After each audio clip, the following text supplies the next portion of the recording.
Welcome to One Shots, a Dum-Dums and Dice podcast where professional voiceover actors and improvisers tackle one-shot stories created in a variety of hit RPGs. I'm your host, DJ One Shot 2.0, and I'm here to welcome you to Blood Pact Prison Break, another journey into the 41st Millennium with the Dark Heresy Adaptation. This arc features our GM Ryan LaPlante and players Tom McGee, Tyler Hewitt, and Laura Elizabeth, along with special guest Del Borovic. What happens when the Dum-Dums play villains trying to assassinate a target inside a prison in the grim darkness of the far future? Nobody knows, 'cause it's One Shots, Dark Heresy Edition. Wow.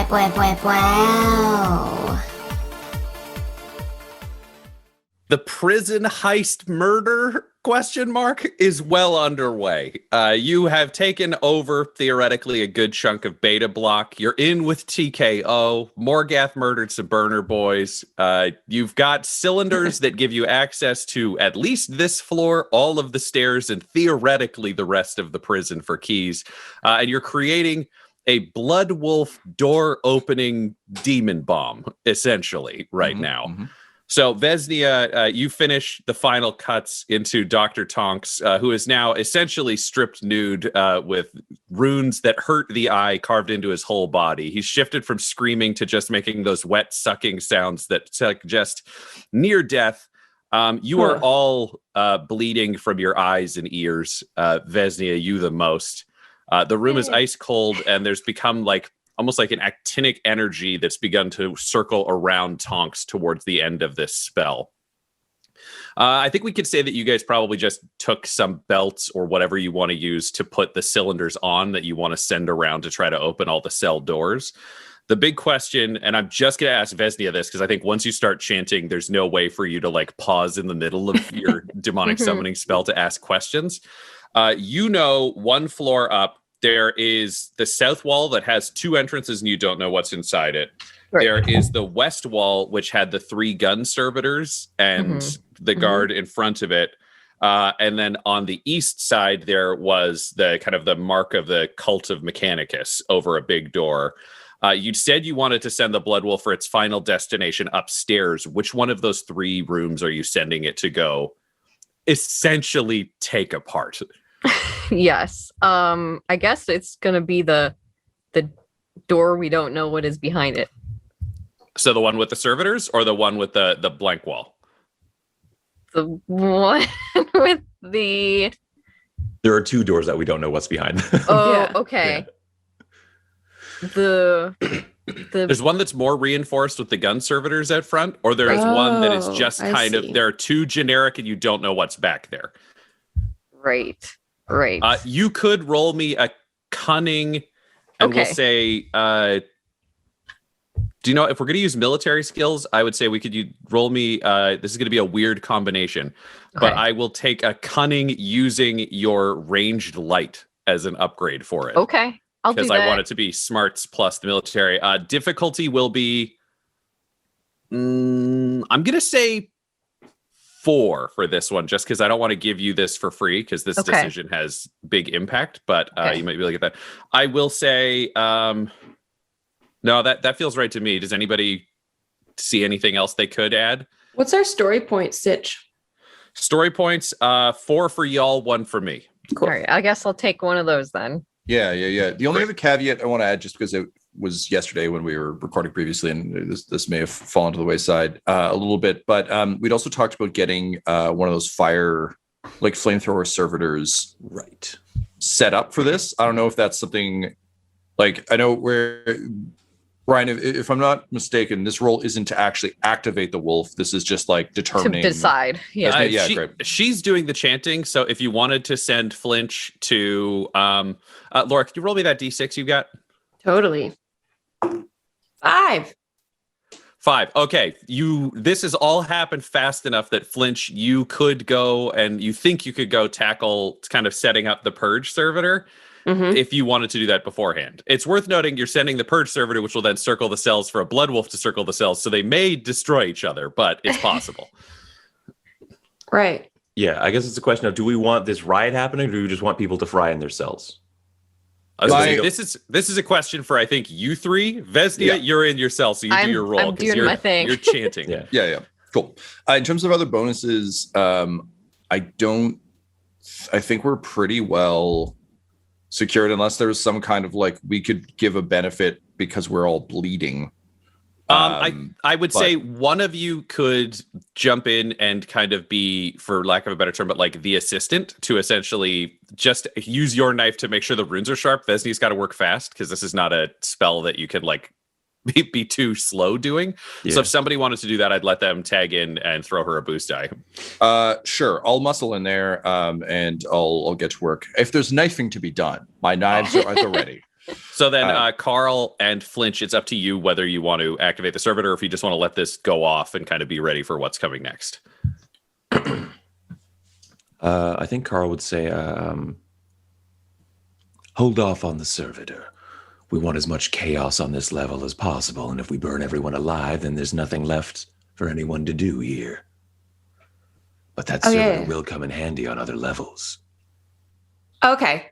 Certainly one in the elevator. Someone calls it up, and it has no more friendly fire indicator, for example. That would be surely a great help to us. Yeah. Okay. Why don't I should just go set up that servitor in the elevator now. No. Yeah, you do that. All right.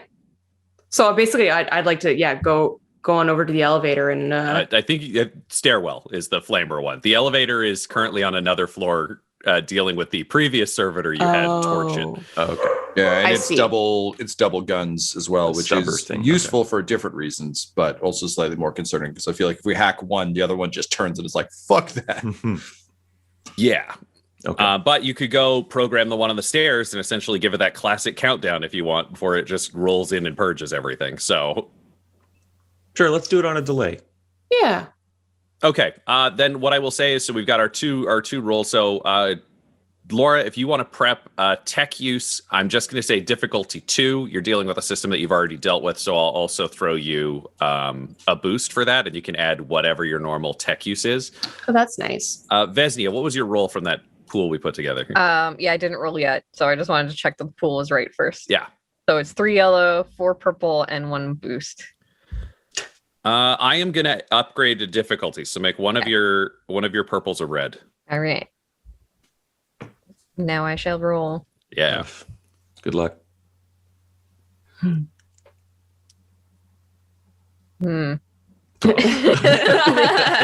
app is just having a party, I guess. I don't know what's happening. Party. Yeah. It's just doing this. Just like cycling. Oh. And hello. rolling. So let me refresh the page and then try it again. All right, then Laura, how's your dice pool looking? Powers of the warp. What's my difficulty? Difficulty for this is just 2. It's just 2? Oh, my dice pool's looking. But you've already hacked one of these, so I don't think they've got better. Yeah, we're looking great. So I'm thinking aiming for a delay of, I don't know, like 10 minutes. You could say, why don't we'll say 10 minutes, but it'll be post Blood Wolf kind of thing. Blood Wolf goes off. That's enough time for Blood Wolf to do its thing. Yeah. Okay, so my roll was 1 advantage. 1 advantage. Okay. Well, that's not really going to help you. That's negative. Do you know what? I'm going to say that it gives you no information whatsoever, but I will let you translate 1 boost to the demonology roll that will come up when you kind of work around. So you're trying to think of other things, but you actually get just too caught up in the spell to be able to think strategically, which means your spell will be a little bit stronger. However, I'm going to give you no hints as to what room contains. So she will, as she has been whispering sweet, terrible nothings to this doctor become mush, she will say, "Go up to the 2nd floor. Go to the wall. There's something hidden there. Something hidden you need to find. Go and seek victory there." All right. So if you could prep me a demonology pool. Okay. I'm going to say difficulty 4, and one of them is going to be red just because this is this is a psyker kind of test involving sorcery. To be clear, your blood wolf will succeed and will go upstairs, no question. Like that's a freebie. It's just how good is it going to be at doing this circuit to open doors before it gets to go do a bunch of murder? Because that's where you kind of need that level of control. Yes. You've got the boosts already, which is good. I'm also going to throw. So you've got one boost. I'll give you a second because this is actually an ideal sacrifice, as we talked about. Like this is a living, terrified person. So you get 2 boosts.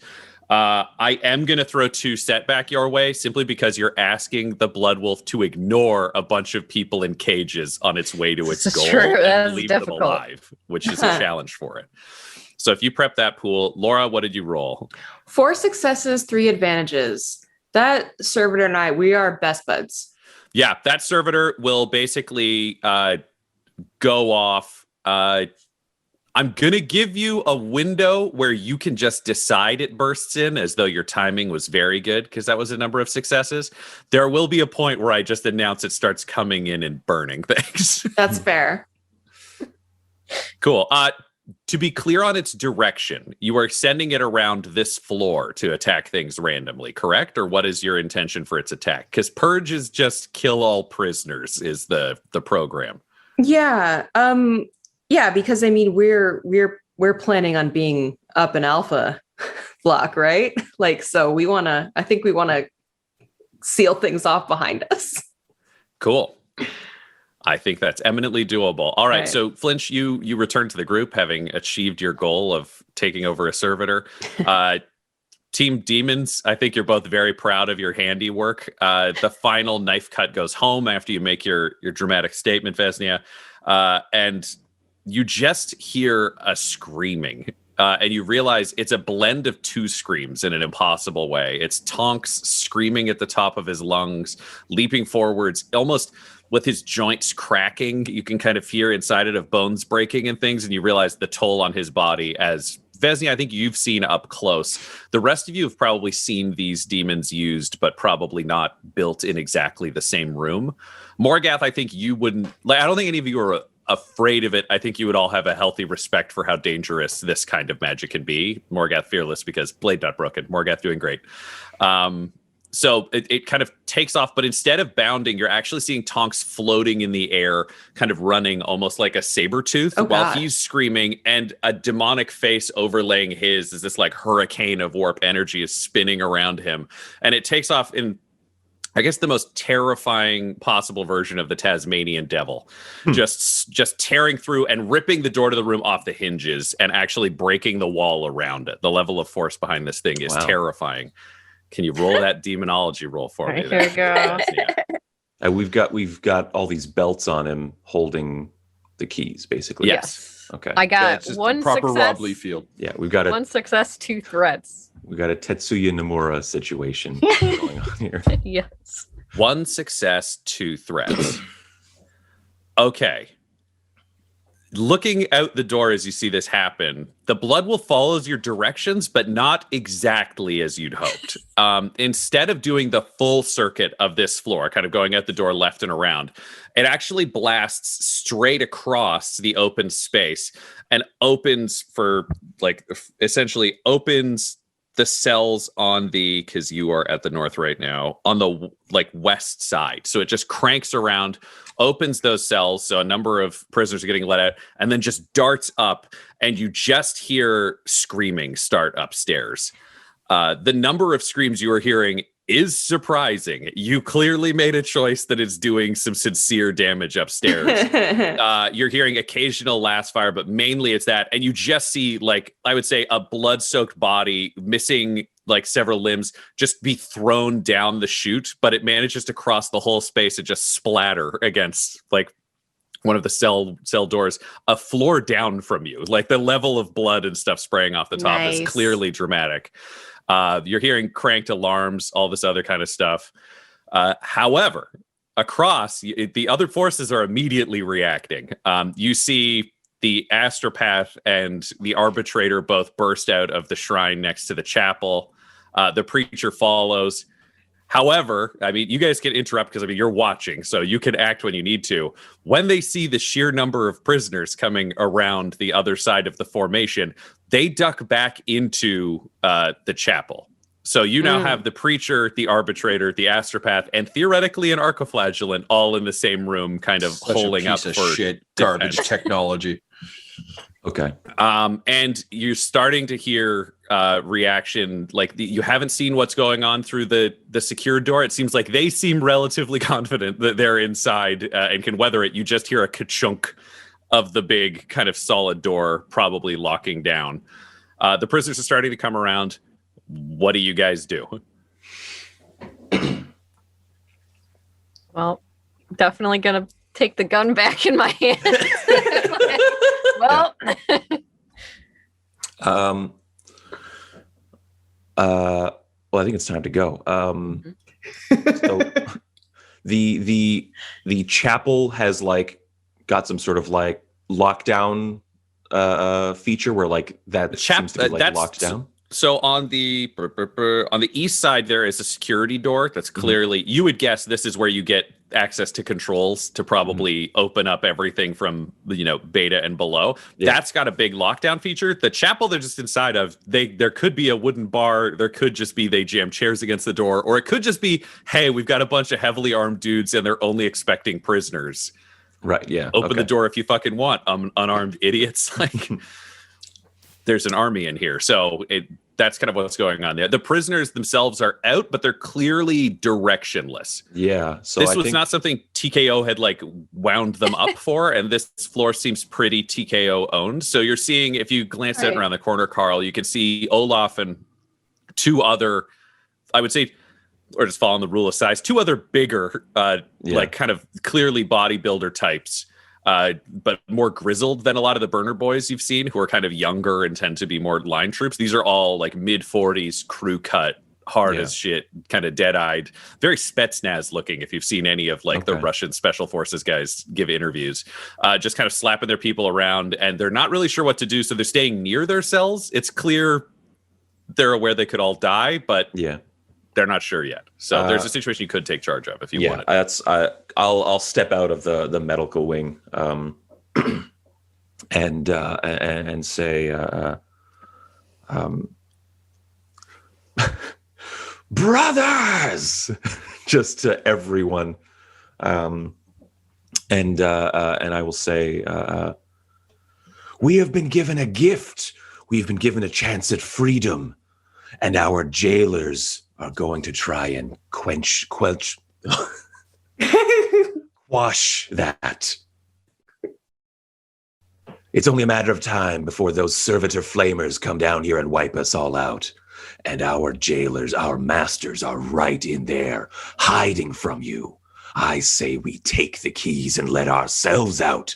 I say we grasp at our own freedom instead of waiting in our cells to die. And let's say you wanted to tag on. So one of those classic, like it would work in a wrestling arena chants that prisoners could perhaps pick up and yell amongst themselves. It would be freedom before death. Freedom before death. All right. And then, sorry, Ryan, can I tag something on the end of that? Oh, absolutely, please. And then as he finishes that, as the chant begins to spread, I'm just going to scream, TKO forever! And I'm just going to start running in the hopes that, as in the case of many battles I've seen, if one person screams a battle cry and charges, other people just do it. But I'm hoping I'm far enough away that I'm not the first one to the door. So I'm running.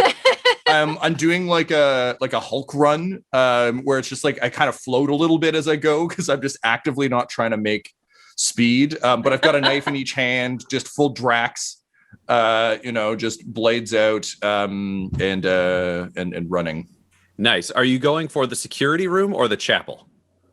I got the sense that Tyler, you were gearing them to the chapel or the security? Yeah, I'm directing them towards the chapel. Yeah, I mean that's where I think Morgath would have gone regardless. But yeah, I'm trying to like focus them on the chapel. That makes a lot of sense. The chapel is directly across from you, so if the prisoners would be on your right, then Morgath, you could essentially take the left path. They are closer than you, so the first wave of fantastic. prisoners will Yeah, absolutely. But like looking real intense. Like I really want to get there, but I don't really want to get there. Listen, I was gonna make you roll something, but you added a TKO forever, which gives it a prison gang feel. And I'm like, I would have to add so many boosts. Why would I bother with this roll? So I think we're going to agree that the mob is just like, yeah, fuck this. You can see Olaf and them are kind of buying in solely. You may like some of it's inspiring oratory and some of it is just the bodies still being flung bloody and ragged over the top thing. Because they're like, I think there's been a lot of attempts that have been like, give us better food, and no one's ever found the launch pad. So like they've lost the fights with these people,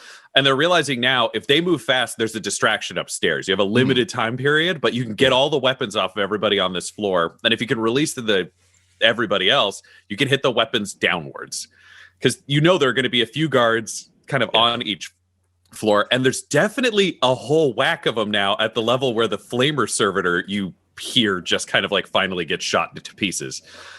So the prisoners go through the chapel door first, and you just hear like gunfire and kind of horror. I think by the time you get there, they've kind of the few have gone through and are still charging. Do you join the charge? What's your reaction as you hustle around your side towards the chapel doors? So I know we need that astropath dead. Like, no, I mean, admittedly, I want to kill that arcoflagellant, something awful, but we need that astropath's cylinder.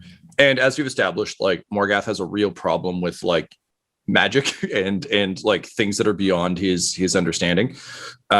So dropping the astropath seems like his main objective. But if, for instance, like I guess what I'm trying to avoid is like a World War I, there's like a single hole in the barbed wire and a machine gun on the other side, and they're just like, hey, go through there, everybody. And everyone's like, okay, we don't understand guns yet. And they all just get like shot to shit. I'm fully expecting there's something like that on the other side of the door. So I think as I approach, I like slow my pace enough to see like, is it two people with las guns? Because if that's the case, I could just go in and like take the shots to my face and start stabbing. If it's someone with like, I don't know, a bolter on a tripod, then I might not want to go right through. Yeah, I think you're hearing two. If you take a moment to kind of listen, and I imagine all the rest of you are kind of stacking up with Morgath, or are you hanging back to be like, Morgath, lead the prison war?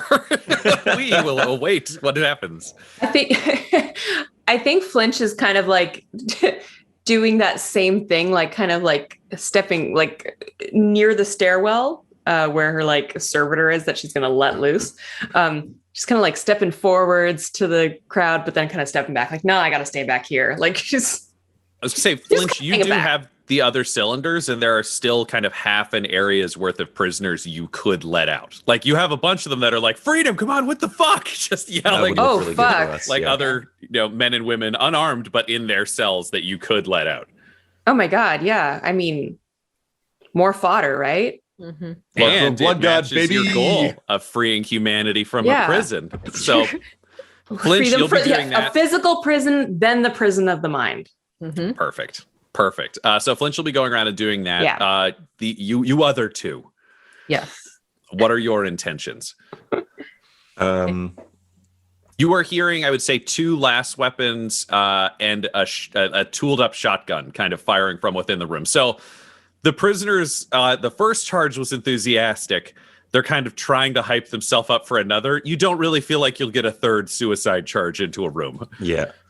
I have a power question. Is that because I can yell and my yell is considered also long range? Yep. Can I yell outside of the building into the building and just whoever happens to hear it? I think you need line of sight because it's more you yelling, but think of it as almost it's an invisible kind of blade of willpower slashes reality. Okay. But you could peek around the corner and yell something if you wanted. Yeah, are there any windows? You are underground, so sadly, no, not into the chapel. It's a chapel. I was gonna say they have those weird, windows. like those frosted kind of. I was going to say you could lean around and use this second charge of prisoners essentially as cover for yourself, but then you guys will be charging without some extra bodies thrown in the way to distract afterwards if you want to take the room. However, that gives you a free, pretty nasty shot at whoever you want to take a shot at before you get in there. Yeah. So I think I'm probably gonna be behind Morgath following along unless Leader Carl has other plans.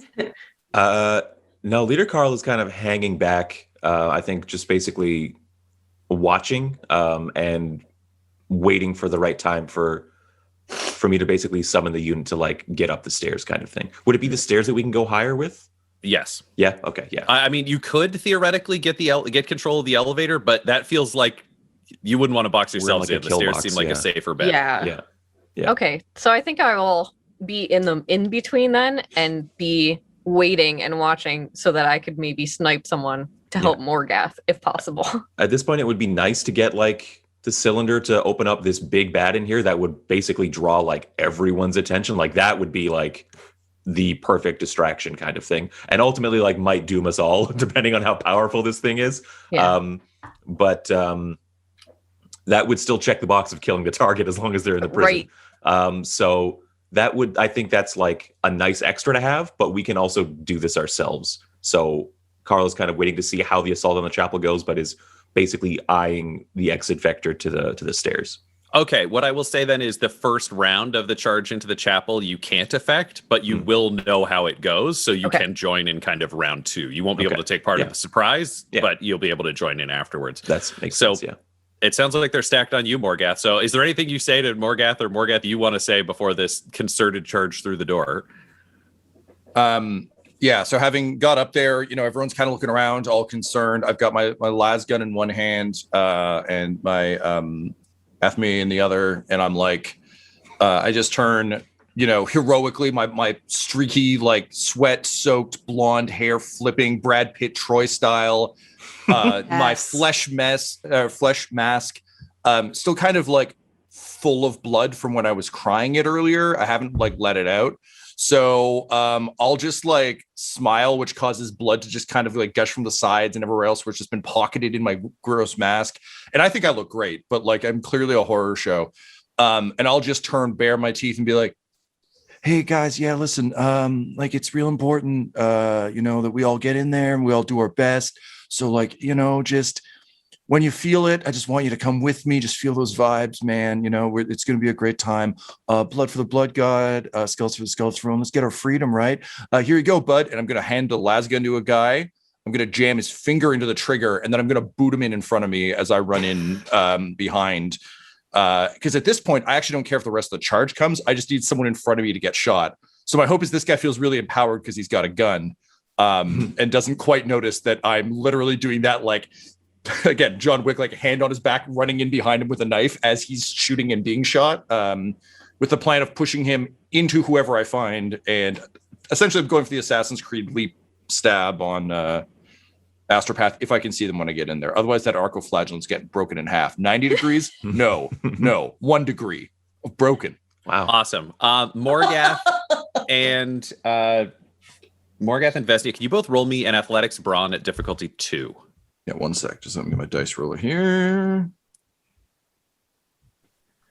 The prisoners do go in. This is actually a check to be really specific. It's your ability to keep this guy in front of you, Morgath, and Vestia, It's your ability to just kind of stay on your feet and be able to control where you are within the crowd versus them kind of overrunning you and you end up wherever.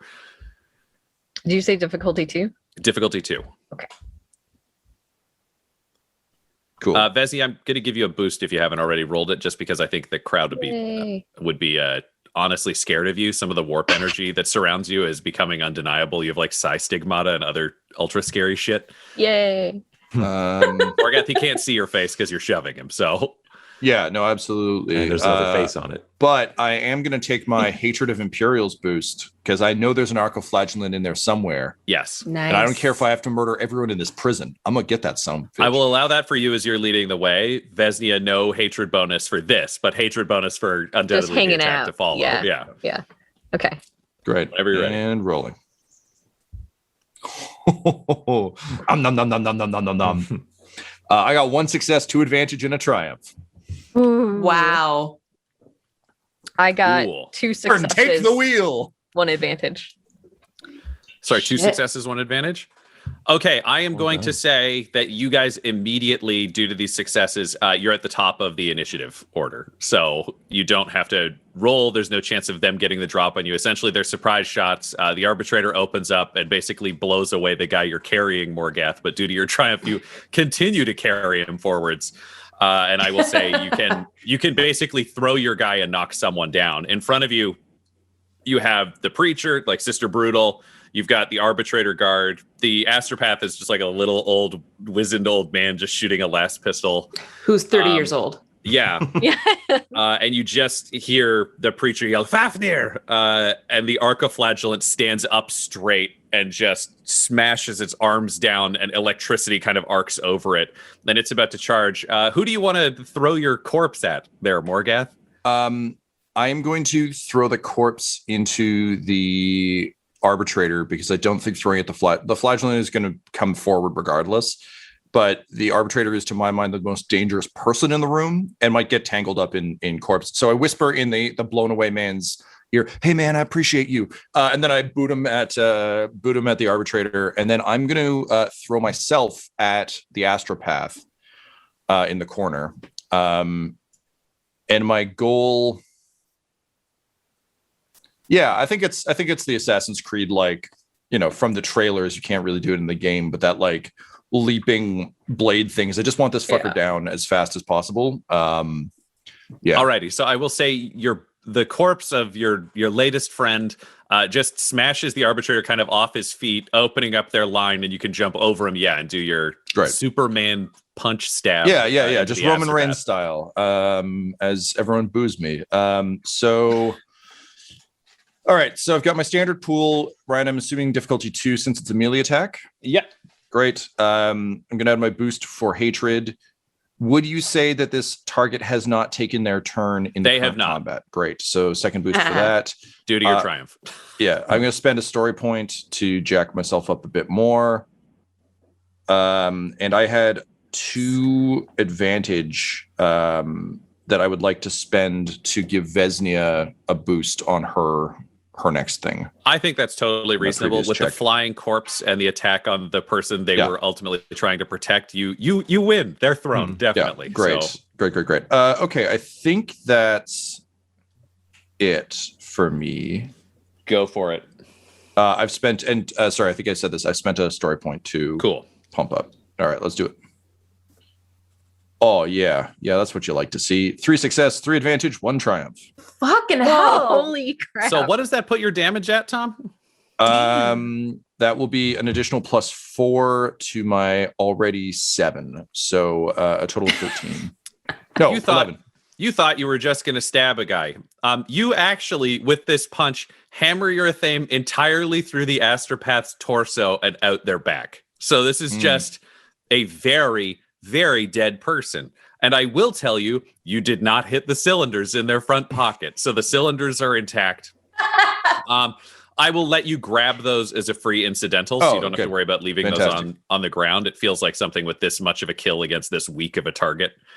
You don't have to panic there. And now we'll say, if you're about to use your words of chaos there, Vesnia, the bonus is the astropath is dead, so you can actually fuel your power with the death of a psyker. Oh, yes. That's perfect. So there's a prone arbitrator. Morgath has just struck down the astropath and claimed the keys that you were looking for. There is, however, a Ministorum preacher still on their feet, and an archiflagellant is sprinting into the prisoners that you are among. What to do? The archiflagellant is going after the people. Like, it's just charging the mass. Yeah. You're in the mass. You feel like this turn, the archiflagellant may just wipe out everyone in front of you. It could, however, be very these prisoners are not here to take a bullet for you. They're meat shields because they're dumb, not because they actively care. Right. I'm trying to figure out if the arbitrator or the archiflagellant is more I would say the arbitrator has been knocked prone and probably has a few pews between them and you, so I don't think you have a clear shot at the arbitrator. You've got the priest who's roaring and shooting, and the archiflagellant, to paint you kind of a bigger picture of it.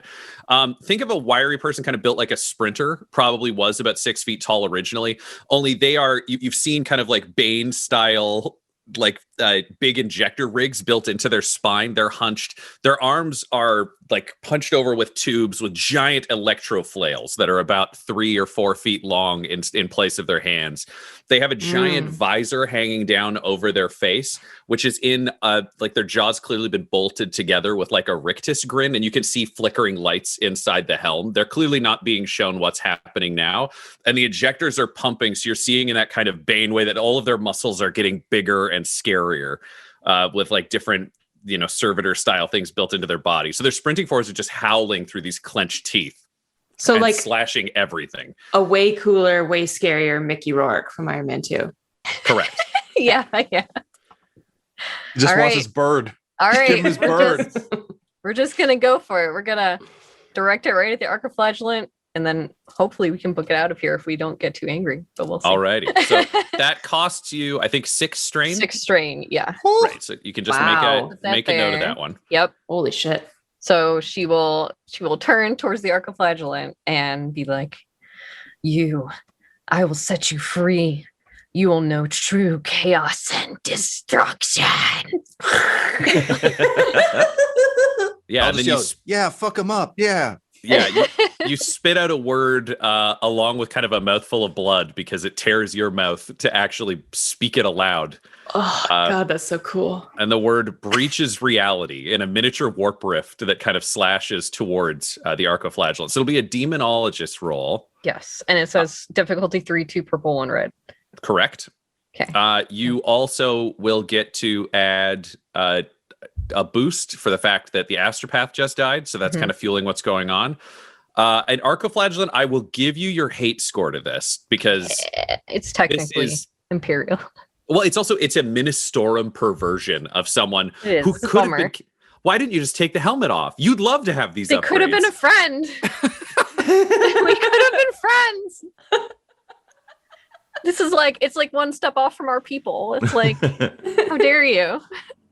Yeah, I'm going to spend a story point to add to switch one of your other purples also to a red, just because with the death of the astropath and the blood wolf upstairs, I think the psychic energy and the feedback is pretty intense right now. Yes. Okay. I think I got it all set. You can also spend a story point should you so wish, because, I mean, I might as well. Can I do that and get 4 yellow? Yeah. Yeah, as long as... so what do you think is I wouldn't gamble on this. Yeah, let's just do it up. Yeah. Is it determination? Is it that I think you're it's finally in combat? What is it? I think it's definitely that we finally got rid of the what's it called? The astropath. And then it's like arcing that energy and then finding the next closest, I need to free these poor, almost our friends people, like this psyker and this abomination that could have been friendly. We just gotta, it's less killing and more like, I'm bringing you to the afterlife of the warp death that we all are waiting for. This is a religious experience. I like that. Yes. Okay, so I've got 4 yellow, 1 purple, 2 red, 2 blue. Yeah, that feels right to me. 1 success, 5 advantages. Fuck. Okay. All right. And it says it's a damage 10. Yeah, so damage but 10. Crit 2, I don't know what that even means. Okay, crit. This all works very well in your favor, is ultimately what this means. This thing is frenzied, so you will receive an additional success added to your total. So you have 2 success. You said it does damage 10? Yes. All right, so you're doing 12 damage out the gate. Because this is terrifying. So it the warp rift appears and just carves through a good chunk of this thing's chest. You did 12 damage, which is reduced by 5, so it has a certain amount of HP left, but that is a deep wound. You feel like if this was a guardsman, it would be dead, but this thing is so kind of pumped up on its various energies. However, I do need a D100 roll. Do you have a D100, Del? Otherwise, I could have Morgath roll it, because I'm sure Tom do. Here we go. All right, my 2 dice. Wait. I am going to This be one. saying that we will add 40 to this roll because you had 30 for a chainsword, and a warp rift feels like it should do more. All right. Yeah, I think that's fair. I got a 42. 42 becomes an 82. Wait, what table are you rolling on? I'm so rolling on the nervous. crit. Because she got 5 advantage. Yeah, and her yeah. Crit is 2, It's so this will 2. be a solid crit. Right. Cool. So it is. Where is this? There's one that's winded, but that doesn't feel right. It's going to increase all difficulty checks by 1. The shock done to its system reverberates through. You can see some of its like internal servos are shorting out. Like now it's sparking around the edges as the warp energy conflicts with the mechanical systems. So it is clearly worse and moving more kind of herky-jerkily as it staggers forwards. And just for fluff, she's like, "Don't fight it. Join the other side. Chaos awaits." And you just hear it start laughing, but it's attacking harder. So you hope it's for good reasons. Like, that was such a compelling argument, though. Come on. Just remember, it's got a helmet on. It can't hear her.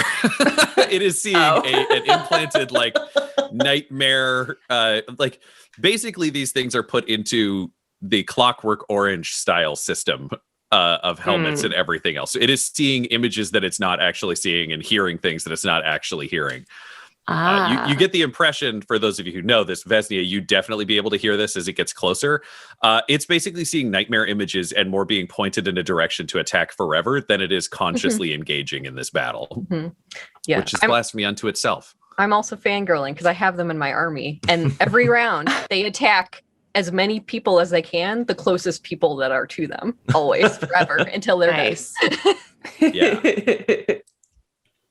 Okay, so it we'll deal with that in a second. Outside in the hallway, as things continue, we cut out Flinch. You're letting people out of their cells. Yep. My main man Carl, you're at the door. When all of a sudden you hear some small crumping explosions, and the security door blasts out of the wall and just smashes 3 prisoners over the edge and kind of down the hole in the center.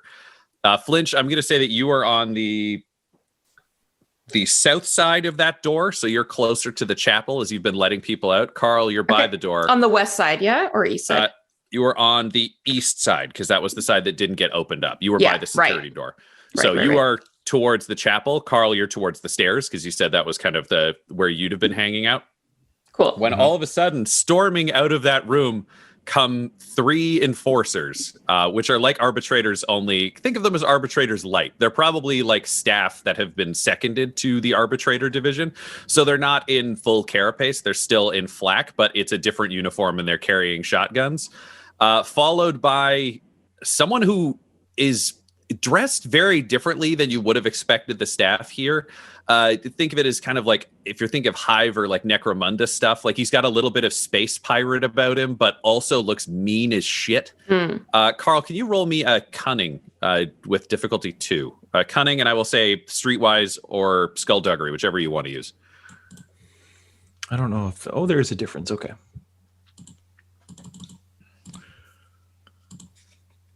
One success, 1 threat. Fabulous. You believe... You had heard rumors that there was a bounty hunter on staff here that had been sent out to pick up people from battlefields and bring them back. So you believe that is Morx Craven, as she is known, kind of coming out. Yeah, space piratey. Think a big top knot of hair kind of coming back, and just some like nasty kind of upgraded guns. And the enforcers turn and kind of fire at Flinch, and Morx makes a break for the stairs. Okay. The stairs as in where I am? Yes. So if we want to roll through, I will say, can you both roll me a vigilance? Vigilance? Sure. Vigilance. No difficulty, just roll me a vigilance. Straight vigilance? Initiative. Okay. Yeah. Ooh, yikes. 2 successes, 3 advantage. I've got 1 success, 2 advantages. All right.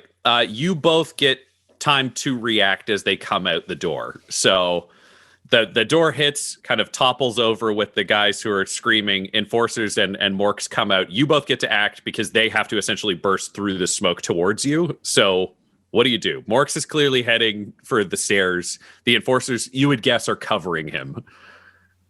I would fire on Morks to kind of slow her down. Him, her, I can't remember now. Her, sorry. Slow her down. It's okay. I think I started with him and switched to her, so my bad, but... slow her down, also in the hopes that we kind of take away their momentum, right? Doors blasting open, running through the smoke, like that's a lot of disorientation, a lot of people reeling from that. If I can slow them down a bit enough for the rioters to kind of regain composure, that'll really slow them down, and maybe we don't have to finish them. We can just leave. So I'm going to fire on Morks if she's coming for the stairs. Great. So yeah, that'll be a ranged light. Mm-hmm. You've got your last gun. I will give you, because you're holding your ground to shoot, we'll count your kind of, I can never remember the maneuver, whatever they're called, but you get a free aim, so throw a boost on there for your free aim. Mm-hmm. You need to add 1 setback for Mork's like shimmering kind of like mesh cloak. Okay. Which is the pirate coat. It turns out it's extra cool. Other than that, How she gets away with downloading movies. I've got my boost and setback, but what was the difficulty? Difficulty would be, I'm going to say 1, because you're close. This isn't quite engaged, but this is definitely short range. Like, it would be tough to miss this. Okay. Then I've got the pool built here if we're all ready to go. Cool. Yeah, go for it. Okay. 1 success, 2 advantages, 1 triumph. Oh my God, the number of triumphs we've been getting. Yeah. Killing me. Because we're the good guys. Wild. Success and triumph. What's the damage on this? Yeah. I remember Laura last night was like, feels like we're winning too much. I'm like, well, stop fucking rolling triumphs every roll. The gods want this. Last gun is 7 damage. 7. Okay, so you're going up to 9 damage, which means Morks is at a number I know. It like splashes. Some of the damage disappears clearly into the mesh kind of coat. However, you do get through and kind of hit like a side abdominal. You see it kind of burn through and take that. I need a D100 roll from you, Tyler. That is just a 5. Okay. I'd be so happy if we were playing Cthulhu right now. That would be the greatest of all possible rolls. The shittiest of all possible rolls here, but great there. You get the sense that Morks is was surprised essentially to find someone A, guarding the stairs, and B, armed with a last gun. That was not expected. That is all though that you get for that pathetic roll. Yeah. Just like but that's all. Flinch, you get your chance to respond to the enforcers. Did I say there were 4 or 3? I can't remember. 2. I heard 3. I heard 2. There were more than. I thought I heard 3 people total. 1 was the people pirate. total, and 1 is the pirate. That's what I heard. Oh, okay. There could be 2 more in the smoke. I was They could be coming out. Yeah. There are 3 enforcers and 1 pirate. Oh God The damn 3 it! enforcers are covered. Right. But what do you want to do, Flinch? I gotta fire. I just last gun. Great. Are you Onto shooting the at enforcers, I imagine? Yeah. Yeah, it may feel like things are getting crazy, but you guys unleashed a blood wolf, and all of security on this floor is responding at the same time. Yeah, I think because it kind of got like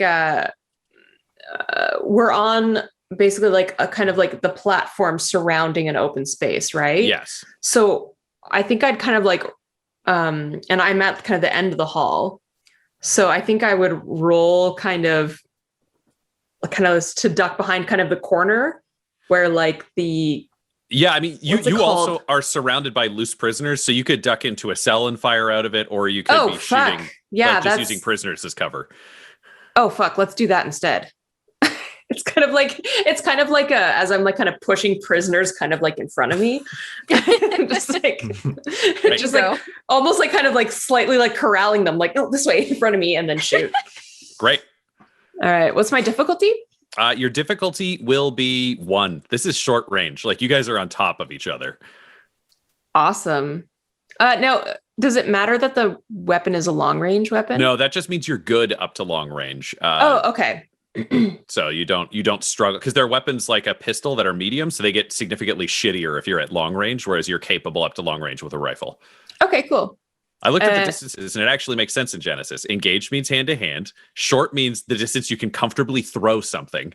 Medium is, pistols are still decent, but you don't need a rifle. Long is rifle. The extreme is sniper rifle. Cool. Okay. So that's everything? Yep. 1 success, 4 advantages. All right. So you're doing that's. And my crit is 4. All righty. For the gun. Well, you fucking nailed it. So you're doing you're 7 plus what? 7 plus 1. Yeah. 7 plus 1 is 8 plus a crit. Okay, you through a series of shots, you basically stitch up an enforcer's torso and manage to punch through their throat with the last of your burst of last. Oh, so lovely. one of the 3 of them is dead. So there are 2 enforcers. So now there are still 2. Yay. All right. And now the forces of the Imperium respond to your bullshit everywhere. Luckily, I've got all these people in front of me. Surely they'll get hit first. Yeah. So the enforcers turn and fire. One of them opens fire into just the crowd behind you, flinch, and the other shoots at you specifically, seeing their fellow kind of fall. That's fair. I said they had shotguns, but they actually have stub automatics because I refuse to look up more stats, and that's what they're given, even though it doesn't make any fucking sense. So they will shoot at you. Flinch, which means you are dealing with... Why did I start so many combats at once? Yeah. We really wanted to stir shit up, so it's also on us. Yeah, it's kind of our fault. You asked us what you want to do. This is what we wanted. What you're actually hearing is DM regretted putting this many potential combatants anywhere in the prison. It's they'll go room by room. Oh, fuck. Oh, no, they pull the fire alarm and start screaming, come shoot me, you Imperial sons of bitches. This should have been a spa, a weekend spa that we were sent to. Okay. Agility. The enforcer who's opening fire at you basically hoses auto, almost an Uzi fire into the crowd. However, it just splatters over the people around you, and you're not actually struck by any of the bullets. However, the chaos does give advantage to Morks, because with the additional gunfire, the prisoners that were around Carl have all kind of flinched and hurled themselves back from the gunfire. Flinching, that's my thing. The other enforcer just swings out with their truncheon and just starts laying the fuck into the front. You're just watching a riot cop with a limited frontage of who can get to him, just smashing the living shit out of these prisoners coming at him. Morks, however, is closing in on Carl. So Morks is coming in and swinging. What do we got? Swinging a shock maul into close combat with you. Which will let me clear this dice pool. So yeah, Mork's just space pirate badass swinging a shock maul down towards you, Carl, which is... So I've got creating pools for myself is not dramatically interesting for any of you, but I have to do it. What's your defense? It's 1 for me, Lee. 1. Combat is...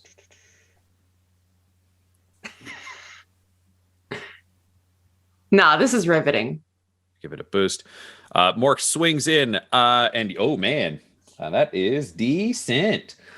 You will take 10 damage. Okay. From I've got 5 soak. Yeah, so it ends up being the 5 soak. So that's what you've got there. With the other things advantage, so that'll shock the hell out of you. And Morks is going to spend an additional move to book it up the stairs. So Morks is just trying to smash you out of the way with the maul. Do you want to try to keep Morks here, or do you give a shit if Morks goes?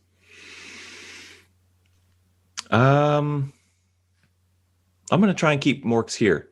Yeah, I want us going up the stairs and not anyone else. All right, can you roll me an athletics brawn at difficulty 4? For Morks is strong. I'm going to use a story point.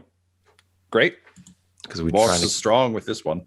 I'm trying to so am I. So control let's of the situation. Upgrade shit all around. Oh, hell yeah. Okay. So we'll take a red on that. I will say you have a boost. I will say just for sheer determination, solely because your tactical reason for doing this feels like a necessity. I will also say you have a setback though because you don't have a close combat weapon, and Mork's hit you with a stun baton. My knife. Oh yeah, you've got the knife, but I mean, Mork's hit you with a stun baton, and you have a rifle in your hands. Like if you're not totally geared for wrestling. Yeah. Okay. That's fine. Okay, I'm good to roll. All right, let's see what happens. Wow. 3 successes, 2 threats. 3 successes, 2 threats. Interesting. Okay, Interesting. I'm gonna say you managed to actually, in the tussle, you can like jam Mork's up against the wall, and I will say you sink the knife home. So let's stack those successes on a stab. So that'll be your base damage is what, 6 with the Athame? I'll just double check that. Yes. So that'll get boosted to a 9, which means Mork's is now hurting because there is a knife in her gut. But Mork's manages to tag you with another shock maul hit, just a base one, which will be 7 damage.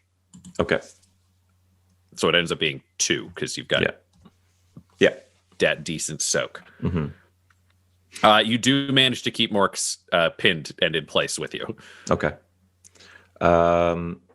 Is there more action for me, or are we kind of moving focus to another? So that will have closed out the turn outside. So I will cut back into the chapel so we can kind of see what's going on there. Because they got the early advantage while you guys were ambushed by the security team trying to bug the fuck out. Yeah.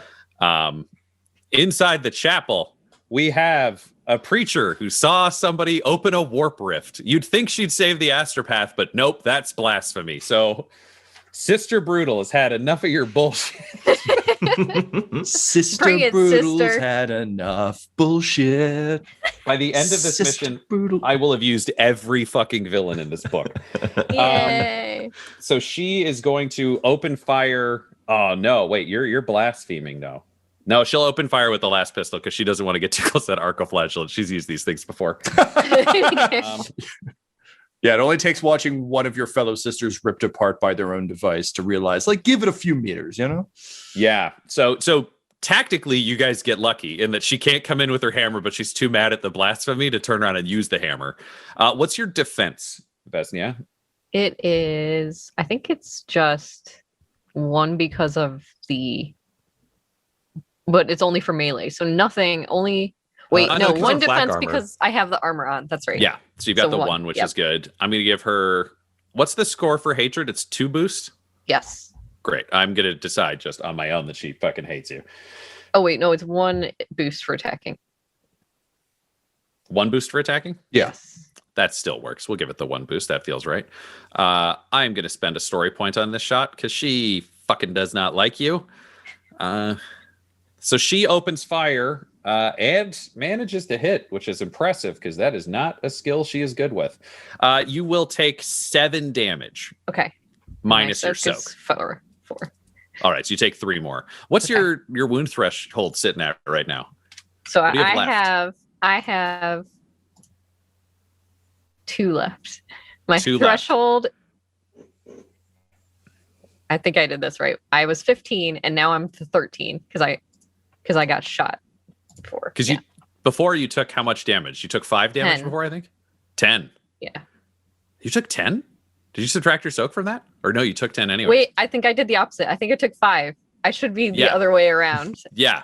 Yes, 5, 6, 8. So you took 2 now, and that. So I have 8 damage. you have 8 left. Okay.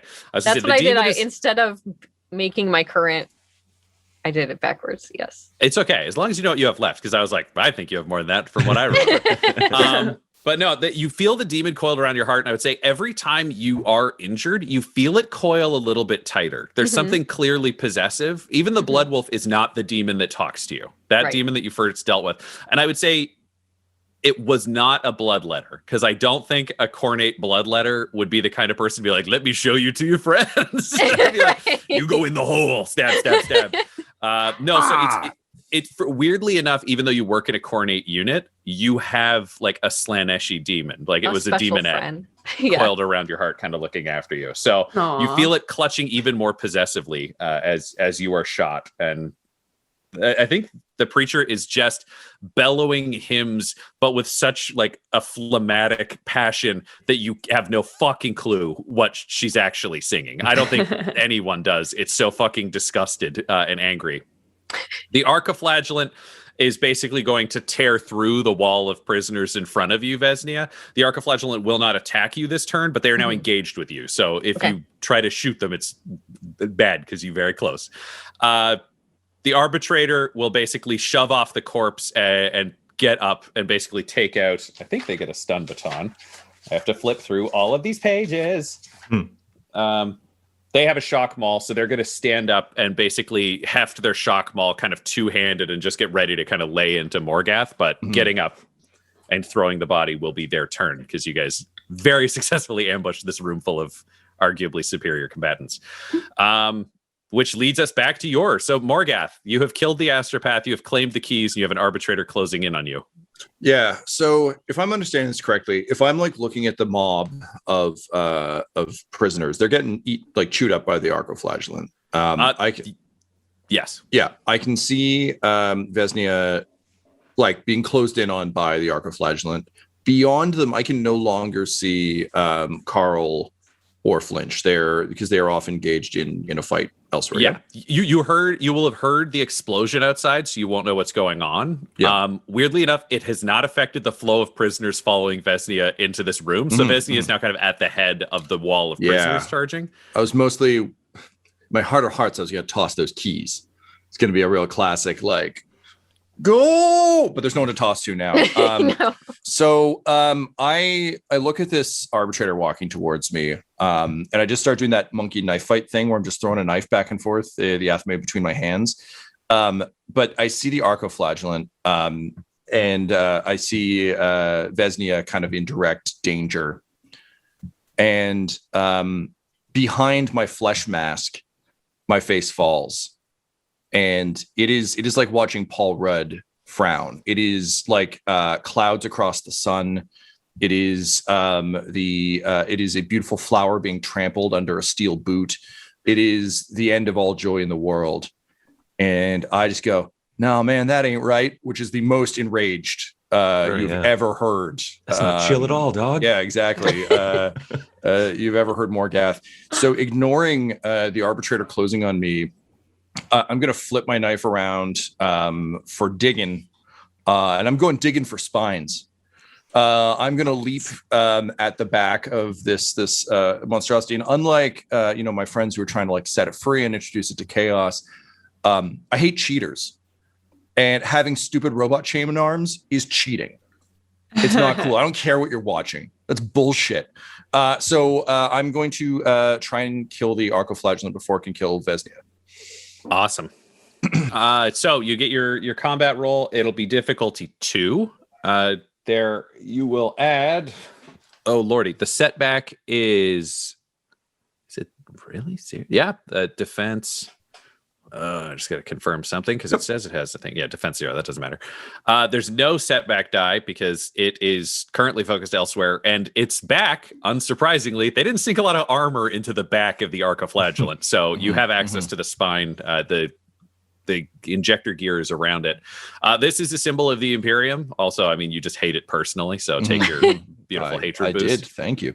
Can I advocate for a second boost from how much exposed guts and steel there is? The only reason I'm going for the spine is I watched the Vesnia's like Fran Drescher laugh rip through space and time, and so there's opportunity. Drescher. I think I'm not sure if you just want to take that as like it's damaged or if that gives it vulnerabilities, but figured I'd float it. No, I think honestly that makes sense. Like I would add, I think a second boost is reasonable because you're also coming in from behind. It's in no way defending itself. The flails are out in front, like it's not lashing behind itself because the images would all be forwards for steering it.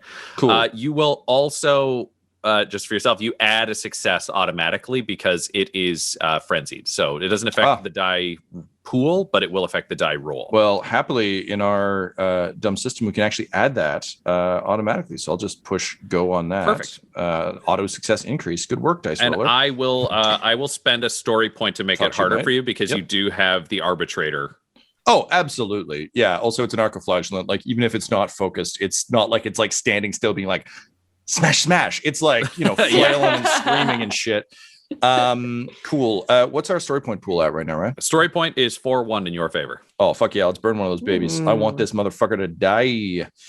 Okay. So currently I'm rolling with 1 green, 4 yellow, 1 purple, 1 red, 2 blue. Let's kick it. Oh yeah, 5 success, 4 advantage, baby. All right, your base damage Nice. is what, Tom? My base damage is 7. 7 plus 5. Yes. So for a total of 12, that's including the free success, I believe. Yeah, that's including the free success. So that's included in there. My crit is 3, so I'll absolutely trigger crit. Okay, yeah, roll me that D100, baby. I shall. And you will add 10 because it has already suffered a critical injury. Well, that brings it to a fantastical 13 because I rolled 3. Well done. Well, you would have jolted its weapon out of its hand if it did not have weapons for hands. 4 hands. I jolt its hand out of its weapon. It's like finger bones come down the chains and just flutter away. Yeah, you see its arm as you stab in very deeply. It is clearly almost crippled, but still up. And you just see its one hand go like, eh. As though it would drop something, but it just kind of the flails move for a second. Yeah, bro, that's why you need actual muscles. You always rely on the chains. Chains can't help you. You got to break the chains. All right, Vesnia, you are up. All right. It's still up, so I guess I gotta shoot it. Oh wait, I can't shoot it. I can stab it. You can shoot it. It would just It'd be theoretically get an attack of opportunity in that sense of. Oh, because it's a range. I see what you're saying. Yeah, I can just stab it then. I'll stab it with a theme. Great. How does I do that? So you are going to be doing a melee light. Okay. Which is also brawn.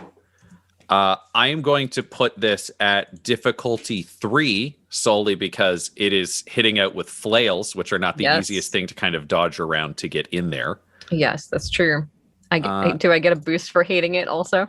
Yes, you still get the boost for hate. Absolutely. You won't get a boost because it's getting stabbed in the back because it doesn't care. It's too pumped full of drugs to react like a sane organism would. I am going to use a story point to increase one of those purples to a red. Okay. You can use a story point to increase your die pool. I mean, I might as well while we're here. Okay. When in prison space Rome. Yeah. Right. And you will add a success to this roll automatically. Okay. All right. I did it with the special buttons. All Perfect. right. So it's 3 yellow, 2 purple, 1 red, 1 blue. Let's see what happens. 5 successes, 3 threats. Ooh. Okay. You actually managed to dart forwards and ram your athame through the there's a little like cross that over one eye, and you just go right through the picked caster into the brain, having dodged the flails because one was jolted to the side. Weirdly, you had an opening. I had an opening. So the Archiflagellant falls dead between the two of you. However, because you had your hands on your athame, you were actually pulled slightly off balance and are exposed to the arbitrator shot because Morgath is moving past you. So you're left open to the arbitrator who's raising his shotgun and will have bonus to shoot at you. So the arbitrator who is aiming for Morgath settles for the target at hand and fires his combat shotgun towards you. Probably just yelling for the Imperium or for the Emperor. I don't think there's a whole lot of creativity in the you need to shoot the astropath if they go crazy people. Yeah, man, we get it. You like the Imperium. It's the same shit every day. Hell, I yell for the blood god all the time, but I say it in different ways. Sometimes I add a little flair. Hate these guys. No creativity. All right, and he opens fire. Oh, man. So that will be 10 damage as he slams into you with the combat shotgun. So remove your soak from that. Okay. I'll do math.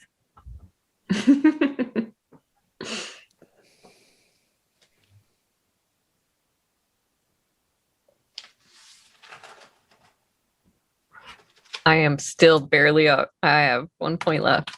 Oof. And at that point, the priest shoots at you. This might be it. All right. She opens fire with her last pistol as well. Use my body for good.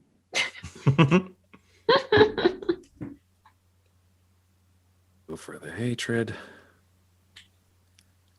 She, I will say, manages to shoot Morgath, but due to your kind of warp-fueled virulence and your joy over hitting your target, it actually does no damage. The warp energy is absorbed around the glorified and will just fuel you, giving you advantage, like a boost when you turn around to attack her because she rolled some threat. And amazing. I was imagining I would probably be trying to pull Vesnia out of the way anyway, so I think this makes perfect sense. Just like, oh, hey, good hit. Yeah, all right. Ow, my shoulder. Okay, that's fine. Great. So outside in the combat, Carl, you and Morks are locked in mortal combat. Yep. Mortal combat. Yay! Or Carl combat. Oh, that's bad. Morks combat. There's something there. It's a mess. Let's go prison shiv and just keep working that same area with the Athame. All right, let's go for it. It's a melee light. Yes. Light Difficulty will be, I'm going to say 1, because you guys aren't just engaged. You guys are already stabbing and smacking the shit out of each other. This is This is closer than engaged. This goes both ways. Like, if I don't distance. put her down, she'll have just an easy a time as hitting me. Correct. It's not engaged. It's full married now. Like it's. Aww. Aw. I will give you a boost because the knife has already been going. Like, knife comes in, guts come out. You've already got some guts coming out, so knife can go in. And what's our story point balance right now? You've got story points if you want. 3? You've got 3, I think. I'm going to use a story point just because I think I am determined to quickly put this like higher unexpected threat down as soon as possible, and collect my team. Great. Good call. And you add 1 setback for her armor. Oh, and this will actually be difficulty 2. It'll be difficulty 1 for her against you, but she is just wily as shit. Okay. She's like moving her hips around and shit and like. They don't lie. They don't lie. Yeah. Okay. She's choking out dye filth as she does this kind of like shimmy dance trying to get away from the knife.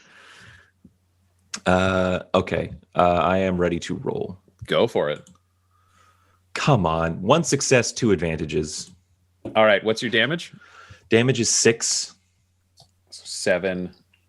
What's your crit? 3. So not quite enough. Not enough.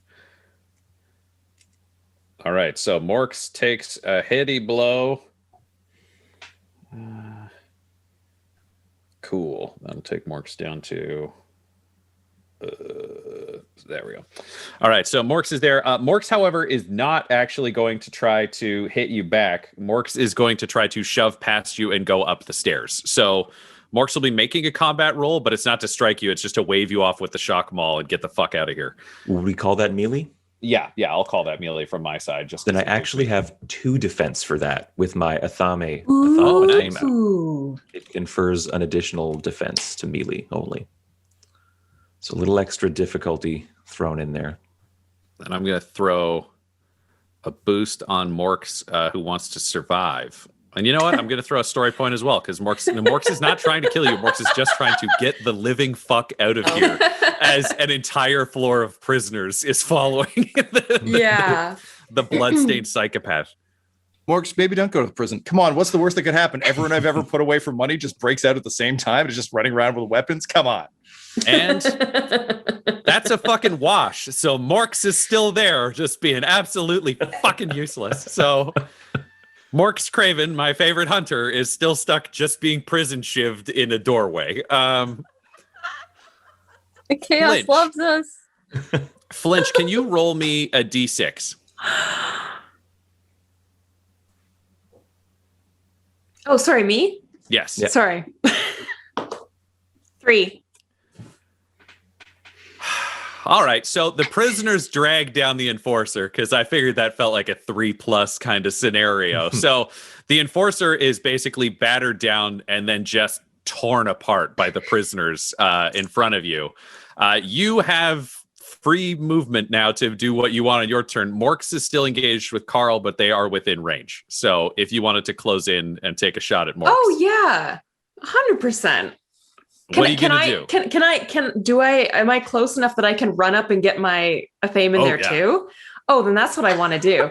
And I think as I'm like running past, I'm just like looking at kind of like the blood and carnage of the enforcers. I'm like, blood, yes. and I'm just like you're learning, you're getting it.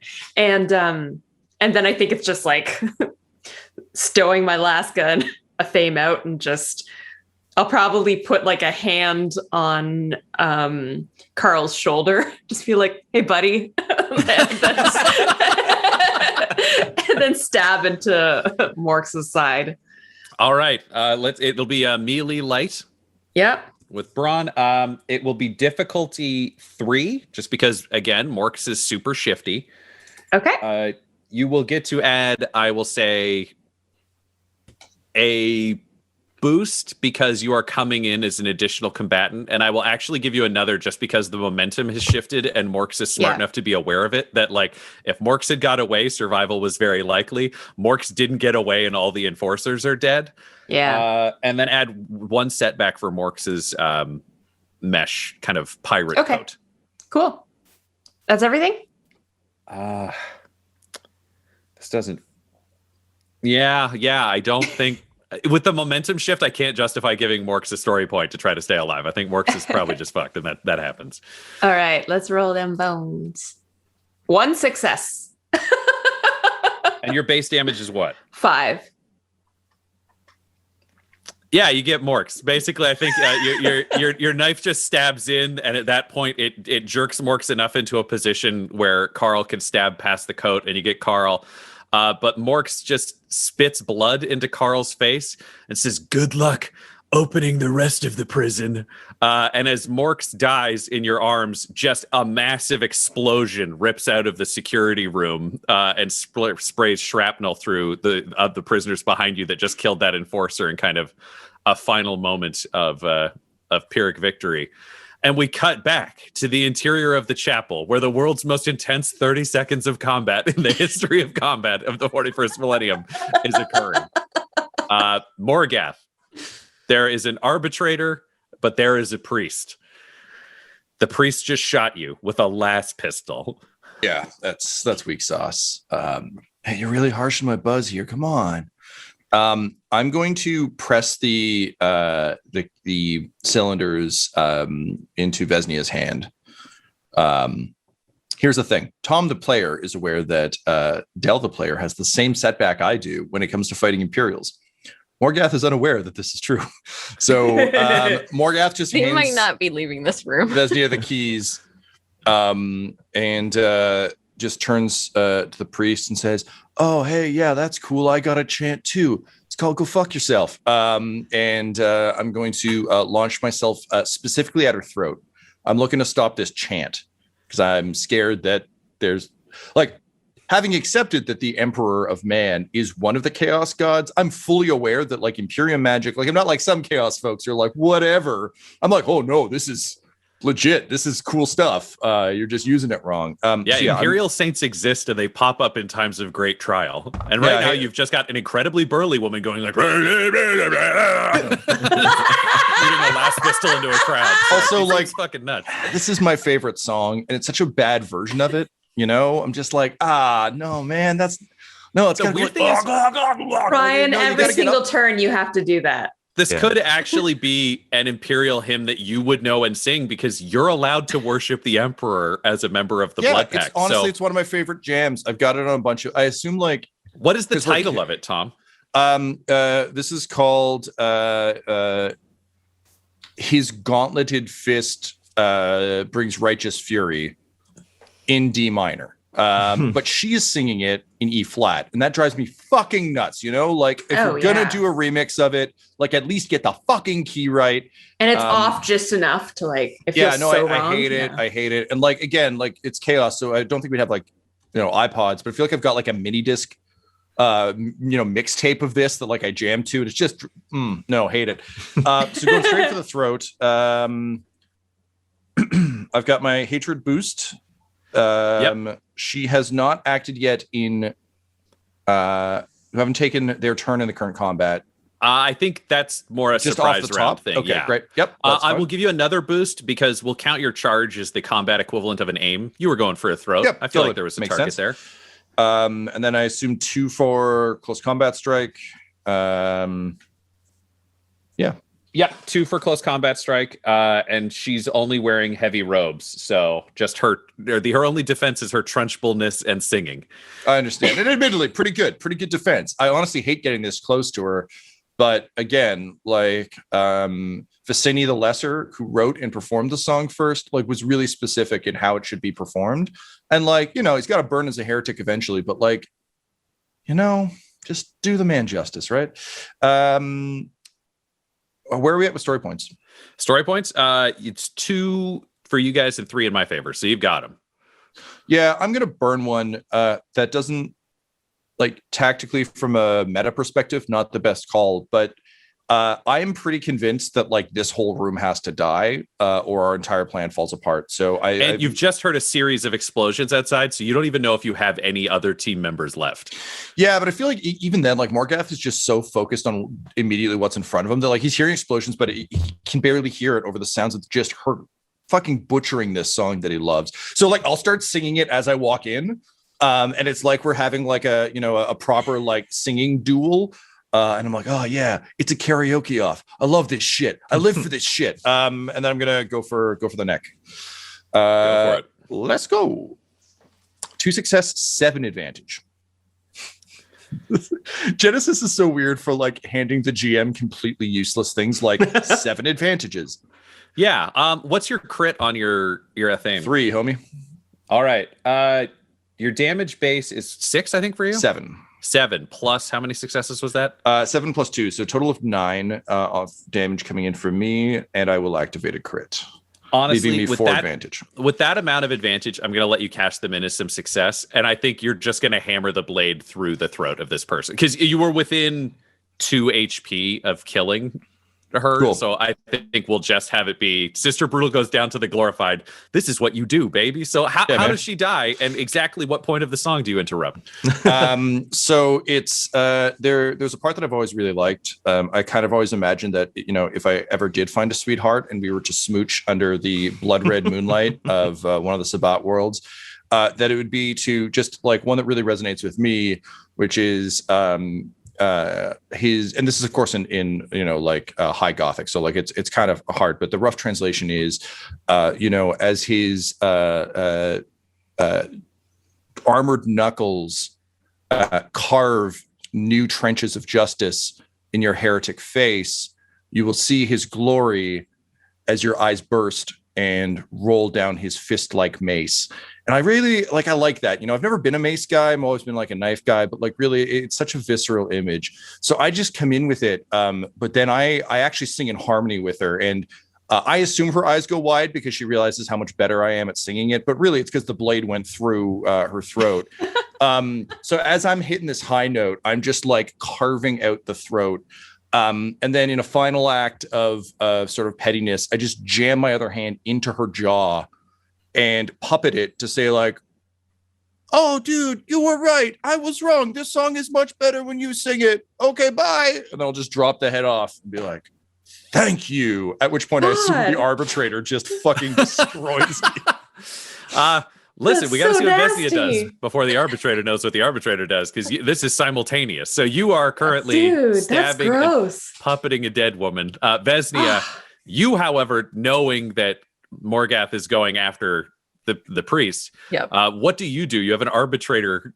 Oh, yeah, that arbitrator. So since I am 1 point away from the edge of death, I might as well burn another 6 strain and make a horrific noise that just isn't even words. It just sounds like death because the amount of blood just gushing out of the mouth and just like parts everywhere. It's like it even splits the prisoners and just like a shockwave right at the arbitrator.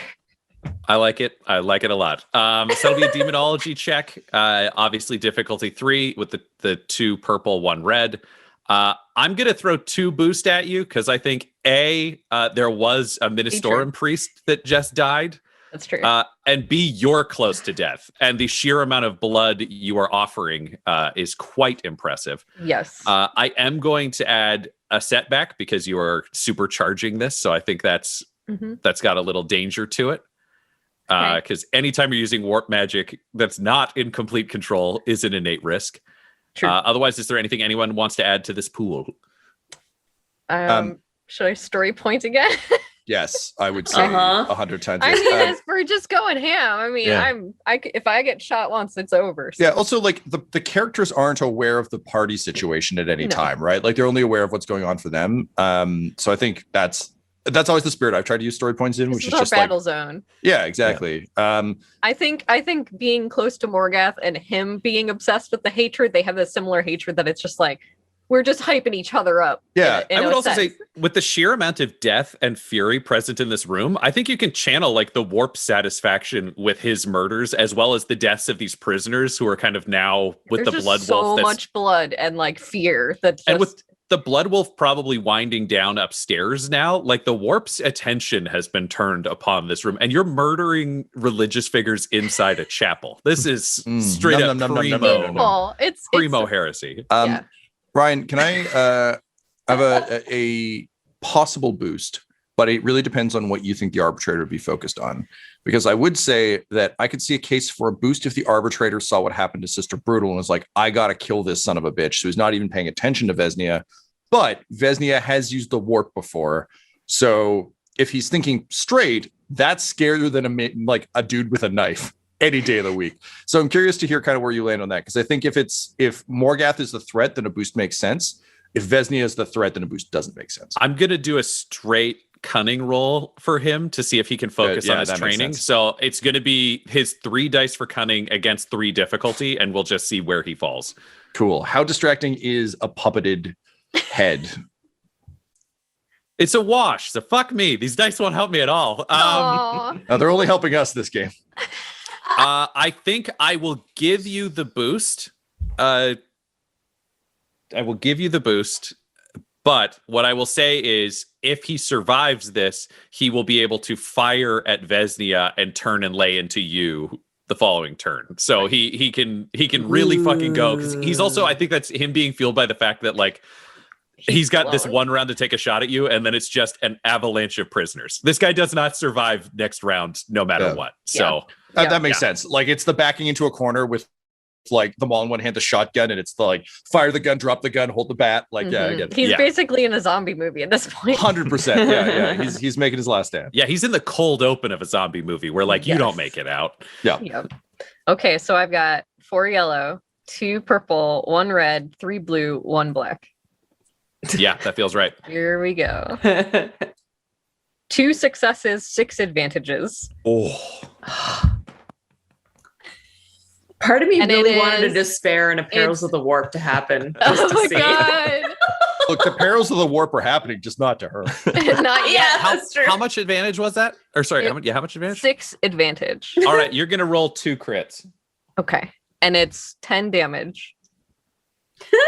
Yep, I already did the damage. Okay, I'll roll you some crits. I've got a 45 and 85. A 29. And a 29, which becomes 69. It actually becomes a 79. Nice. Oh shit. God damn it. All right, here is a fucking high risk thing that you just rolled. Yes. The warp is singing through you, and you've hit the arbitrator, and you actually you overpowered them with the magic. So the gods are singing in your heart. You are allowed to attack them again with the exact same pool. I would love to do that. You are fueled by the power of recipe blood. So Yes! the exact same roll. So All the bonus, exact same all dice. costs, everything else, exact same roll. All right, And you hear I'm the gonna push monster a button. singing the songs of Angry Warp. 5 successes, 2 advantages. There's just a blood hurricane in this room. Yeah. Honestly, here's what happens. Here's what happens. Just put the book away. You channel the warp the first time, and the rift slashes through him, and just blood sprays. But you see that blood arc and begin to whirl around him, and the warp keeps stinging through you, where you just keep talking to the point where you can feel how tightly the demon is wound around you, and you realize it's like a symbiosis of you and the darkness.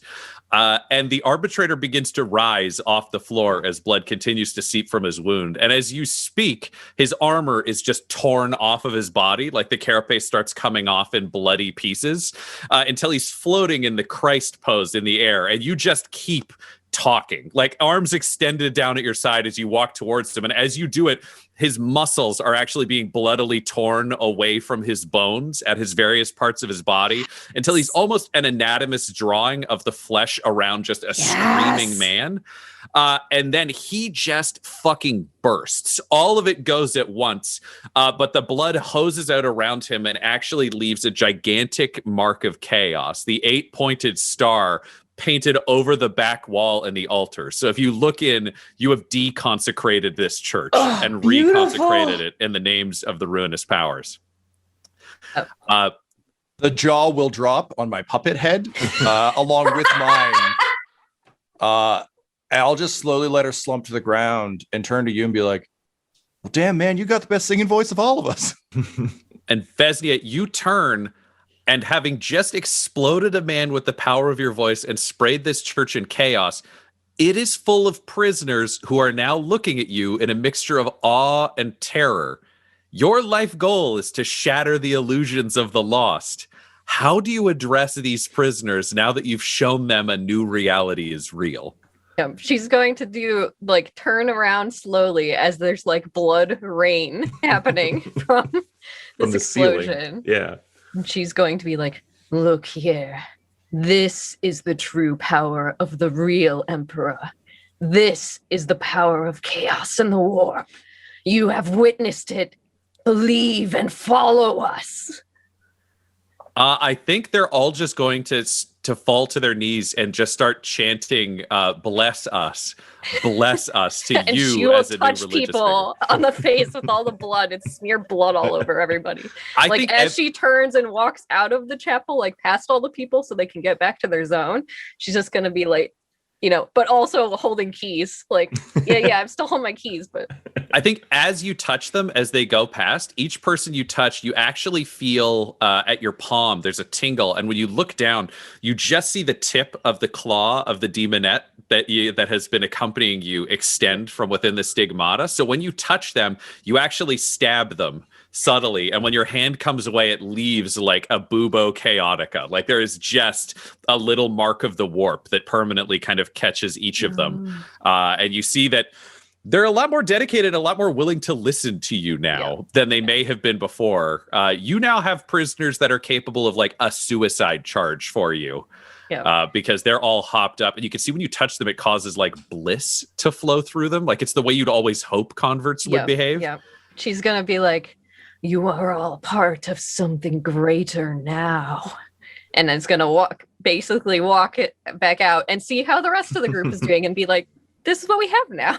So when you arrive outside, you all kind of see how things have fallen. Morgath comes out and looks exactly like Morgath. You know it's a horrific battle.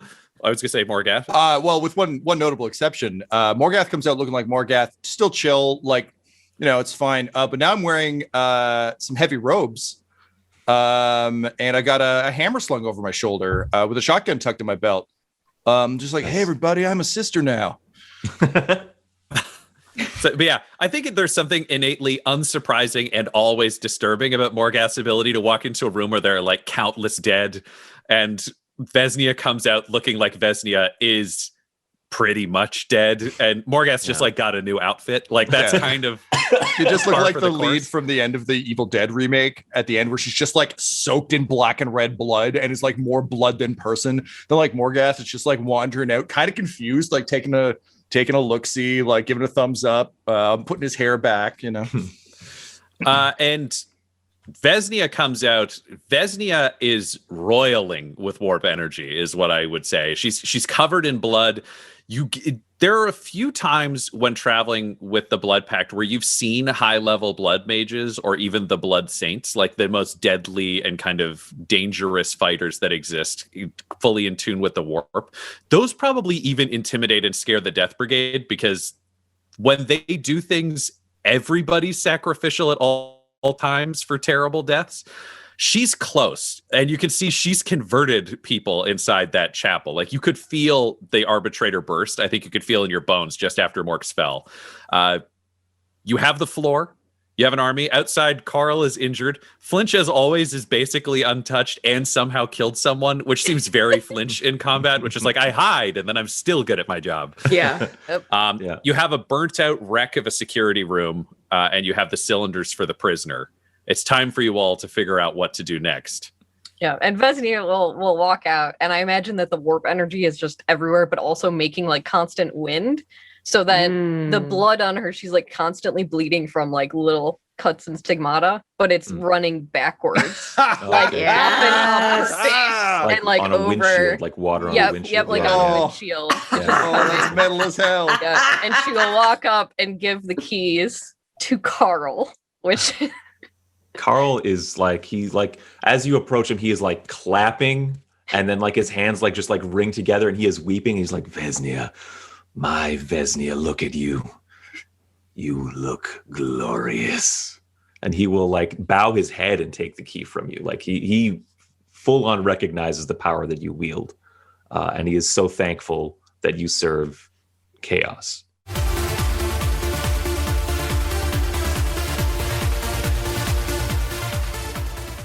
Beta Block is now yours. You have an army of converts, but the Blood Wolf has run out. You can feel the energy has kind of bled away. The temperature is returning to normal. You have a damaged control room, which you could theoretically try to see what use could be made of, and you have the cylinders that will give you access to this prisoner. The thing you don't have is a lot of time, because with the Blood Wolf expired and whatever room it attacked savaged and probably destroyed, now is the time where the prison guards can begin to respond, and you're the only floor with an active problem on it. I will say, because you have an army of converts to chaos now, if you're willing to burn them, you could send them up the stairs to essentially engage and buy you time to explore the room and this prisoner with their lives. Or you could try to fortify this floor and battle to hold off the undoubted response. That's your call. Carl, having just gratefully received the cylinder from Vesnia, will walk past the chapel to see kind of what went on in there. Absolute elation, just couldn't be happier. And I believe he kind of maybe like does just a little dance of just like joy. And what is our unit called? We're called like a blood pack. You are the Blood Pact as Yeah, an army. You would be a ganglia as an individual squad now. Okay. You are in the Death Brigade, which is a division of the Blood Pact. That's like Okay. I would just say ganglias to me, so that we can all confer together.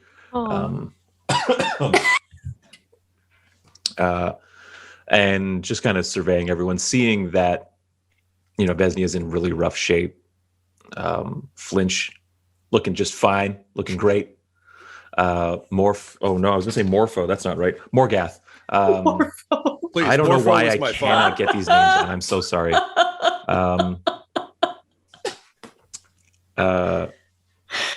Morgath, obviously making some major upgrades and stuff like that, looking very sharp.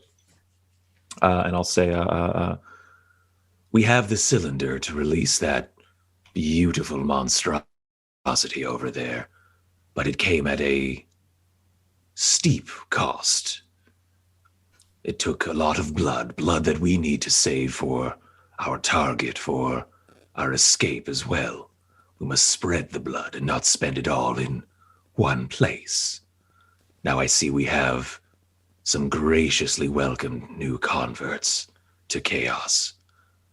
Shall we put them to good use and send them upstairs to clear a path or take the first significant blows from the prison's response?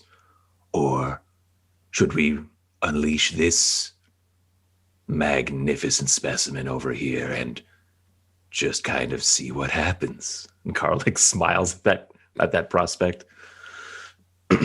Those are the two options that I see here. Flinch, do you think you could recover or repair any of the damage done to this security booth to open and close certain doors?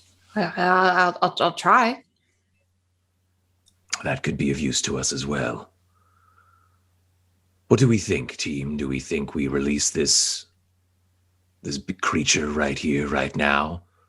Do we activate the drop and simultaneously open his cage so that he may be unleashed on the floors below us, creating another hotspot of carnage to divert some attention off of us? Time is of the essence now, and we must decide quickly. And he'll just kind of open his hands for responses and thoughts. And the box in the middle that it has the crazy psyker in it. Is that the person we're supposed to kill? No, It's not the the target is Okay. up in the isolation cells. This is just a VIP prisoner. Okay. You know they're like a monstrous thing. You also know from your engagement with them that they are not a psyker. That would be why the Okay. astropath was the one to kind of be the only person who could get access to them. So the we thought just know would that it's be some kind of crazy spooky. Yeah. spooky and chaos aligned. You just don't know anything else other than it Okay. probably doesn't have psychic powers. So if it's dangerous enough, they used a psychic to lock it up because it couldn't fight back in those terms. Okay. Understood. Well, I mean, what if I try to get access to, the upstairs, and then once I do that, we drop spooky thing, and then that's like distracting, and then we send our new converts up. Yeah, hey, I don't want to speak out of turn or anything, but I always remember back on my home planet, we used to have this thing called ice cream, right? And every time we'd go out to get some ice cream, everyone would be like, "Oh, I'm getting chocolate, I'm getting vanilla." We'd have these big arguments about it. And I was always Flavors just of saying, screaming? yeah, kind of like that. Yeah. Wow. But like screaming, you can eat. It was real tasty. So I always used to say, hey, why pick one when you can just get two? So, all I'm saying, Carl, and I really respect you, man, but appreciate you. I agree. Why do one or the other when we can drop this sweet baby down on the bottom there, let them loose, let them have some fun. No one likes being in a box. And we can send our new buds up top. They can raise a little hell, and then we can go revel in that hell. And I mean, look, worst case, if we unleash this big old motherfucker downstairs and he starts wrecking things, well, maybe they'll just have to nuke the whole place from orbit. That gets it done too. I mean, I'll warn y'all when I make it off post nuking, because when he taps the knife. Yeah. I think we all nod yeah, we know. But we'll got the job done, and that's really what we're here for. Man, I miss All of ice the cream. above. I like that a lot, yes. Vesnia, with your new flock, is this an appropriate use of them, or did you want anything else from them before we send them to serve their ultimate purpose? I am in agreement. I think that is a perfect way to use all of the things at our disposal. Very good. Oh, hey, alignment. Great. That's great. We make a good team. Everyone make the necessary preparations. I'll go speak with our esteemed guest. And I'm gonna walk over to the dangling cage. All right. And I'm heading to the blown up security room, see if there's anything salvageable. Thanks for giving us options, GM. We choose all of them. Yes. Yeah. Yeah. No. I mean, all at the same time. and you're doing it, I will tell you, in a smart way. So your convicts take the truncheons and stub pit guns and all that kind of shit. There are, however, for those of you who may want them, there is a shock maul, which has been left over from Morks's body. do you want that? I imagine, Carl. I feel like you have right of first claim on weapons. Yeah, I'll take the shock maul. Yeah. Great. So its stats are, it's your brawn +3 for damage. It's crit 4. Damage is brawn +3. Okay. And crit 4. And that's melee light or melee heavy? Melee light. And sorry, Ryan, I was going to say, I did look up Warhammers. Is this a Warhammer, a Force Hammer, or is it a powered? I can't imagine it'd be a Thunder It Hammer. is just a Warhammer. Yeah, it's just a Warhammer. Perfect. Straight Warhammer. Yeah, great.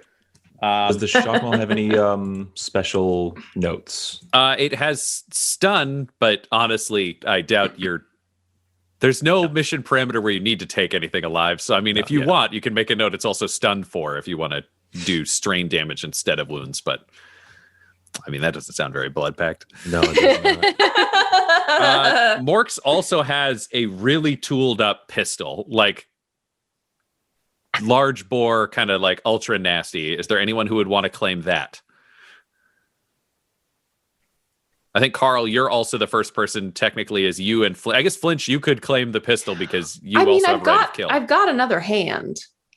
So I'm just thinking That's a great point. last gun, a thane, third arm. I mean, to be clear, a last gun is kind of a two-handed weapon if you want to shoot it. Shut up. The pistol's fine. Oh shit! Oh, Morks' gun is broken. Fuck you. No, so Flinch, you have claimed a hand cannon with expander rounds. Awesome. Oh I'm dear. glad I didn't get shot with that thing. Yes. Yeah, it would've been Expander bad. rounds. Expand your so, mind all over the wall. Yeah. It is ranged light. Yep. Its damage is 9. Okay. Crit is 2. Oh, nice. Its pierce is 2. Nice. And it is inaccurate 1. Oh, okay. And its range is medium, which is just worth Okay, noting. It shoots inaccurate further 1, than I would have range thought it medium. would. Okay. There is also a mesh cloak if someone wants to take the pirate jacket. Ooh, that might maybe that will Besnia? help my armor. Yeah, and you situation. kind of Yeah. ascended in the eyes of these people. You need you need new. An epic Clothes, jacket yeah, on top. exactly, Yeah, yeah. yeah. I think I'll go for that. Yeah, and I think Nice. with the amount you've been kind of shot and damaged, your flat coat is kind of useless at this It's point just anyway. not So anything anymore. we will trade it for the mesh cloak. So your defense remains 1. It's got the same defense, but it adds 2 to your soak. So it'll actually be, I believe, from the flak, you get to add an additional soak. My soak was 4. So your soak will now be 5. Okay.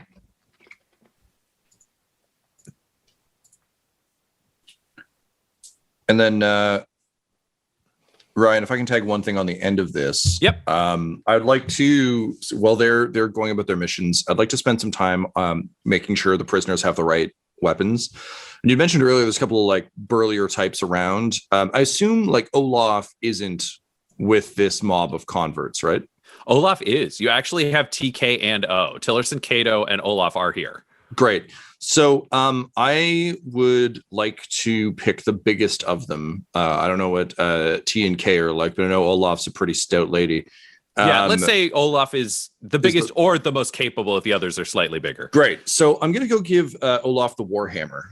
It is far too unwieldy for me to use effectively as a knife fighter. And I feel like it's the kind of thing that weirdly Morgath would carry around to look impressive. And then the minute combat would start, it would be like someone shrugging a jacket off, where like Bane throwing his coat off, where I would just like throw the hammer away and just like pull out a knife. So I'm going to give Olaf the hammer. I'm fully on board with all these people sacrificing themselves for us. But I also like it'd be an affront to chaos if they didn't do as much damage as they could going down. So I'll just be like, hey, yeah, so I mean, you've probably figured out that we're like kind of doing our own thing. But, you know, I really enjoyed being part of your gang. You guys are real welcoming. I really like how, you know, you guys tried to stand up for me when, you know, those burner bar. Oh, I killed them, by the way. I killed them for you. So don't have to worry about them anymore. They're dead. Don't worry Flinch about helped. our gang, says Olaf, like wide-eyed, looking almost heroined up with like a mark of chaos in her forehead. And she's like, we've joined your gang now, the gang of power. Oh yeah, that's cool. Anyway, look, I just wanted to really say I appreciate you. So here's a gift. This is Sister Brutal. And she's yours now. So you do good stuff with her, all right? Blood for the Blood God and all that. That's a thing. Oh, yeah, sorry, I should tell you, really into the Blood God. So like Blood for the Blood God, Skulls for the Skull Throne's important.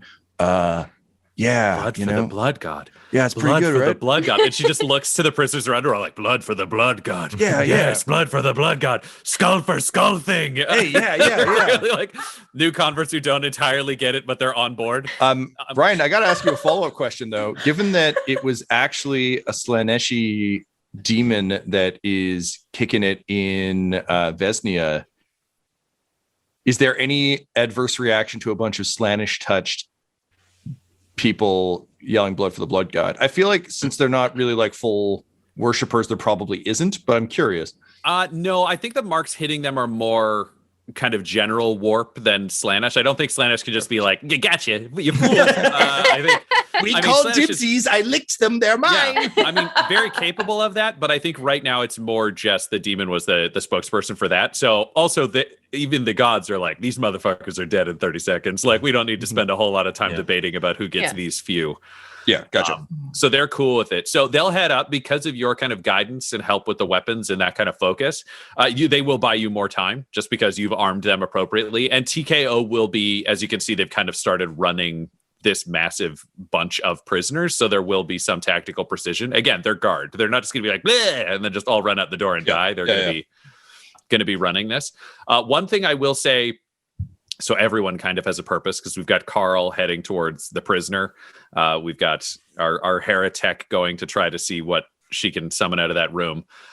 If you wanted to, Morgath, there are electroflails built into the hands of the Archoflagellant who is dead, and those could perhaps be removed and improvised into a weapon that could be used by yourself should you so wish. Or if you hate the flail idea, you could go search. No, I like the flail guns, didn't they? The Enforcer's guns, they had auto pistols, but those have been claimed by your tank team. Okay. Honestly, they're not any better than a las gun. So Yeah, remember Lyric? Oh, is that what she had? Okay. yeah, Okay. they're not great. Yeah, Ryan, I like that a lot because, quite frankly, as much as Morgath likes knives are also like a truly limited weapon in combat. I think the irony of being able to wield these things would be great. I assume we'd have to Calvin ball up some rules for what those look like. I actually have the damage stats for them, so we can make that work. We would just have to Calvin ball the design. So if you want to think about how you would put those together in a weapon, I will come back to you and we can roll to see. Oh, I got it. It's just he goes full Kratos. He takes his Athame and like rigs it up to the end of the chains, wraps the chains around his wrists, and it's just going for like chain knife whip around. God of War / Darksiders. Is that series? Yeah. Yeah. So just like chain, so it can fully be used as just like chain whips, but with the intent of being able to flick blades. Cool. The chain whips themselves are also barbed wire approaching that, like they're bladed throughout. Yum. So this is ultra nasty stuff. So for yourself, it'll be damage, your brawn +4. Okay. So for you, that'll be, grotesque. Yes, truly. Crit 2. Mm-hmm. The range, I will allow short because I think you could theoretically whip them far enough to grab somebody who's within like 10 feet kind of thing with them. Yeah. Why don't we say short with 2 setback? Yep, I would agree with that. They're Pierce 1 and they're Vicious 4. So you'll add some solid damage on a crit chart. Mm-hmm. I will say if you're using it, it will upgrade one of the die where you are attacking to a red die at the gate just because of all of the bladed elements that will be encircling you and foes. But that's it. So it's a nice, nasty little little weapon you put together. I'll also say, why don't we give me 2 damage for installation, like to me, from just like I'm wrapping barbed wire chains around my my wrists. They're going to constantly be healing over. So I feel like there should be a physical cost to me. Cool. Yeah. If you're going to pay that now, then we'll make a note. No, that makes sense. And then the red die in future, it doesn't necessarily mean if you roll something bad, it hurts you because you paid a pain. I mean, I think it still can because it's still like whipping them around. I just think the actual act of like, if they're barbed wire chains, I don't think there is probably a safe way where you like wrap them in shit, but there's no way Morgath is doing that. No. Just like, oh, hey, yeah, these are going to be fun. Oh man, I love wielding blasphemy. Yeah. All right. Cool. So Morgath is doing arts and crafts in the chapel. I think Vesnia would probably also join him in the arts and crafts room because it's like I was trying to think of anything that maybe she could look to heal a little bit, just like to stem some of that. But I was thinking even just looks wise with the jacket, and since the rest of the clothes are all tattered, to maybe go in the chapel and find all of those like lovely prayer scrolls and like wrap them around her and bloody them up so they're like emperor prayer scrolls like as a shirt and like on the jacket. Nice. We'll send you to do some arts and crafts then. You can go start doing that. It sounds like it's a simpler craft, so it'll be, for you to do that. Carl, you go and approach kind of the little control box in front of the medical. You can slide the cylinder in. However, it doesn't actually fire up yet. Can you roll me cunning at difficulty 3? Cunning and either streetwise or subterfuge. Or it's not subterfuge, skullduggery, whichever is yours. Or perception, if you prefer that. You get flexibility here. I would prefer perception. Thank you. Do that one up. Perception, and we're using cunning, which is a strong stat for me. Okay, great. Okay. Difficulty 3. Yeah, difficulty 3 is a little scary, but let's see what happens. I'll give you a boost based on what you logically know about this setup so far. So like story points kicking around, bud. No, you guys are actually at 0. They're kicking around for the GM. Yeah. I rolled, and sure enough, 1 success, 2 advantages. Cool. They gave this key to the astropath, and you know that they did this probably to psychically control this thing. You might need someone with warp senses to actually be able to manipulate the system. Okay. Morgath's got you. Does he have warp sense? Do I know? No, God, no. And also, I was like, I'm just like raise his hand and like, hey. Knowledge of lore. Like, oh, does he? Like, is that why he heals so fast? Like, I don't know. Okay. No. I am the one who thought the key design was bad because it's a cylinder and it would be super easy to pick. You're definitely not going to want to talk to me about this. Then I will. I'll see that like Vesnia is like doing important work in terms of like further deconsecrating a chapel. So let her finish up, and then when she comes back out in her new resplendent scroll outfit, I'll see if I can beckon her over and ask her to take control here.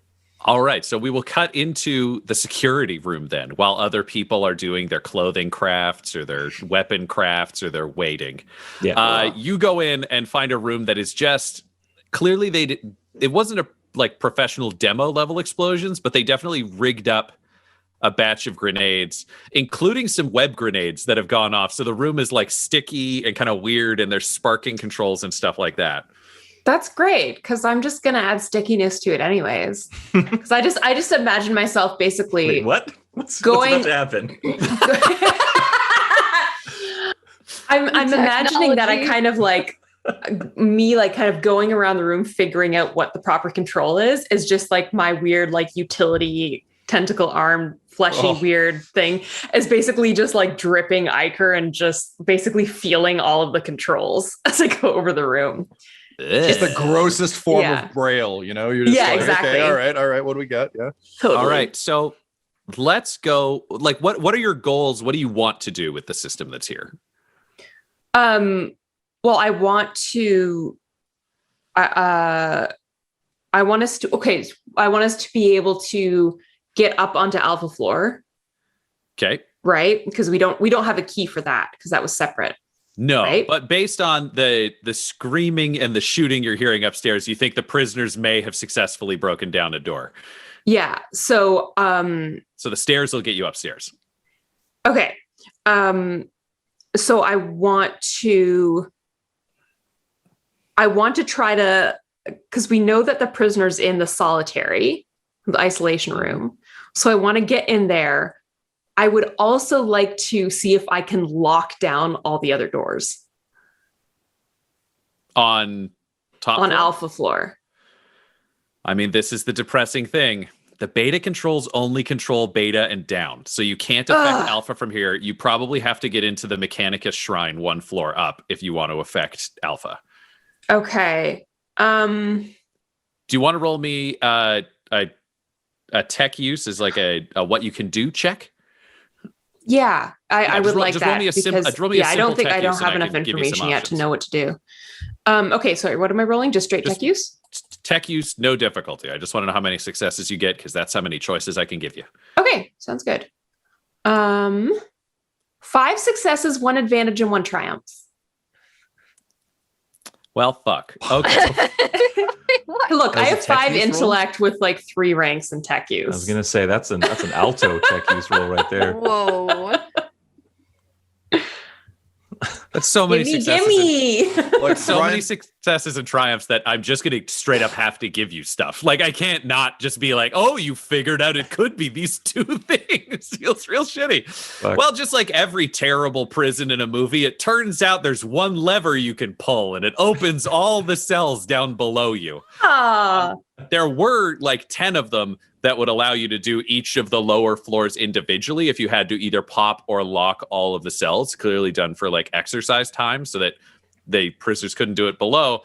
But you realize that pretty easily you can jury rig all of those to be wired into the one still remaining lockdown lever. So you'll be able to pop the whole prison. And there is a reasonable chance that you can wire yourself into like the Vox system throughout that the shitty colonel uses to announce his morning prayers. So you can also speak to the general prison population below while locking all of the cells either opened or shut.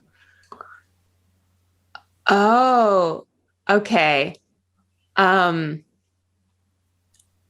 mean, I think I know what I want to say, but I just kind of yell, like, Carl.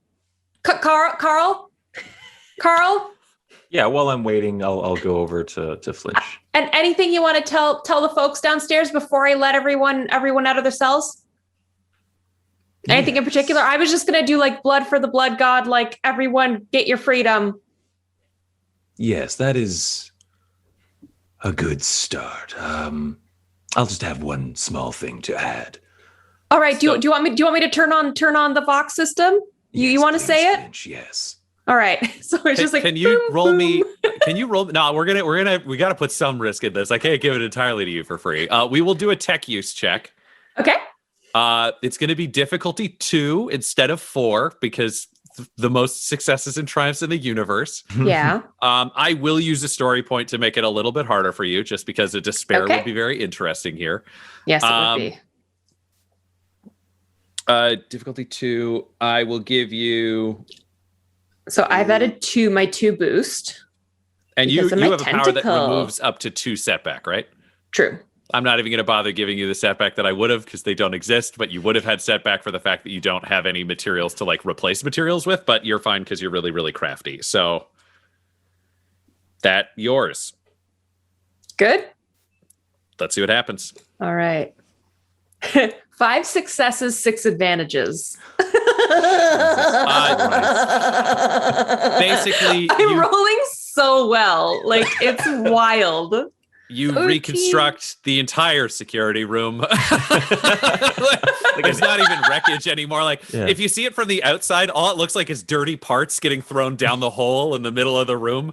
And then you've kind of rigged up a single desk that remains, and your gross mechadendrite like helps you put things in place, and you manage to jury together like a microphone and kind of the one lever you can pull to open all the doors. And you can allow Carl to approach. Cool. Like a Property Brothers episode where it's like trash and then like sparkle wipe and it's just a beautifully refurbished security room. Except that I'm still covered in like blood and ichor. I just want to say that my difficulty and challenge dice came up blank. Ooh, It's just like, it's so amazing. Like fantastic. how well I rolled is unbelievable. Yeah, You're Ryan, about let us to know if see you it. want a break. We apparently can just tell the story for a bit because We got the it from dice here, are, just giving us free reign. Yep. Yep. We are blessed So- this day. So I think there's like I press my weird tentacle arm to the little button. It goes doon doon that you hear like echoing throughout the prison. And I've got the speaker thing, and I say, "Attention, inmates! There is a new morning prayer that we will be observing." And I start to list off death, just the different names for death, over and over again, as many as I can. And I think for the rest of you, your ears start bleeding, but it's in a comfortable, yes, the morning prayer kind of way. Like this is all well known by you. And I gesture just like a loop gesture to Flinch to see if Flinch can loop this message. And then I'll basically take my finger off the speaker once we've got it looping. Perfect. I'll come in with my chain arms, just a big smile on my face and like blood rolling out of my ears. And I'm just like, oh, hey, have you heard this new guy? He's way better than the last guy. Oh, man, this guy's great. You should listen. He's really good. I'm a big fan of his message. And you're just hearing screams and banging come from all of the cells below, as it's clear the prisoners are being driven absolutely fucking insane by these repeating blasphemous words. I And go I to think- do a chef's kiss and accidentally shred my lips and the mask. I'm like, oh, ow, all right. Yeah, that's good to know. Wow, won't be doing that again. And I think at that moment, I pull the lever. And at that point, you just hear hell break loose below you. You're hearing last gunshots, but then strangulations and like guttings and weird groups of chanting. Like it's clearly become like all of the bad guys from, I don't know, Ghosts of Mars, that awful John Carpenter movie. Just that shit, just for 13 floors of a prison. From what you can, if you look over the edge, you can basically look down and see that there was a pretty solid squad of kind of like armored up troopers that are holding the 2 floors down from you because they were there to deal with that flame servitor. So they are managing to barely hold that one under control, but it's clear prisoners are trying to climb down and up towards them from other floors. So they're occupied. Shit is going crazy. And the elevator, which had gone back up to Alpha floor, is like going back down. Your guess would be that it's trying to send support to the 1 floor that's being held. Right. If you were them, you'd cut your losses on the guards on every other floor in about the next 90 seconds. Okay. At this point, it's less a tactically prudent thing and just a matter of principle to free this the monster. lovable brute that has been Yeah. wrongfully caged. That's So Carl is ready to reconnect with Vesnia to see that done. Vesnia, due to your new blasphemy, you will be able to recover some strain. So if you could roll me a discipline check with no difficulty.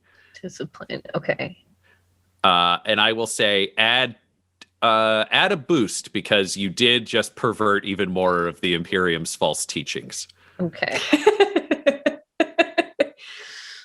You I said like discipline, playing right? the baddies. Yeah. This is fun. This is very fun. You don't have to worry about the mess you leave behind.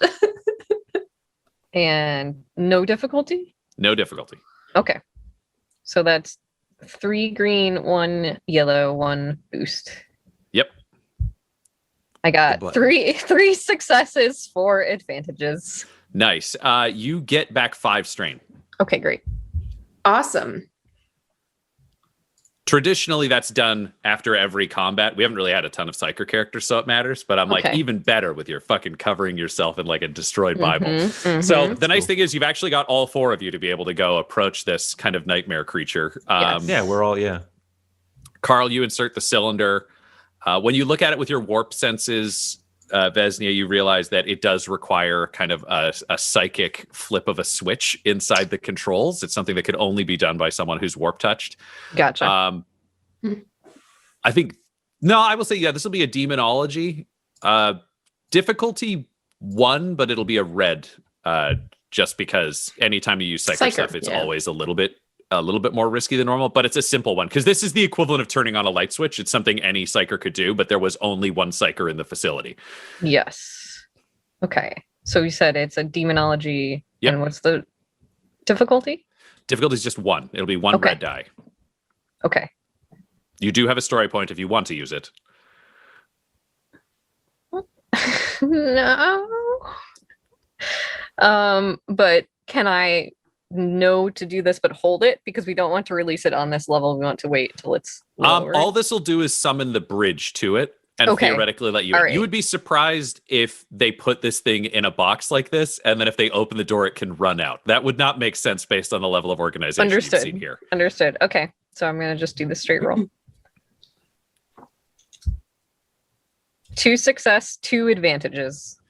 Yeah, you flip the switch. This was a very basic. So basically, a bridge kind of sinks out from beneath you on the floor and gives you a walkway to the box, and the door on the box that's closest to you slides upwards with a series of, poorly oiled clanks, but making very clear that this is a sturdy ass fucking box. Inside it, there is no light whatsoever. And there are no railings, but you can walk out towards it and into the dark if you want to see what is inside. Yeah, I want to see. Yeah, Carl wants to go too. Yeah, we're going to walk out there. Is everybody going, or is it just I'm gonna Carl hang and Bessie? back This naturally. The flinch special. Surprisingly, Worked well so far. I think I'm just kind of like leaning over the railing, kind of like, Yeah, surprisingly, Morgath also hangs back. I think because his lizard brain is like, this thing kills them both immediately. Someone's got to go upstairs and stab that guy. So Also true. yeah, I'll stay like I think even further back than flinch. Like making no effort to look cool. I'm just staying at like designated survivor distance. Alrighty. So Vesnia and Carl, you both step forwards and kind of cross the beam. I think you're very confident. Blood Pact are not really afraid of death. You're afraid of pointless death, but you know your own ability. So I don't think you have like a fear check for heights as most people would. Oh, no. I think you guys just go, but the moment you step inside the box, you're completely out of sight. And I think there's something unsettling for Morgath and Flinch waiting outside for essentially the commander and like the anointed to both disappear into the darkness. yeah, I stand up off the railing. Like, And I think inside, the two of you just hear this like growling, deep voice come out of the darkness, just like Rakshasa Lavanya. Let me loose, and I will eat your eyes. We Why? don't know. Yeah, go, We just go. were there. Yeah, we both just talk at the same time because we're freaked out. We both like, ooh. I want to get a fear check from both of you because I think this is the rare thing that can actually scare you. So you can use either discipline or cool, depending on whether you think you're tackling from your willpower. Probably willpower for Vesnia because you knew this was spooky Mhm. in the discipline range, and probably cool for Carl, just because that's the kind of like something startled you, spooky. So I do have tempered will, but it looks like have that that too, kicks yeah. in after the effects of fear. Yes. So Okay. if the fear hits you, it won't hit you the same Yeah. way as it Okay, would okay. normal people, but Presence is not super. it'll be So difficulty cool, 3. but- okay, this is intimidating.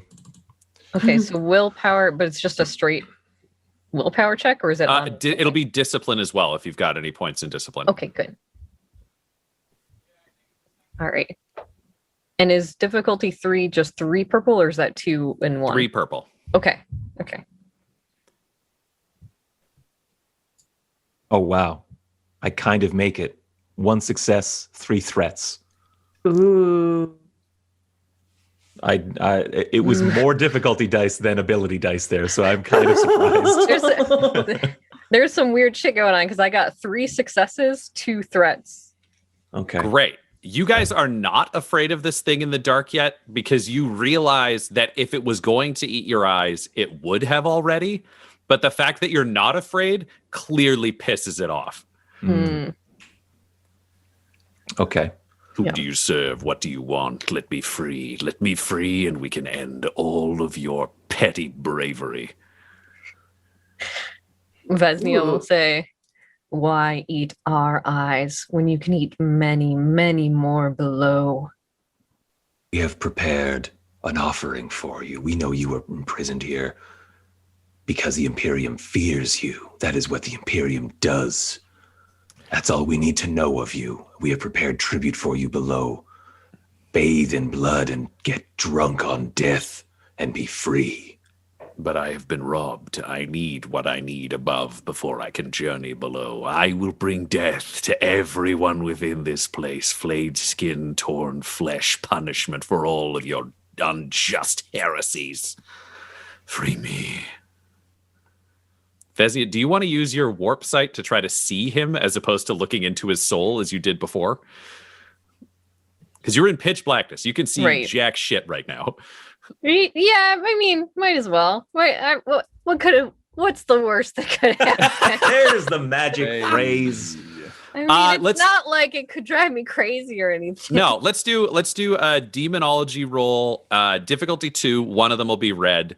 I will give you a bonus die because you are cloaked in blasphemy, and I will give you another bonus die because you're careful to not try to dive into this being. You just want to see what's in the room through warp field. What's in the box? Yes.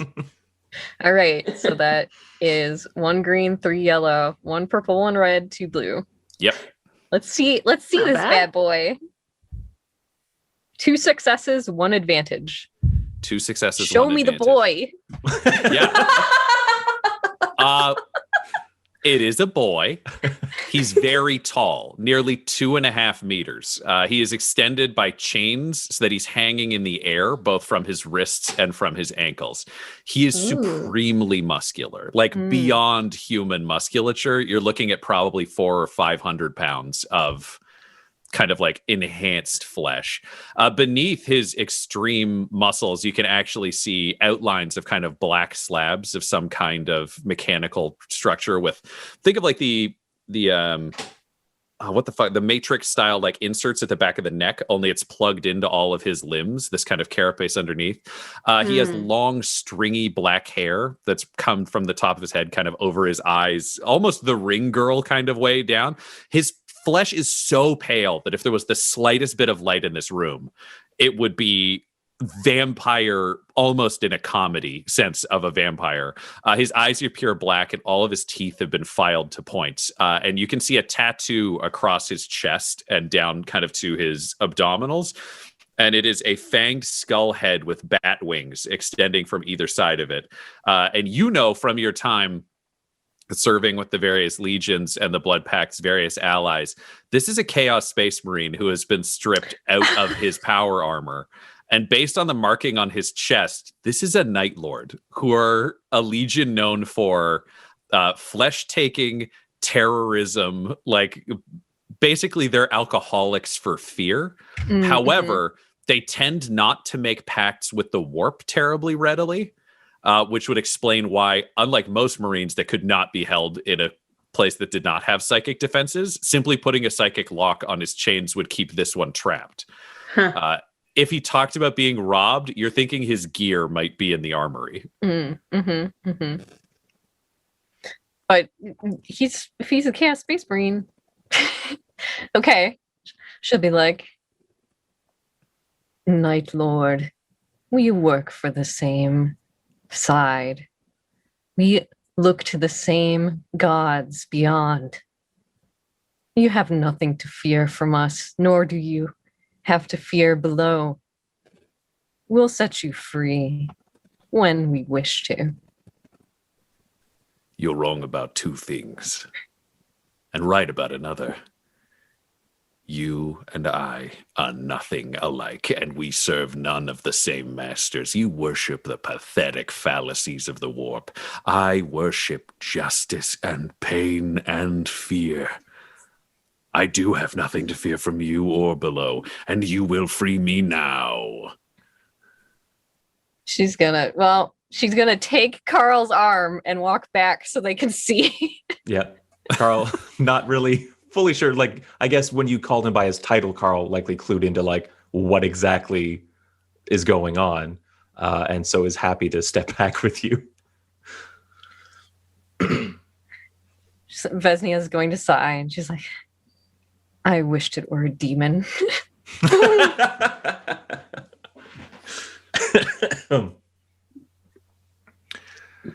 Yes, but A Chaos Space Marine will do as well. Let's drop him. Mhm. And is he dropped from the control panel and and his bindings are what are psychically released? Is that how it works? You'd basically, if you were to drop him, you'd imagine, I mean, we'll skip a couple of rolls because I think you'd be able to figure this out if you were to collectively look into it. There seem to be explosives linked to the chain. So if you try to force the controls to work from the outside, odds are it will drop the box. You don't know if he will be able to get out. It'll depend on how it falls. Do the chains break? Those are questions unto themselves. The concern would be that a Chaos Space Marine, if you piss him off, could theoretically come through all of the prisoners and up those floors to get you. It would be a race to, can you get to your target before the Marine gets to you? So you could go for that. He's got 14 stories worth of prisoners to deal with. There is also chaos below. Or can you roll me a cunning difficulty 3, cunning, and let's say streetwise, Carl. Streetwise cunning. Okay. Difficulty 3. Yes. We might not see a good roll here. Oh wow! Again, a little bit of a mixed bag. 3 successes, 2 threats. You might be able to negotiate with him or tell him where the armory is and just kind of use him like a bomb and try to finish him off or leave him alone with that. He doesn't actually give a shit about you based on the conversation. He just doesn't like being in a cage, and he doesn't deal with mortals. That works for me, but I, as a player, feel like I am way out of my depth talking to a Space Marine. We pretty much all are at this point. Yeah. We just Have you don't want to kill informed us. Flinch and I what's going on, or are you still in the box? No, we They walked stepped back out there. into the light, so I imagine you'd know what's Right. going on. We can confer. There's a Space all right. Marine in there. Oh, cool, man. I always want to meet one of those guys, at least from our side. I fucking hate them on the Imperium side. Hang on one sec, and I'm just going to walk into the box. Ugh. Enjoy your fear roll. Yeah, I'll take that. More than... Actually, I don't think you need to roll a fear roll. Your knife isn't broken. Yeah, man. I got this. So I'll just walk in, and I'll be like... Only gonna piss him off. I'll like look him up and down and be like, oh, hey, man. You can't see anything. It's pitch black. Yeah, so I'll look him up and down. I'm like off center by 3 inches, but I kind of know roughly what I'm trying to do. Hey, So, man. I'll look him up top and down and be like, oh, hey, man. Yeah, we thought maybe you were a spooky demon, but I guess you're some kind of like you're a Space Marine, right? Free me. Oh, yeah, dude. Look, I'm happy to do that. Look, my buddy Carl out there, yeah, he said you were a Night Lord, right? So like you love fear, right? That's your jam? Yes. All right, cool, man. Well, look, I'd be happy to set you free. I hate seeing a fellow ass kicker in chains. That's a real bummer for me. But like, don't you normally have like cool badass armor? Yes. Okay. This guy has said he's going to free him, so I think the Night Lord, even though superior, does not entirely know how to play this. I'm like, oh, yeah, that's cool. But all right, cool. So look, here's what I'm thinking, man. What if we find you your armor, right? Look, and like you don't gotta do anything for us. Like you'll probably like try and kill us and stuff, and that's fine. I get that. I try and kill people too, but like I'm not as good at it as you are. So look, here's the thing though. If we get you your armor, there's this like really scared guy we know. He's super scared. He's like upstairs in one of those isolation chambers. So you can do whatever the fuck you want to us. Like I don't care. But like, if I get you your armor, would you be cool like making sure this guy dies? He's so scared. He'd be like so tasty. He'd be real good. He'd be like, do you know ice cream? He'd be like that, I think. A bargain. Kerr's always kept his word, and so shall I. Oh, that's cool, man. Thanks. I really appreciate that. You're all right, man. That's real cool. This Kurz guy sounds cool. I'll kill some people in his name, I think, if that's cool with you. No. All right, I won't kill anyone. That's fine. I don't really care, bud. I got my own stuff. So that's cool. So look. Allow me to reclaim my equipment. My own tools. Do not sully them with your pathetic hands. Oh, yeah, that's fine. I promise you, I will ensure that everyone dies in this entire facility, and you and yours die last. Oh, that's pretty good, man. Yeah, no, and it's cool. I wouldn't sell your stuff. I got these cool chain guys going. All right, give me 1 sec. I walk back outside. I'm like, hey, guys, he's pretty cool. He's like us. He likes some guy named Kurz, but apparently we're not allowed to kill anyone in his name, which is fine. I mean, we got enough guys. So, look, he said if we give him his armor back, he'll make sure everyone in the prison dies, which is a pretty good fallback, in case we die. Not that, well, I mean, like, the royal we, because, I'm going to be fine. But how about you guys? What do you think about that? We don't have his armor. No, we can get it, though. Do we know where the armory is? No. Or where... I'll go with you, idiots. I know where everything is. He can hear you, so he's just yelling at you from inside the box when you talk outside. Yeah. Hey, guys, I guess Night Lords have maps. Maybe that's their cool power from Chaos or whatever. That's awesome. This works very well for me. Is everyone else in agreement? So I'm thinking if we can release him on a timer or from somewhere else, we could just find the ship and then just let him kill everyone. Yeah, man. I mean, if we care about living, that's really the... Well, is that even doable? A time release on him? I don't know. I mean, you could take a look. Here's the thing. No, because someone needs that to flaming have the cylinders in the servitor front door, still ready and to you need go. someone with psychic powers Psychic to power, open yeah. the box. All right. I will also Alright. say, like, from Morgath's perspective, like, weirdly, even though he's like, sure, this guy's a murder machine, he actually kind of thinks Space Marines are bullshit. So, like, he wouldn't trust that this guy would get to this other dude before the other dude ran away. So, like, for Morgath's money, it's like, yeah, this is our plan B. We're plan A, but this is the plan B guy. Right. So, like, let's let him loose. Let him just kill some He fuckers. said that we can die last. He said we die that's last, plenty man. nice. That's great. Yeah, Yeah. that's the best offer I had all day. All right. Cool, man. Hey, my buddies Gonna say it's release cool him. to, like, let you out. Hey. So, I mean, like, you're welcome, but also thanks. Send Right. in the warp touched. He's All like right. he's like a I'll look tired at Flinch. manager of a team he doesn't like now. he's our boss now somehow. All right. Yep. Bessie's gonna come back. Be like, we are very excited to see the carnage you will wreak upon this blasphemous place. Enough talk. Freedom. right. You'll need to use another demonology check. This one will be difficulty 3. They were not planning on letting this out within the facility, so it was locked harder than their astropath could manage. Okay. One of those will be red. And I'm going to add a story die to that as well. So it'll be 2 red, actually, on that one. Okay. Upgrading another one. Yeah, so it's 2 for y'all and 3 for me as our current stat. I will say... Can I use my warp senses? But it's for a perception check.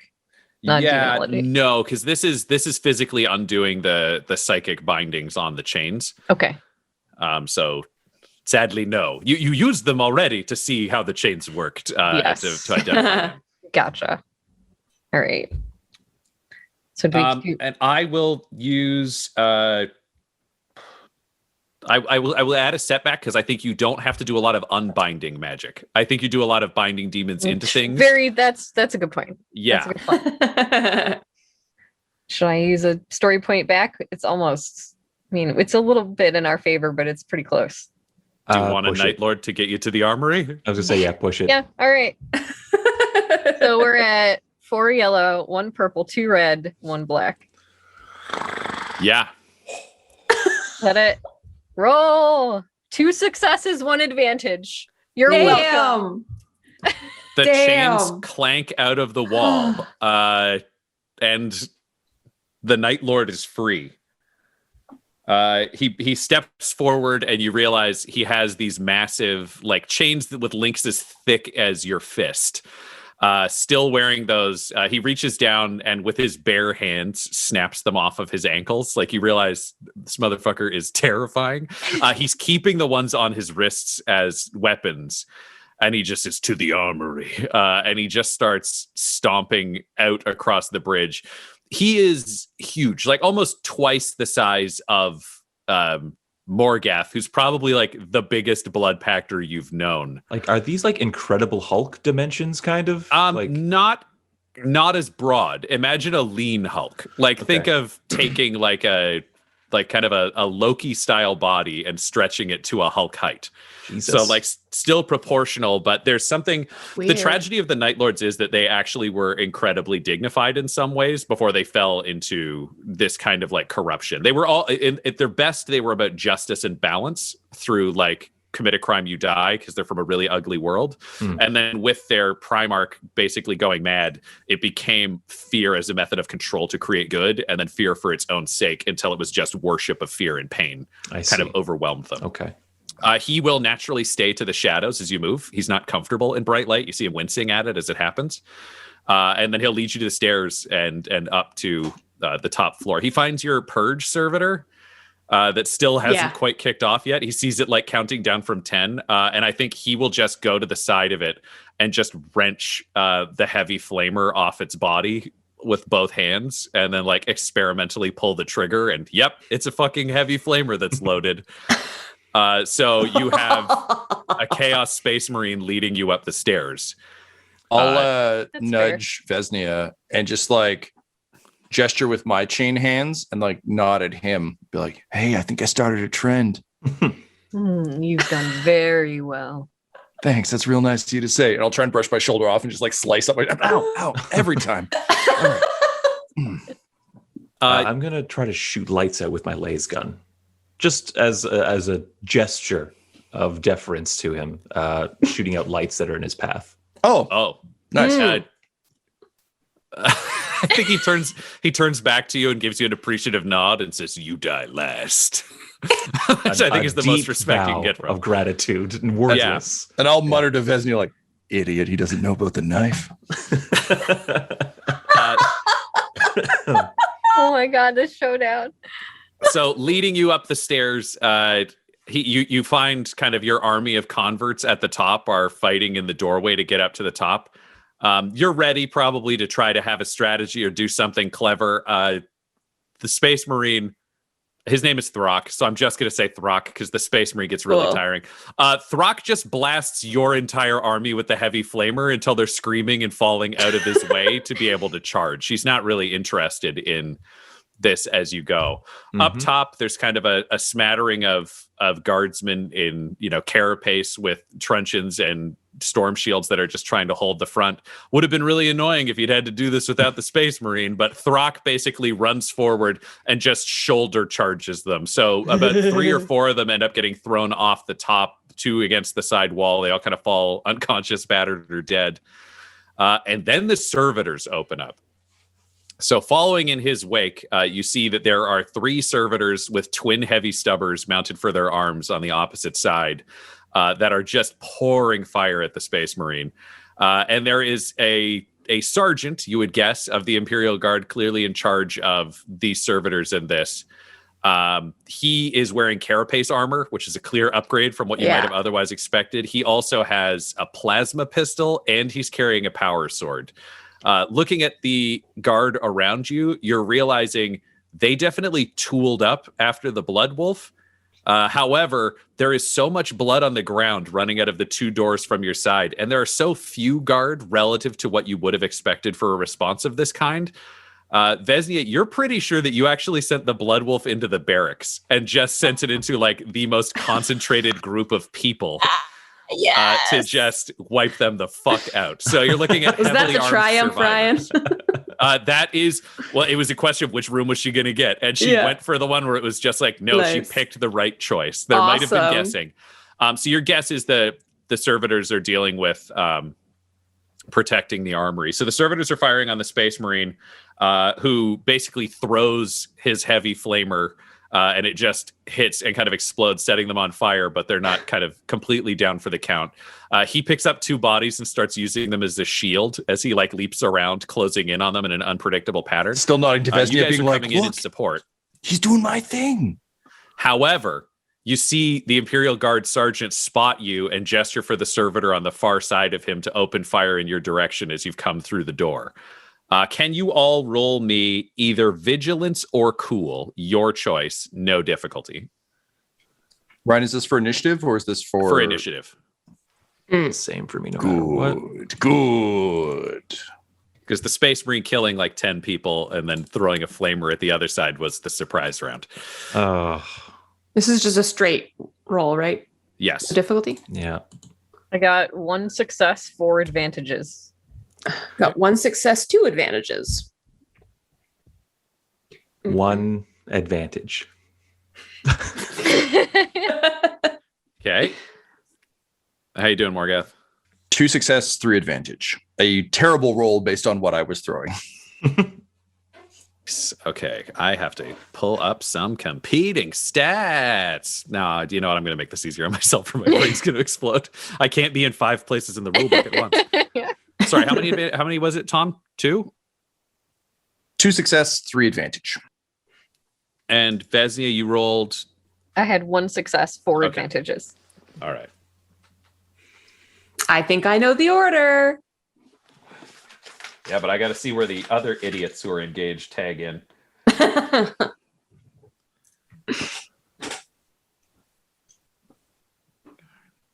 Ooh. How many advantage was it, Tom? Depressingly, only 3. Oh, well, you're still doing fine.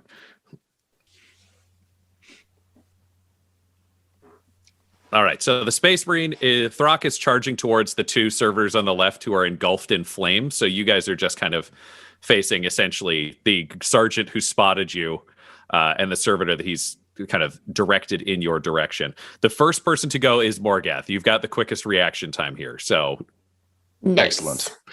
All right. So the sergeant is focused on us, not the Marine. the sergeant is firing on the Marine, but he has spotted you, so he sent the servitor that he's got to fire in your direction. Okay, well, I'm going to go straight at the servitor then. I don't want to get anywhere near this fucking Marine. I'm not scared of the sergeant, but I am scared of the Marine. He's doing the things I do, but better.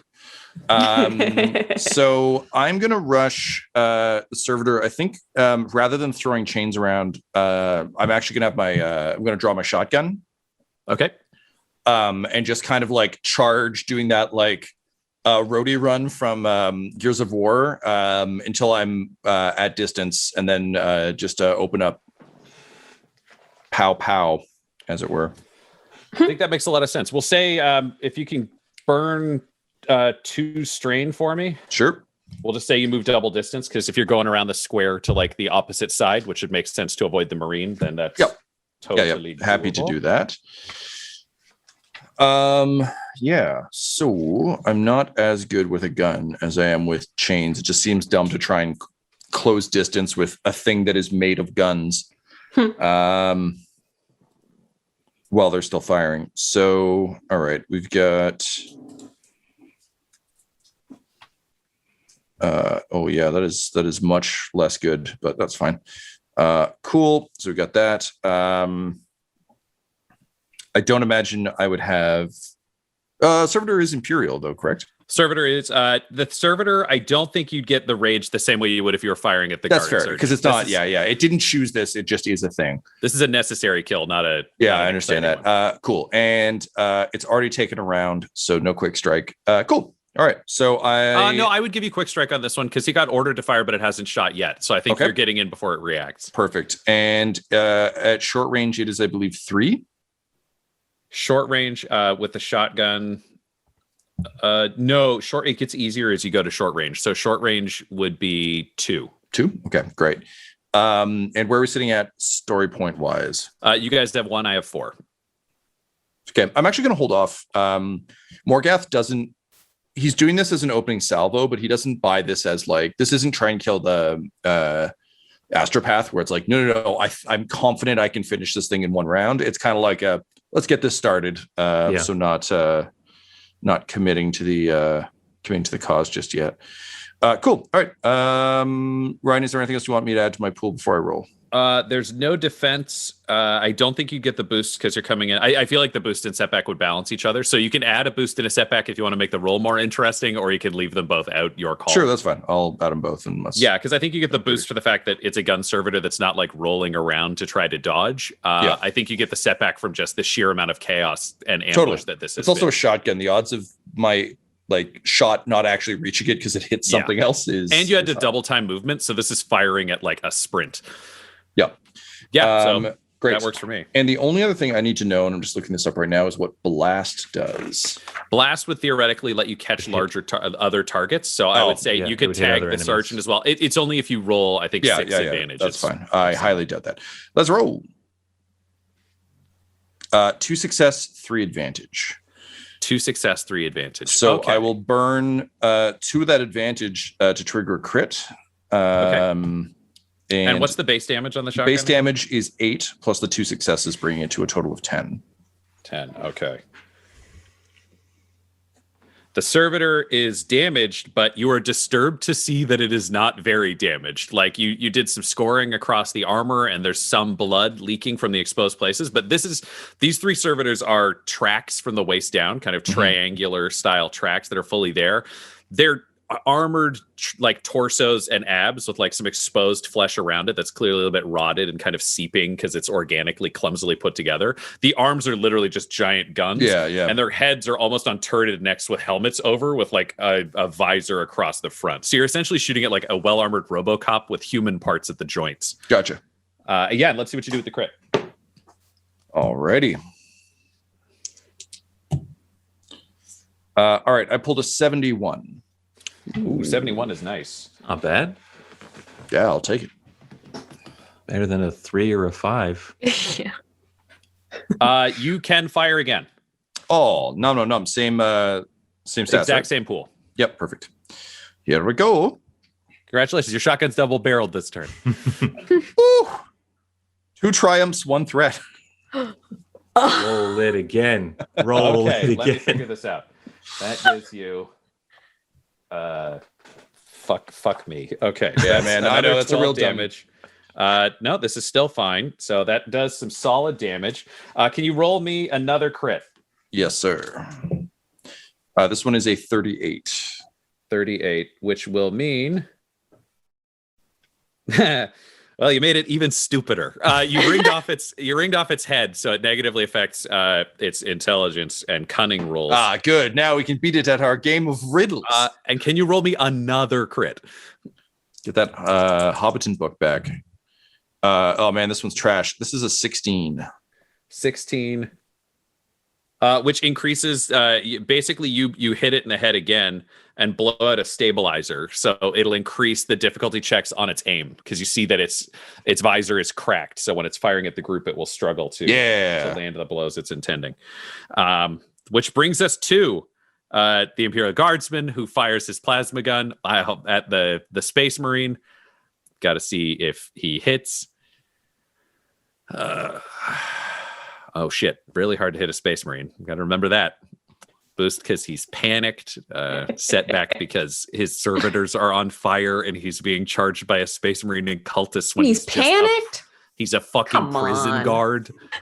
Oh, the Marine isn't panicked. The guy shooting at the Marine is panicked. Yeah, I know. Like, what does he have to be panicked about? It's just all right. Space Marine. He fires, misses the Marine in his like flurry, and the Marine is fucking fast. Like the Marine basically dodges a roiling ball of plasma that splashes off the wall just beside the door you guys are bursting through. So Vesnia, you will have a setback die on your next attack just because you had to flinch away from this for that purpose, because he got some advantage with this failure. And then the gun servitor fires at the door. Heavy stubber. So it tracks over and starts aiming directly into the door. Do you all have a D6? Not Morgath, but the other 3 of you? I don't have one. I think I can get one though. Do you have a D100? Yes.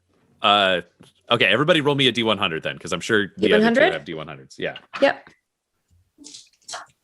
Oh, I got 99 problems. This roll is 1. I rolled a 10. I'm with Exactly Carl. a 10. I rolled a 17.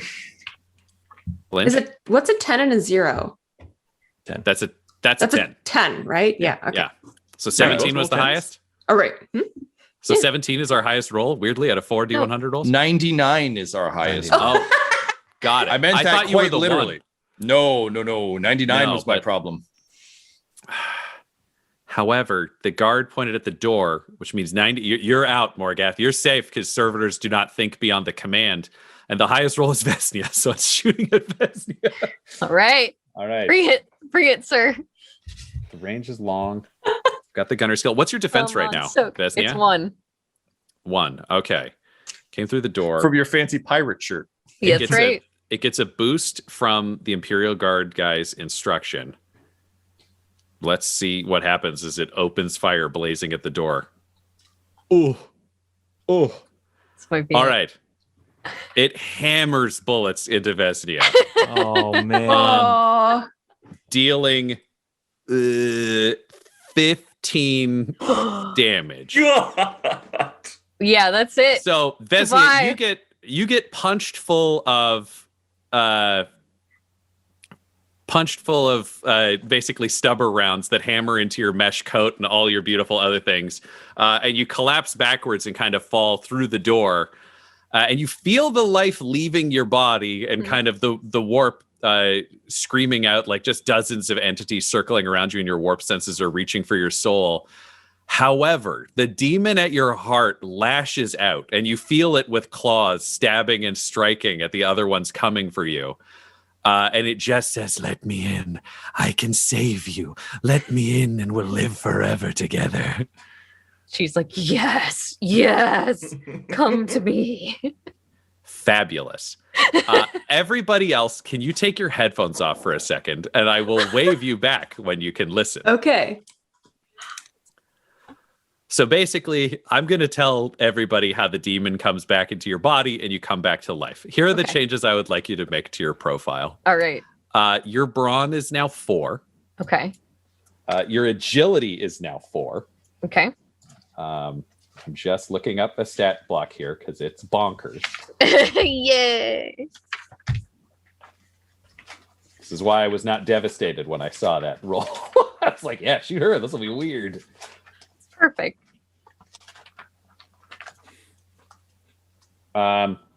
Your soak value becomes 8. Okay.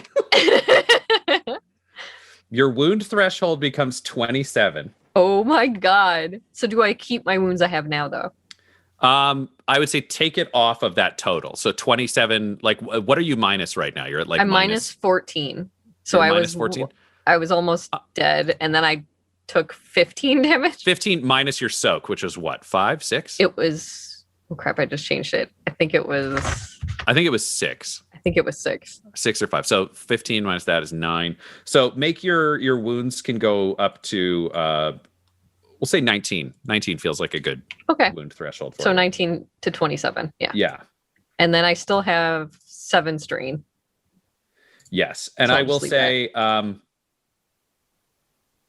your soak value becomes 8, which is good. We'll keep your powers where they are. Up your strain threshold to 20. Okay. And it can be fully full. It can be, so back to 0. Yeah. Okay. Yeah, you'll go back to 0 on what you've spent. Also, you now have regeneration, which means each turn you can recover 4 wounds. Okay. You know what? I made bounce your soak back down to 5. This is a lot. Yeah. Bounce your soak back down to 5 because that just feels each turn recover. Did you say how many did you say? 4. You get 4 wounds back each turn, and your soak is at 5. And then should I have no defense because if I'm I don't know. No, because you're still wearing that coat. Okay. You're still wearing the coat, so you have the 1 defense. But here is the thing that only you shall know and they shall not. You will come back and you will appear to be Vesnia, but the demon has eaten your soul. Yes. This was a bad bargain, and Vesnia is gone, which means you are now the demon. Right. You will play the role of Vesnia, and you will want this to be a completed mission. You want to be sure the Sons of Sek dies. Yes. That's your first goal.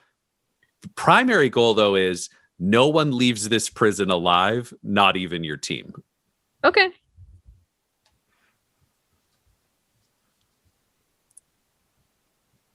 Now give yourself that soak 8. You're worth it. You're worth it, and I believe in you. Well, we'll go here first, and then Space Marine should die too. What's the strain threshold on this? Oh no, your strain threshold is 35. There you go. You're welcome. Oh my god. So don't feel like you have to reveal all of your new abilities at the time. You can kind of play weaker as much as you want. You will look obviously more warp touched, but this is the demon playing a game now. This is, you can make this many sacrifices we'll just see what to yourself. And everybody who dies in this prison from now on, you get their soul. Great. Perfect. So that's your win condition, is at the end, nobody leaves. Does the servitor have a soul? Since it has people parts? It probably like half, but yes. It would have, so as long as that counts still. Yeah. There's a functioning brain in there. It's not a quality soul, but there is a soul. All right. So you'll come back and they'll think you're Vesnia. Okay. You and I know the truth. All good. We'll see what happens. Exactly. All right. I think, I can just come on back, everybody. Come on back. Hello. Hello. All right. So you all turn and see in horror as Vesnia falls under a hail of stubber bullets from a servitor, only to feel the winds of chaos scream past you, as though they're scraping against the bones and muscles of your body underneath your flesh, feeling like you're probably scarring your skeleton, just feeling it pass through you into something in the stairwell. You all cough and find yourself coughing up gobbets of flesh and black kind of like warp liquid from your lungs falling to the ground. The guard sergeant does the same. And even the servitors you see start like exhaling black liquid out their mouths where they're parked, which allows the Marine to just basically pick up one servitor and break the other servitor with it. So they're deeply fucked up at this point. And behind you, you just see Vesnia rise with warp energy and light kind of pouring out of her wounds as they close on her body. And she raises a hand and speaks a word of chaos, and it smashes kind of the third servitor to nothing, basically. Looking at it, the Marine picks up the Imperial Guard sergeant and just breaks him in half in the torso, the full split. Like you can hear the fingers dig in and rip it in half. And you all recognize that Vesnia has now essentially been raised as a blood saint, one of the people who has been partnered with a demon for survival and an exchange of power. So you have not lost a party member. You've gained a more dangerous party member. I'll just turn around and go, oh, wow. So again, for me, who's very, very uninitiated when it comes to a lot of this stuff, a blood saint is like really, really great news. We're happy to see it. Blood saints in the army would be like the people you would send in where they would like be leading a division because they have a direct line to a demon. Like they're able to talk with one. They're like partners with a demon. So super like more charged up and powered. Okay. Dangerous and sometimes unpredictable because a demon is there and there's a battle for control. But actually, if all of you could roll me, let's say a streetwise and cunning versus difficulty 4. Okay. Holy shit. Not you, Vesnia. Great. You know how you feel about Roll it. for self-reflection. Yes. 3 successes, 4 threats. When will your reflection show who you are inside, Vesnia? Ooh, now, apparently. 3 advantages, 3 failures. And I've got the fuck 2 successes, 1 triumph, and 3 threat. Weird. Yeah. And I was rolling garbage dice. Like that makes no sense. It happens. There are gifts that come from those places. I think Flinch, you're just pleased to see Vesnia back, and you have kind of like absolute faith in Vesnia's ability to control the demon that she would be partnered with. I will say for the other 2, Carl, you're reasonably sure that this is a good thing for the mission. Vesnia is a pretty capable warp mage. Like she can handle blood magic pretty well. So this seems like a general net gain. There is a risk that she could lose control at some point, but you're pretty sure that you can steer it. Oh yeah, you got an interesting combo there, Morgath. Morgath, I think a lot of feelings. Yeah. You You like Vesnia and you like demons. I will say you're not sure if a demon could break your knife. Because you know the warp can sometimes just change things. Yeah. So I think you're like, this is a good thing, but is also, it could be a scary thing if you like get too close. Like you might want to fight separately as opposed to being right kind of on top. That makes sense. Yeah. No more nudging and telling cool jokes. More like standing at a distance being like, good. Yeah, she's escalated beyond that. So this it's spray of gore. You're all just kind of like deeply chilled. The wind keeps flowing around Vesnia. Like her eyes are bloodshot and kind of bleeding. From what you've seen of previous kind of blood saints, her eyes, mouth, and ears will never stop bleeding. This is just going to be a constant thing for her. And any cut on her body will not seal shut. They will no longer harm her, but she will just keep bleeding, and the blood will keep kind of flowing around her in the warp winds. But you all can go into the armory with Throck. Yay. So Throck is immediately ignoring you and smashes open a case, I think using another case to just reveal a suit of kind of black blue power armor covered with scratches, but lightning marks, old blood. And he's just strapping it onto himself. You would all be used to Space Marines never seeing them out of their armor or seeing them with like a group of helpers. And I think if there was other legions, you would expect that. But the Night Lords are one of the least physically corrupted in a number of cases because they don't dive as deeply into the warp side of things. Some of them do, but he doesn't. So Throck can actually get himself into his gear. He is ignoring you completely. That's fine. I think Flinch did like an automatic like step forward to like help. No, okay, then back up. Yeah, your mecha dead right arm just like reaching forward, and then there's that awkward like, ooh, no. Hide back. Having a look around this room, what's the gear situation like for this final push to the interrogation room? Well, you did a smart thing in that you destroyed the barracks and did not destroy the armory, which means even having armed everybody, there's still some good shit left. There is a plasma pistol and a power sword from the guardsman who was broken in half outside. I mean, I would dare to say that the power sword is probably claimed by the Glorified. That feels like he lives in a sword realm. So, Tom, if you want to look up those stats, you can add. I would love to, Ryan. Thank you. Great. Then I would say, let's see if each of you could roll me a D100 and add. What's your cunning, Tyler? 4. 4. Okay, you can add 20 to your roll. And Laura, what's your tech use? A tech use, you like intellect or ranks? Intellect is 5.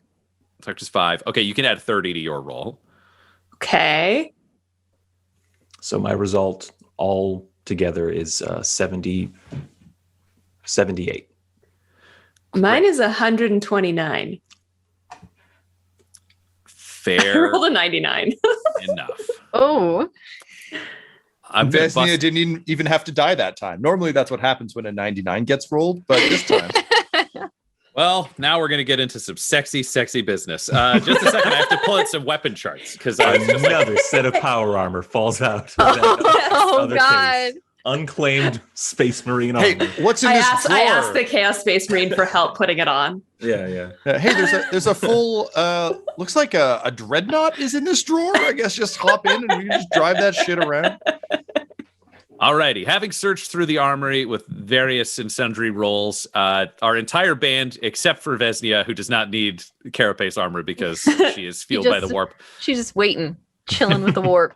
Everyone else is now strapped into military-grade carapace armor. Morgath has claimed the power sword from the fallen sergeant, and the plasma pistol has been passed on to Vesnia. Carl now has a chain axe and a hell gun to match his complementary kick-ass equipment.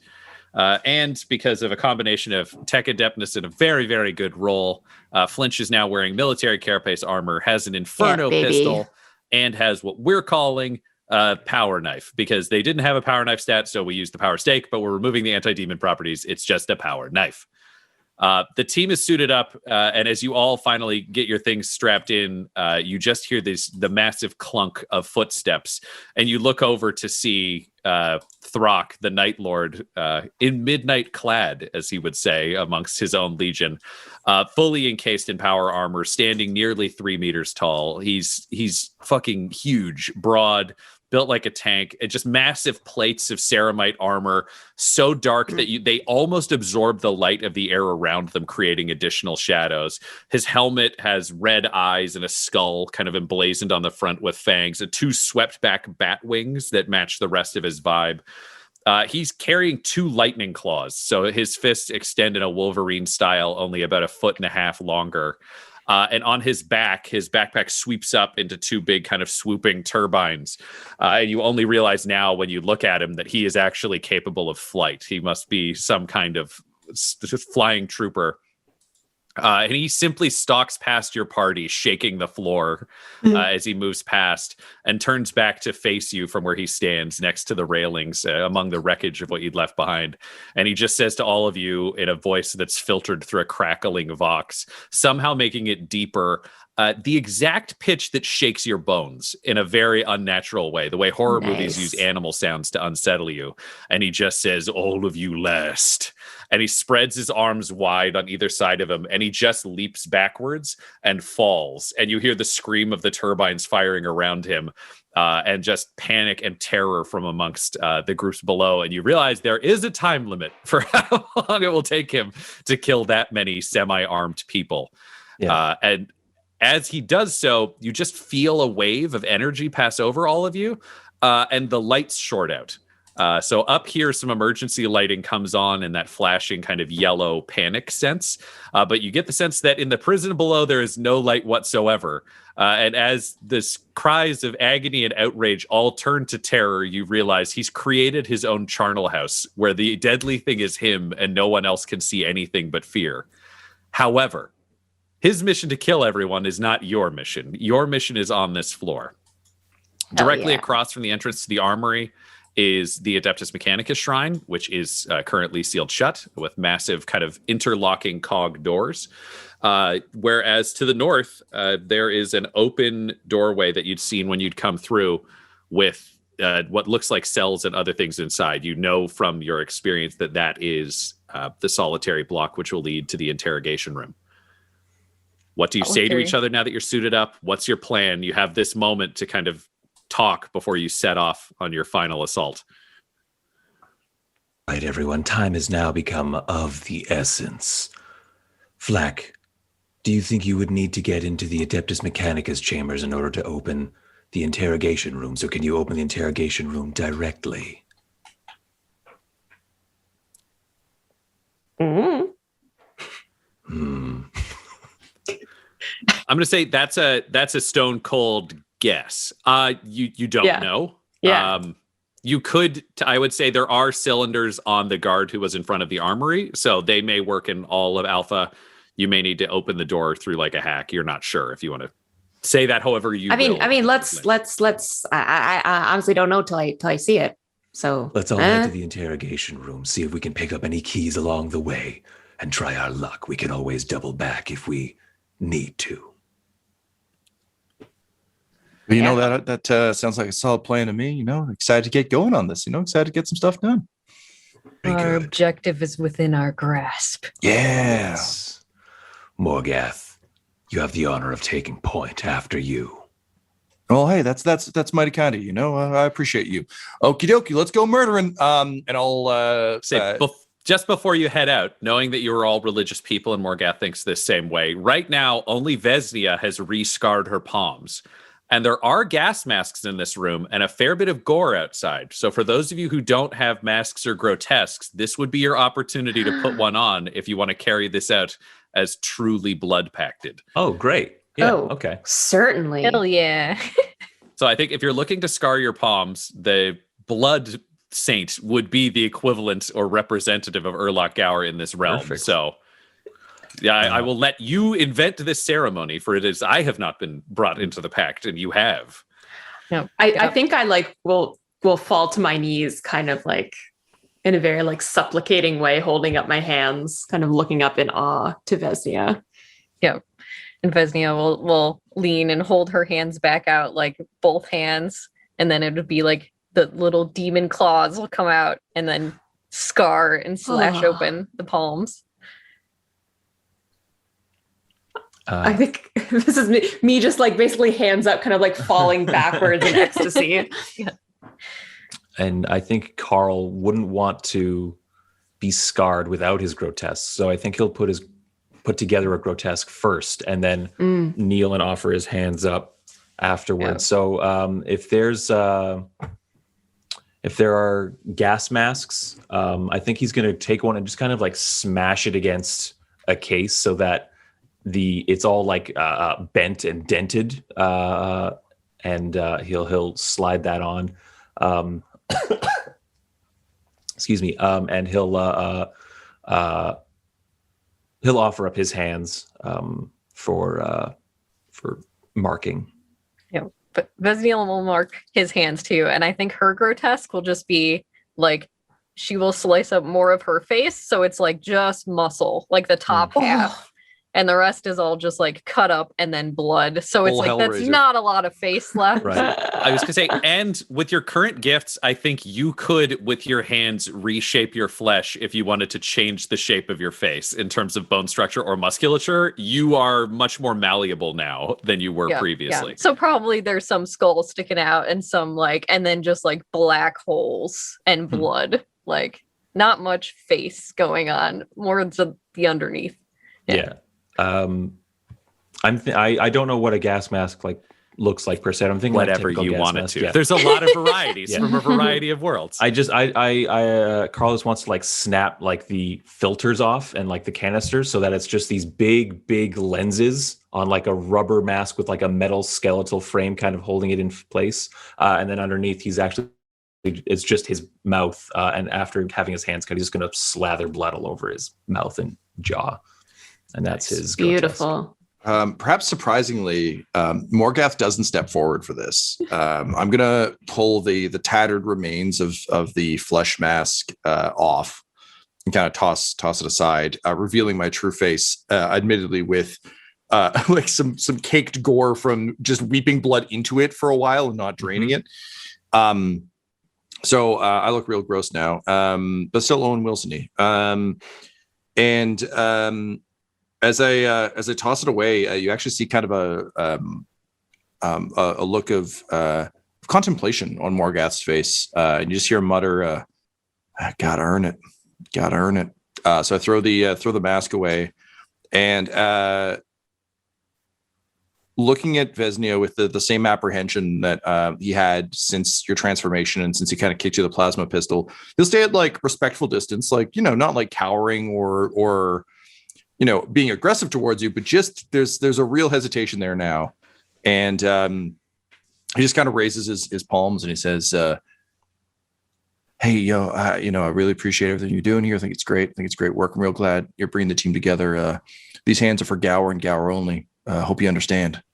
And then we'll continue to remain at like the 2 meter distance he's keeping between you at all times. But Vesniel will turn towards Morgath and like start walking towards him and closing the distance with her hands held back out.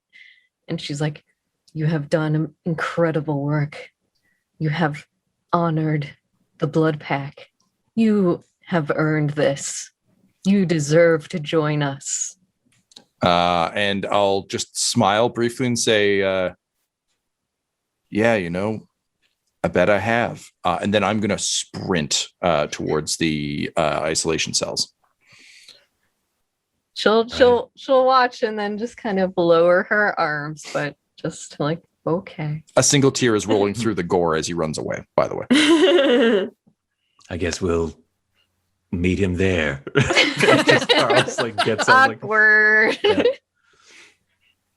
All right, so the rest of you can kind of, I guess, head after him unless there's something else. Oh, you guys can continue to do your prep. Like, I didn't mean to advance the narrative. I think you were literally the last the last step. So you taking off, and everyone else is like, "All right, let's go get him." All right, and I just like, oh shit, like mask. He just like grab. Right, yeah. What's your grotesque look like? I forgot. I'll just like basically punch out the eyes. so that you can see kind of like my crazed eyes beneath it. And I'll just basically scratch down, like in basically like a checkered pattern, kind of like across and down. And I'll just like basically pick up like blood and viscera from the floor and just like smear it in.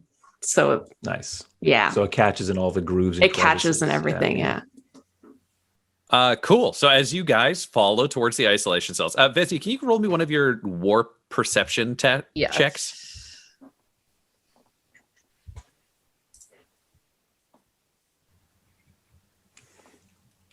We were using demonology for it, or should I use demonology, but add your perception bonuses. Okay, great.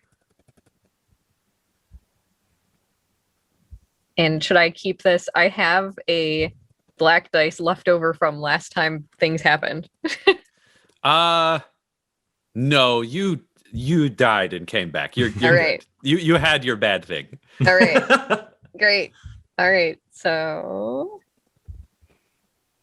I got 4 successes, 6 advantages. Cool. You look through the Mechanicus door to get a feel for what's inside there. Yes. You realize there are kind of the dim souls that you would imagine are probably like 2 servitors of some kind. They don't seem to have the same kind of anger that you've seen in the core of the other combat servitors. They might be industrial or kind of just functional. There's like a weird half soul that you've seen chained by logic in a way that is always deeply unsettling for those who've consorted with the warp, that you'd recognize as like a tech priest of some kind. He's definitely mechanically altered himself and probably his mind, which is why his soul feels different. You know, he changed the shape of the item containing the soul, so the soul is lesser and kind of strange. You also get the sense that there is like a burgeoning feeling of extreme death inside that room. If somebody was looking to flush the facility or open it to the void, there probably is a way to do that. That is not super complicated from within that room. It's clearly the most heavily armored room in the facility. So if you were looking to do the like, fuck it, purge everybody, the button would be in there. None of that is required for you to kill your target. It's just the kind of thing that I think Vesnia would know passing by the space. Yeah. Yeah. As you all kind of advance through this long hallway on either side of the doors, ahead you can just see, honestly, Morgath crouching down next to a big door at the end of the hallway. It's probably about 20 meters deep kind of thing. On either side, the hallway is just lined with cells, very clearly labeled just like 001, 002 on both sides. These are clearly the solitary confinement cells. They're locked from the outside. They would need a key to be opened. The majority of them are closed and their top slots are closed. As you walk about halfway through, you do hear one, like there's one that's kind of open, and from inside you just hear like, why did this happen to Torch? Torch got married. Someone loved Torch. Torch was loved. So you can stop engage with Torch, or you could just keep going. It's kind of up to y'all. Oh, Vesnia will totally stop. And it's just like an open plate. Yeah. Yeah. She will definitely stop. Be like, don't worry. Didn't I say you would never be alone again? Yes, you found me. Oh, let Torch out. Torch love you. And she will, through the slit in the door, say like a horrible demon word and use the demon voice and like rip him apart. I think Torch will just look up at you and go, freedom. And he will just explode. He's just a wall of gore in all directions. I'll give you that one for free because he was lightly touched and kind of confused. Yay. And then you can all continue down to the end. Continue. Yeah, continue to the end of the hallway. There is a thick steel door with a number pad next to it. This is the first time you've seen something that doesn't have a cylinder lock. Clearly, this is something where they can program it when they put somebody in and very limited personnel can get through. My mechadendrite arm, the fingers just kind of like, ooh, this kind of wiggle. Yeah, there is a small kind of like plexiglass window. It's clearly armored. You don't think you can shoot through it. Even if you could, you can basically see that this is an iron room kind of the whole way around. It's a metal box that's lit from like grated in lights in the ceiling. It's not a huge space. It's probably kind of like 20 feet by 20 feet. But right now at the center of it, there is just a shining chrome throne, It looks like a chair. However, you're looking at the back of it and it's solid. Whoever put this person in probably has them strapped into that chair, unable to escape. But they clearly laid it out so that if somebody could manage to break this window, they can't just shoot the high value target from where they're standing. So you're going to have to get through this number pad to get in there. How do you want to position yourselves? Put me in, coach. Yeah, I would. Carl would probably say, Flack, get to work on opening this door. Everyone else, we cover Flack. Do you mean Flinch? Yep, Flack is... That's your armor jacket. My armor that I used to have. I deleted it from my Flock character is the sheet. space marine. Morgath is just Rock? like Yeah. Morgath is actually has been horrified. He heard this earlier and has been kind of quietly sitting with it. And he just leans forward to Flinch. He's like, hey, I'm so sorry. I've been calling you Flinch this whole time. You really got to correct people when they get your name wrong. Anyway, Flack, get to it, and I'll slap her on the back. Have I said Flack before? Yeah, just in the back, me, in the I'm last sorry, room. everyone. it's I good. don't know. It's canon. I didn't I've notice. been So. shitty at this name Tyler- thing this Tyler- whole time for some reason. Sorry. Tyler, no one's real name is Flinch, so it's fine for it to become Flack. 100%. No, it's, yeah. If you started Carl's calling priority is the Laura mission. I Flock, picked that would be a Carl. problem. Everyone picked cool names. And I can't remember your cool names. You're Yeah, the but only yours is person. the only one I can remember. Yeah, I know, yours is, Carl, so easy. yours is the only name I don't have to look up when I refer to people. I have the 4 names. It's a whole page on my desk. I have What's them all worth it? written down too. It has been somewhat gratifying as the longtime DM GM of our system to see Ryan look down for names, because I always have everyone's, like, I'll have like butthole farts written down and be like, we've been playing for like what 3 years. I'm like, yeah, Ryan, your character. Yes. It's all good. It's very fair. Flinch. Hey, Get to work. Everyone else, we're covering Flinch. Yeah, Oh, so- hey, Flinch, I'm so sorry. I've been calling you Flack for a couple of minutes now. You really got to correct people. All right, you go get him, Flinch. I'll slap her on the back. So you're all lit in rotating shadow and then pale yellow light of kind of the flashing emergency lights in the corner, which are the only power left. And you're hearing the screams in the distance as you all kind of brace. And Flinch, you get to take your shot at getting through this number pad. So it'll be a tech use. yeah. I'm going to say it's difficulty 3. I don't think they're expecting prisoners to have any tech ability to get through this. Cool.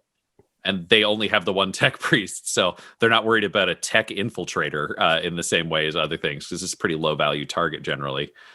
I will say I will use a story. No, I won't. You know what? I think you've got the skills to get through this. We'll use a setback for the flashing lights because it's going to make it harder Fair for you enough. to see in the darkness in the other engagement.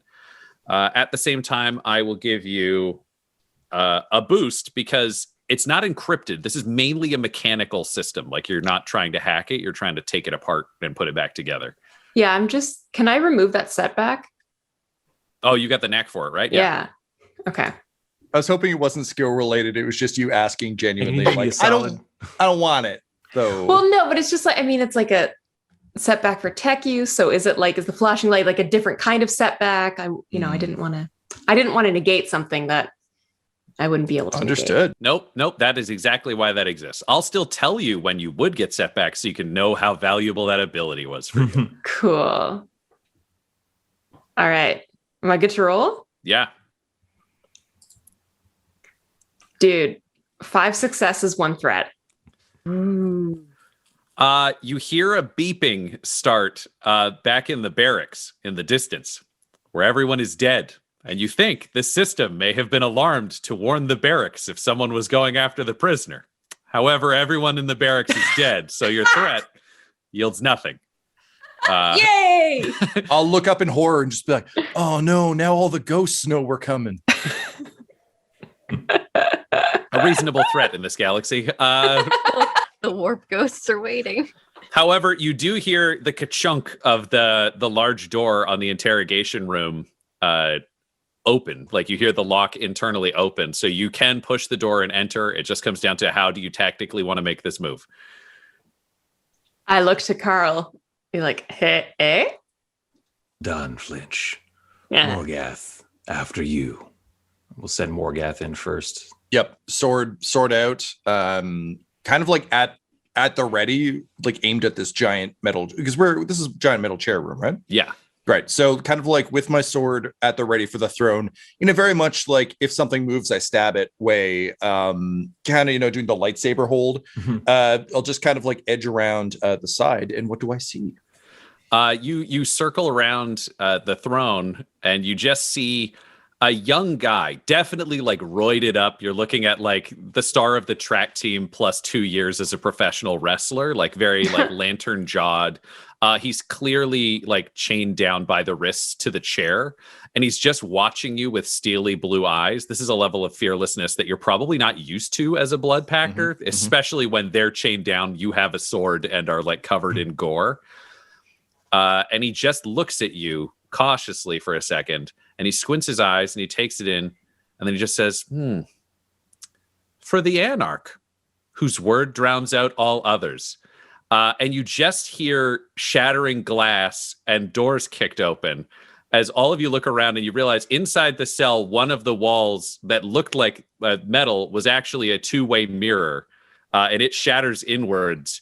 And 2 stormtroopers that you just see from the outside, the S-class commissariat troopers, only they now have severed hands put over their mouths, built into their helms, and 2 cell doors kick out for those in the hallway, and 2 more step out, and they all yell, "Sons of Sek," and you realize collectively that it's not just one member of the Sons of Sek who is here as a spy.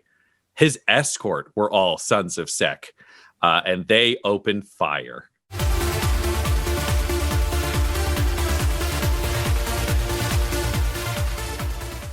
So you are in position, but the Sons of Sek have successfully got the drop on you, which means all of them will be going before y'all in combat.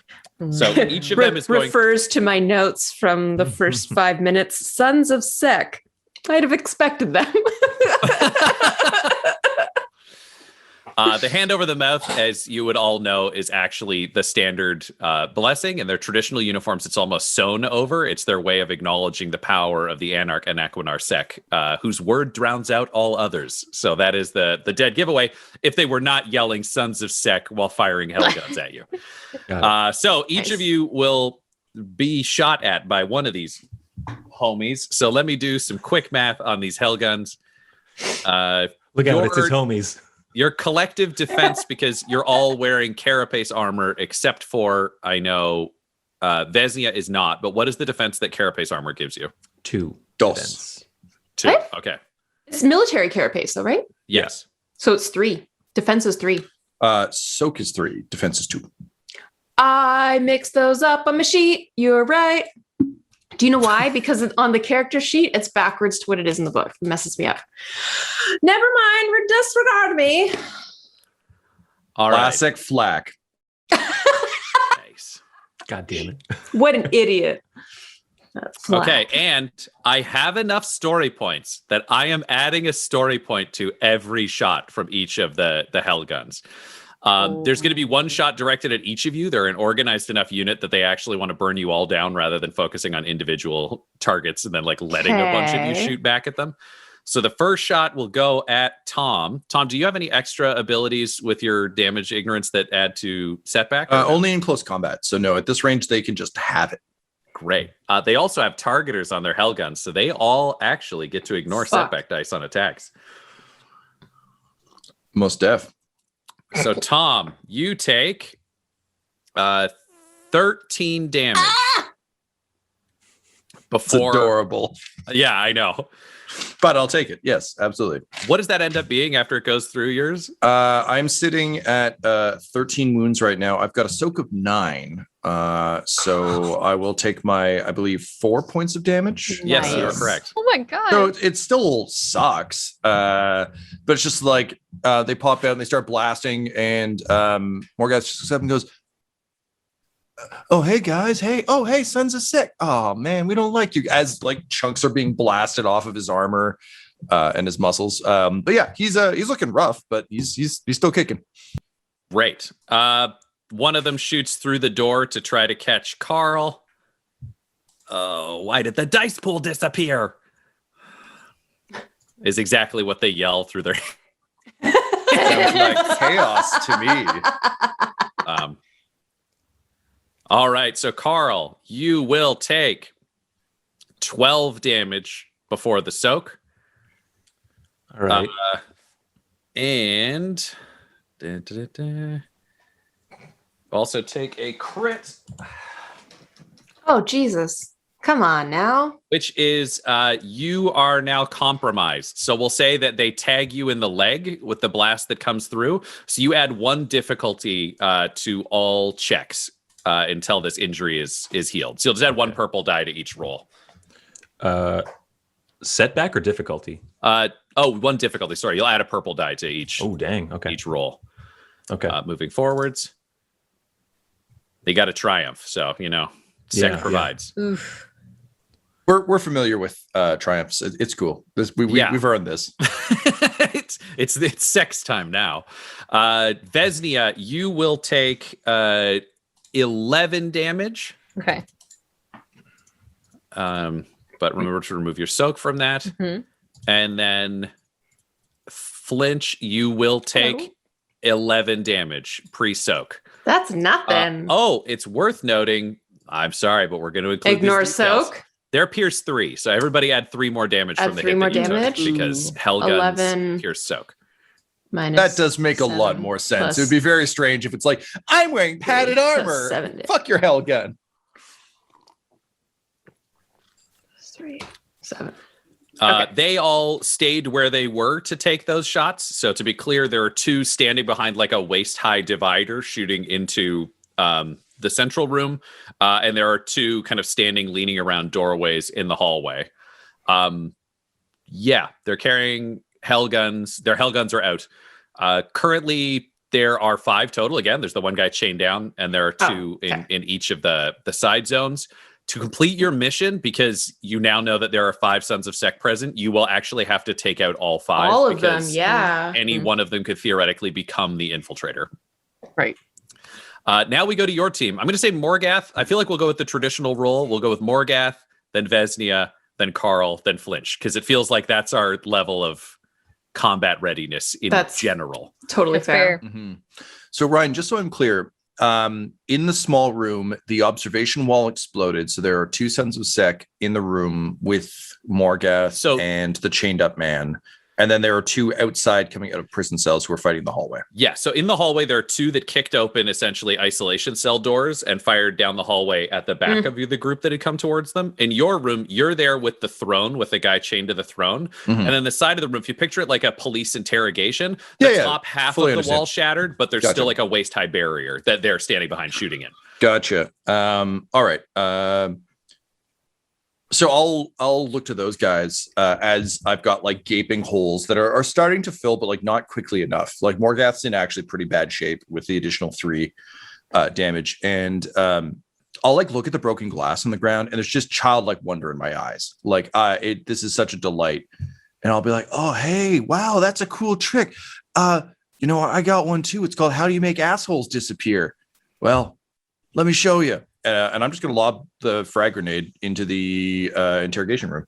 Yay! Nice. Oh, nice. That is good.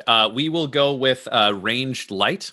Okay. I feel like is there. Unless if you want to go even closer and just dump it over the side and duck, I'll give it to you as a melee roll if you prefer melee light, because I feel like either way you're close. That's pretty cool. That said, I think Morgath is injured enough now that he can't afford to get in that close. Like he's really worried that if he goes in and ducks and is like, that they'll just peek up and over if this doesn't drop them.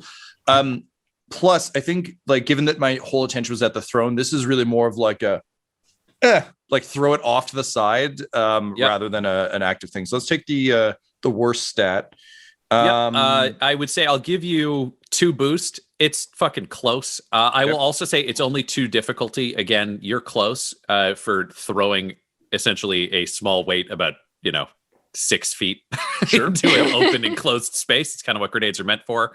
I will say for your movement, if you want, you could duck down behind the throne to give yourself some cover. If I'll absolutely do that after I lob the grenade. As you probably guessed, Morgath's whole intent here was like, this is the guy. So if we just kill the guy, we're good. And then realizing that, you're the guy. I want to be the guy too. I'm like, oh no, there's more guys. Shit. Okay, never mind. Don't need to kill this guy. Their defense is 2. Okay. So feel free to add those 2 setback. I will also say, because these are your targets and these are Sons of Sec, I will give you all free hate against these guys. You will struggle if you have to tactically disengage, but you will get an additional boost for that. Oh, that's nice. All right. And they've acted because they shot at us. So I think that's all we've got. What's our story point situation doing right now? You currently have all 5. Okay, He dumped him for that first. Right. I'm gonna burn one because I'm not as proficient as this. I really need to damage both of them as badly as I can. So I'm gonna roll. Will Ripley barks. All right. So on lobbing the grenade at the 2 assholes hiding in an interrogation room through one-way glass, I get 1 success, 2 advantage, and 1 triumph. Nice. Which is not enough to trigger a crit off the frag grenade, unfortunately. Unless I spend the triumph to do it, which I will. Yeah, that seems smart. So what's the base damage on a frag grenade, Tom? Base damage on a frag grenade is 10. It is also blast 8, but I don't think anything would trigger that. No, but you've got 10 plus 2, so 12. I'll let you tag them both with the damage because they are in an enclosed space. Makes sense, so I think it should. So 12 on both. Their Hellguns wouldn't explode in the blast? Speaking from experience. Can Sec die at distance? Anything is possible, but I just want Sec to explode. Suggest no, I gave you both targets for free, so we'll allow that. But you will get a crit roll for both. So if you could roll me D100 twice. Okie dokie. So that is 65 off the first. Okay. And ironically, 56 off the second. There you go. Huh. Yeah. Tradesies. Math. Numbers.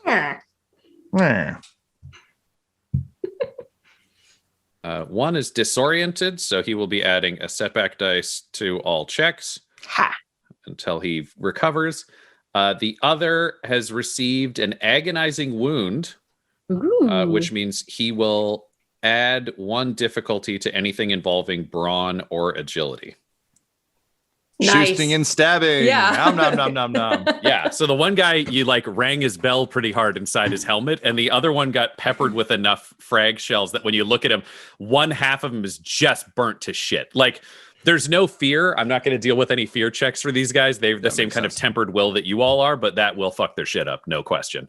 Love it. And then, I will 100% be like, Alakazam, motherfuckers. And then I'll just hide behind the throne. That's some good shit. All right. Vesnia, you're up. All right. I had a question about stuff. Please do. Does the warp speech does that deal with soak still? Because I have the plasma pistol, which does a little more damage and has pierce, but then the warp speech, if it goes through armor, I wasn't sure. I think the warp speech, give it, we will give it Pierce 3 for warp speech, which will be comparable to a Hellgun, because I think it should be able to cut through some armor because it is coming from another realm. And I think it would be powered up now that you are more directly attuned. That's what I was wondering. But I think it's just cinematically more fun, even though the gun is that cost for you to a traditional psychic power. It only costs you 2 strain now. Oh, heck yeah. All right. We're just going to yell at all of them. Right. I would like to focus on the one that shot at Morgath. Okay, so you're focusing inside the room. You're going to hit one of the 2 in there. There's the one that was there's the one that's burnt up pretty bad, and then there's the other one that is clearly a little bit dazed, like his helmet is askew. Which one do you want to go for? But did they take the same amount of damage? Because it was like a...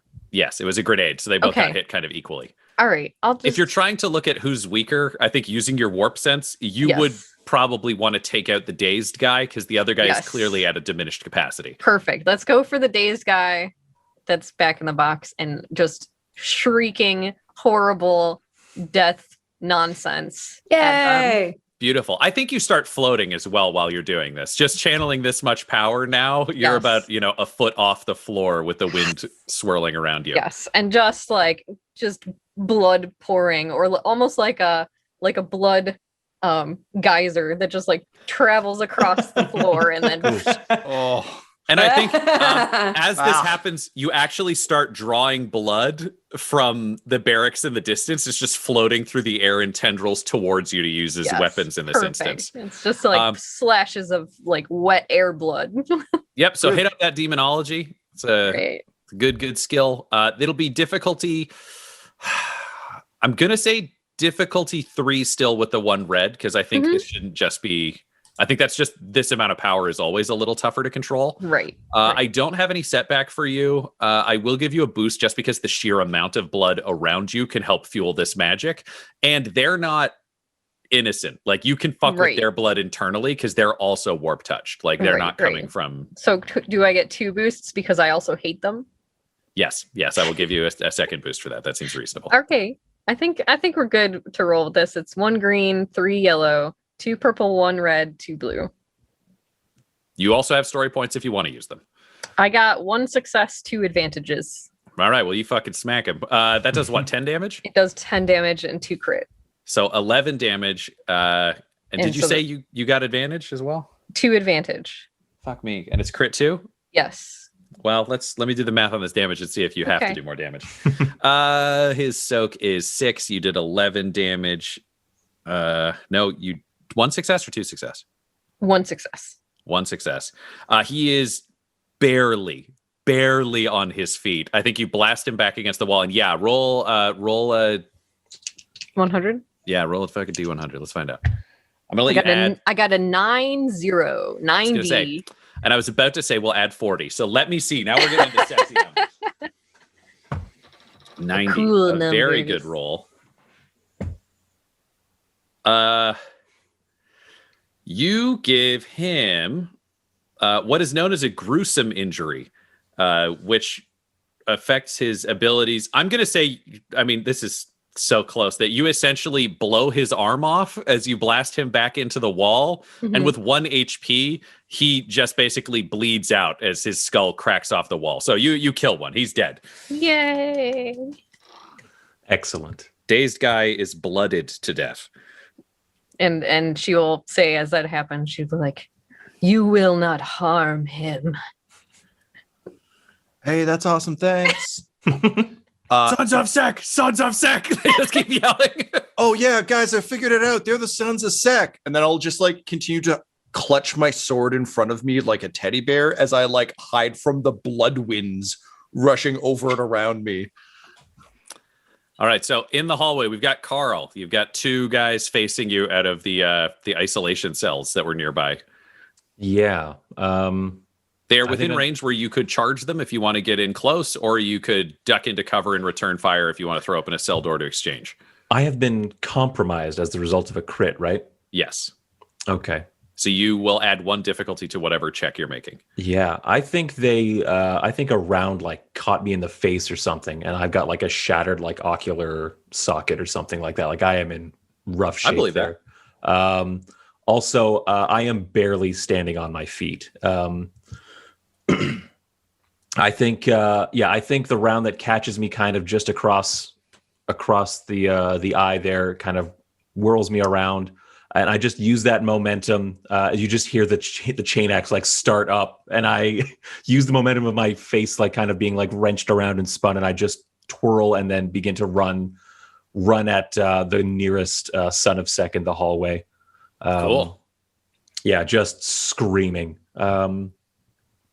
I'm going to attack with the chain axe. All right, so that'll be melee, light, and brawn. You'll get to add 1 boost for your hatred of the Sons of Sek. I think we will add. I'm going to give you another boost solely based on your pride. This is your unit, and this is your target. You don't actually care if you die, but you're going to throw down. Yeah. The difficulty will be 2. So that's 3 for me. Yeah, so 3 purple for you. And you add 2 setback dice for their stormtrooper armor. Okay. Then I'm going to spend a story point as well, because this, I think, in Carl's eyes, these are his final moments. This will be his final act of defiance against the Sons of Sek. Okay. So I'm using a story point for that. Great. 1 success, 1 triumph, 1 threat. Oh, shit. All right. I'm going to take out the threat because there's a triumph there, and I think it's silly to have threat when you are that triumphant. Also, 1 threat is so minimal that it doesn't really pay off. So the 1 success, what's your base damage on that, Tyler? Damage on the chain axe is 8. 8? Does it have any pierce? It has pierce 1. So, okay, the damage becomes 9, and it's pierce 1. 9. 4, which means there is HP left. And you got the triumph. Can you roll me a crit? And I think you have a certain amount of I have vicious with 4. that. So is that 40 added? That is 40 added. Okay. Because it's a triumph, I'll have you add 60. Okay.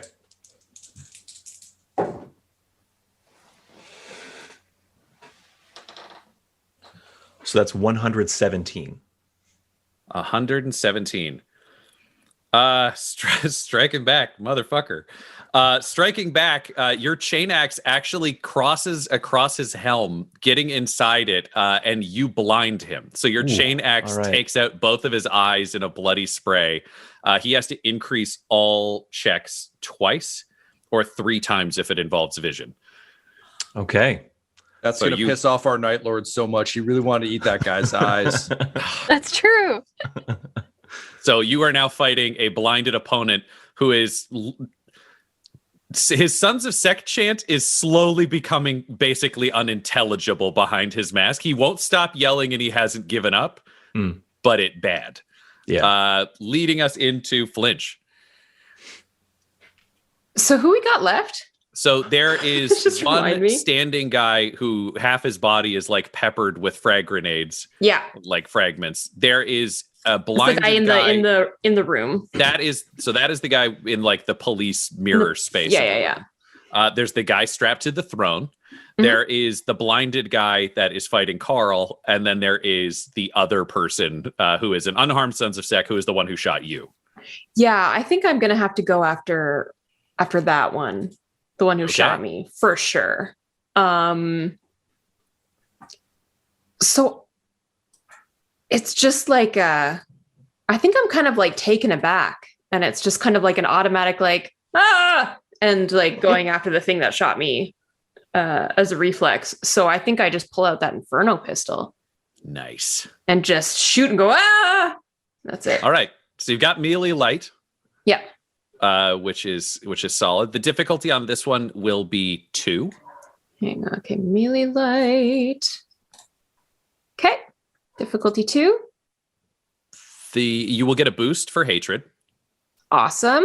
So that's a given. And you will have 2 setback because of their carapace armor. Okay. Is there any other way you would want to affect this pool? You also have story points, so you can have. Yeah, I definitely want to use a story point. And I think that's because I kind of feel it's almost like extra hatred, because like I feel like I'm kind of mad that like with all of my tech searching, I didn't know about this ambush. And that's really pissing me off. That's very reasonable. I just kind of want like the fuck you hate just gets me really focused. Yeah, I believe that. Okay. All right. Rolling. Wait, I just want to make sure I have the right pool here. I'm not cheating myself. That's agility. Oh, agility. I was cheating myself. Haha. Okay, there we go. You're a shooty character. Your team is 2 close. Yeah, no. I had done brawn. I only had 3 dice in my pool. Okay, we're good. 3 successes. Dude, what is the damage on an Inferno pistol again? 13. Holy And what's the shit. pierce on it? There's no pierce on this one. No pierce is weird. No, the thing is the crit is 1. So just 1 advantage. And it would have been like, come on. That's 16 damage. I'm going to give it to you because I think this weapon should have pierce. An Inferno pistol is throwing like molten hot. That's the thing, because it's like, it's so weird because it says like breach 2. And it gives me like all this shit for vehicles. Tank armor, yeah. And like big stuff. And it's like, but use it as a normal weapon for people. I'm like, come on. Bullshit. We're going to count that as pierce 4 because I think it should be more effective against an individual person than otherwise. Right? Yeah, you fire and it's just Sons of like a horrified scream because it's got that thing where it's so hot that it actually, the spray melts a hole through his torso while he's still standing. Like it goes in the front and comes out the back, and he falls screaming only for his lungs to melt in the heated pile of his own entrails below him. So the melta weapon melted him? Fucking dead. Awesome. Dead. my brother's like dead, blind, dead, really fucked up. Which leads to the last person in our order, which is the Sons of Sex strapped to the throne. Dives off of it, and the reveal is that the chains are false, and starts wrestling with this guy, Morgath. He is, for one action, going to try to pull your shotgun off of you if he can, Morgath. So he will do. What's your brawn score? My brawn score is 5. Well, he might have a bad time with this, but he's going to try because he's determined. I'm going to make the difficulty your score. I'm going to give him. I'm going to use a story point because I think he's pretty fucking desperate as a guy who knows that if they all go down, like this ambush did not go according to plan from a Sons of Sex perspective. Yeah. Ryan, I think you can also probably give him a boost from the fact that I'm clutching my sword. I threw a grenade. I don't have hands on the shotgun. Like as he's pulling it, I'm probably like trying to awkwardly like clutch it, but I'm not holding the shotgun, you know? Yeah, I think he's, the boost for surprise and that kind of thing is there. And I'll give him another one because I think he fucking hates you. I mean, if he didn't, he should. It's mutual. I'll work on that. Yeah, I don't think you really have much of a strap for it. So no, let's just, let's see. No, God, no. Here. I was tucking it into my robes. Oof. 2 successes and 4 threat. Oh. I think how the turntables. I think here's what happens. He manages to get it off you and can fire into you while you stab into him. Like I think it'll just be straight up. Everybody gets an attack here. So love it. If you want to take your melee light attack, oh Tom, baby, do I ever? He has no armor whatsoever, so there is 0 setback dice. I'm gonna argue we'll give you a boost for how close this is because. That's something that you'll both get. The difficulty for him, it's just 2, because for you, it's a melee attack. Okay. So +1 for hatred. Yep. Where are we at story point wise these days? You guys have 3, I have 2. Yeah, let's do it. Let's burn them down. Ryan, are you interested in spending one yourself? No, I'm going to save it for probably his side of things, but I think this is you have an opening here. I don't think fate gets him away from. That's fair. That's fair. You're this Morgath, he's on the ground and you have a sword. Yeah, that's fair. I buy all that. Okay, Warp helps those who help themselves. Yeah, this truly. did not help himself. Truly. Okay, yeah, that all makes sense. Let's swing.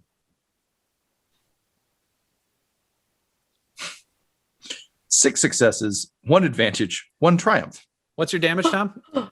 We see that's where things get nice. So it's a power sword. So it's +6, crit 2. It's got breach 2 and sunder. So we got some fun options ahead of us here, sir. I mean, realistically, with your base damage of like 11 and the other bonuses that you just rolled, you can just describe the way you kill him.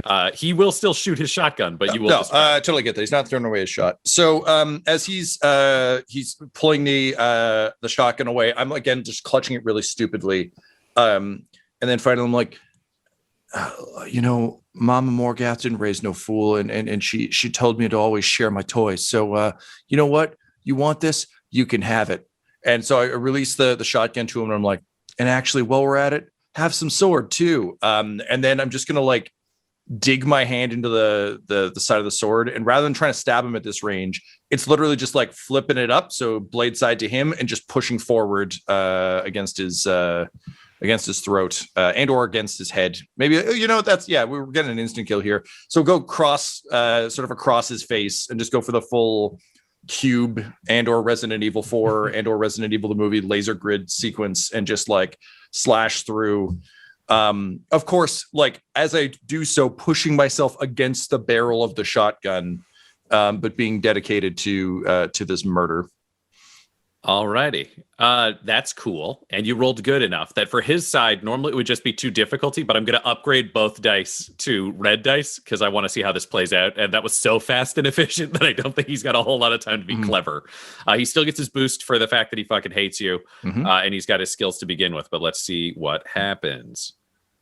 And the range should be like, yeah, I think it should be 1. Oh, my wow.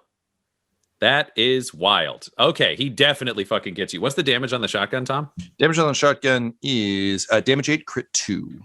Damage 8, crit 2. You take 13 damage. And you get a critical injury. He just rolled like a triumph at 5 successes. It was Holy obscene. shit. Oh, On 2 reds? That's insane. Yeah. dude. Ouchies. He was waiting for it. Friggin' hell.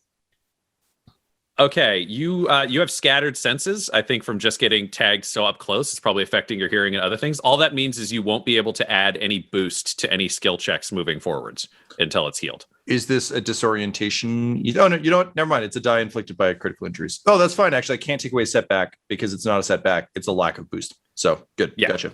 Cool. Fuck you, tempered will. Useless bag of shit. I was reading the tempered will thing. I was like, it doesn't apply to difficulty dice. All right, fine. All right, amazing. So yeah, so I'll like jam the blade against him, drive it in, and then just like feel the wind knocked out of my lungs, and just kind of like, this has never happened when I've killed someone. I'm really worried it's a Vesnia thing, so I like look over my shoulder, then just look down at like the blast hole in my chest and realize my lungs are shredded, and kind of like try and breathe through it and kind of cough out some blood and be like, oh man, that. Oh, fuck. And then I'll just like point at his severed face and be like, you. Drag my blade back out and kind of stumble backward, coughing out blood. How many wounds do you have left, Tom? 2. Okie dokie.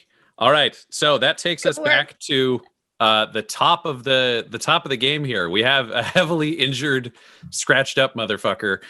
He does not give a solitary shit about Morgath anymore because Vesnia is fucking terrifying. So he is going to take his shot at her. He has to add even more difficulty because Vesnia is spoopy. Yeah, he's scared.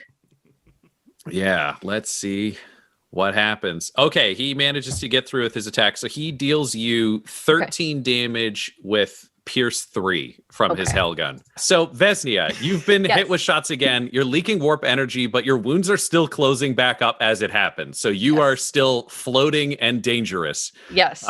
You have a blind man fighting Carl, or the guy who just shot you, who is dazed as shit. Oh, okay. Then we definitely we're gonna kill the blind. We'll try to kill the blind man who is fighting Carl by screaming at him. Cool. More warp blood power. Terrifying. Demonology roll. I will say this one will be difficulty 2, 1 purple, 1 red. Because there's even more blood and death, and you yourself have killed using the powers of the warp, which I think would make you stronger. I will use a story point to upgrade your second difficulty to also be a red. Okay. You will receive a boost for hatred. Very good. How many story points are we at? You've got enough to use them if you want. All right, I'll take 1. So I'll do 4 yellow, 2 red, 1 blue. Great. Okay, here we go. 3 successes. All right.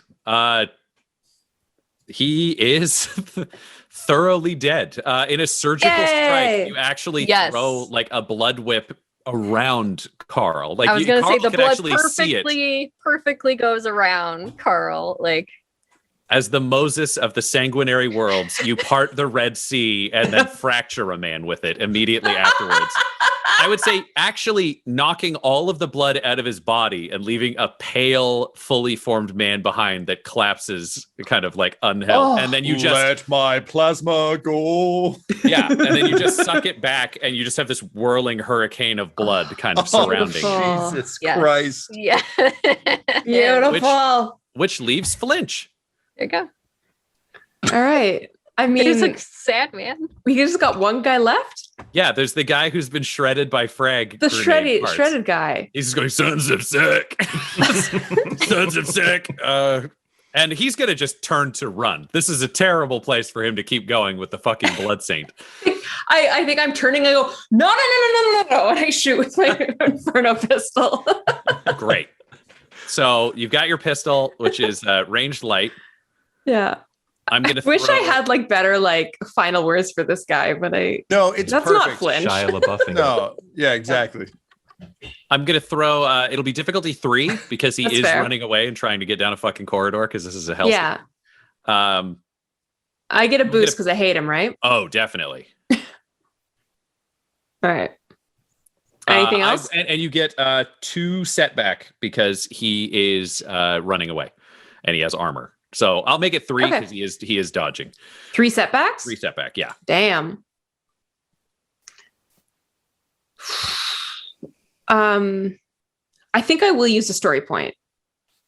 Go for Because it. this is final guy. This is like Yep. even though I'm like not like the most competent when it comes to fighting, this is like so mission critical. Do you know what? You're right. It is mission critical, which is why I'm also going to use a story point. Make that other purple or red. Okay. But I would also argue that panic is a perfectly reasonable reason for a story point to get burned, which is just like, oh no, like you would give all of your, you want all of your luck to coalesce around the shot. Yeah. All right, let's do this. Wash. Wow. There we go. Oh, That old familiar Yeah, feeling. 5 successes, 5 failures, 3 advantages, 3 threats. So the heated meltoplasma from your Inferno pistol sprays across the wall in a line from like where he was standing to the right, but he just books it to the left, and you can see an open corridor going that way. That I just opened wider. I was gonna say, so he's booking it that way. You've killed all the other combatants. I think we can say that you can break combat unless there's something you really want to try, Tom. I think technically my attack was part of his turn. Was it not? This is the frag grenaded guy, not the one you killed on the ground. Yeah, but I didn't take a Morgath turn this round. Oh, that's true. I took his Okay, turn. no. So if I could I agree. Morgath turn. like gushing blood Nice. from my broken lungs, I stumble out into the hallway and I just hear no, and the fire go, and I'm like, no, and I'm like, get back here, my friend Flinchy Flack wants your fucking head. As I'm just like coughing blood, and like it's not a cool warrior like roar and charge. It's literally like stumbling sword waving, running down the hall. But yeah, I'm gonna try and chase him down the hall. Ryan, does it look like he's running faster than a heavily injured Morgath can run? I think we'll go with. You can use your. If the answer is no, I'll throw my chains. I was gonna say go with your brawn or agility because he might be able to outrun you. This is down to like which injured man can move better. Yeah. Great. So I'm definitely like. No, you know what? As soon as he starts getting away, I'll just like drop the sword.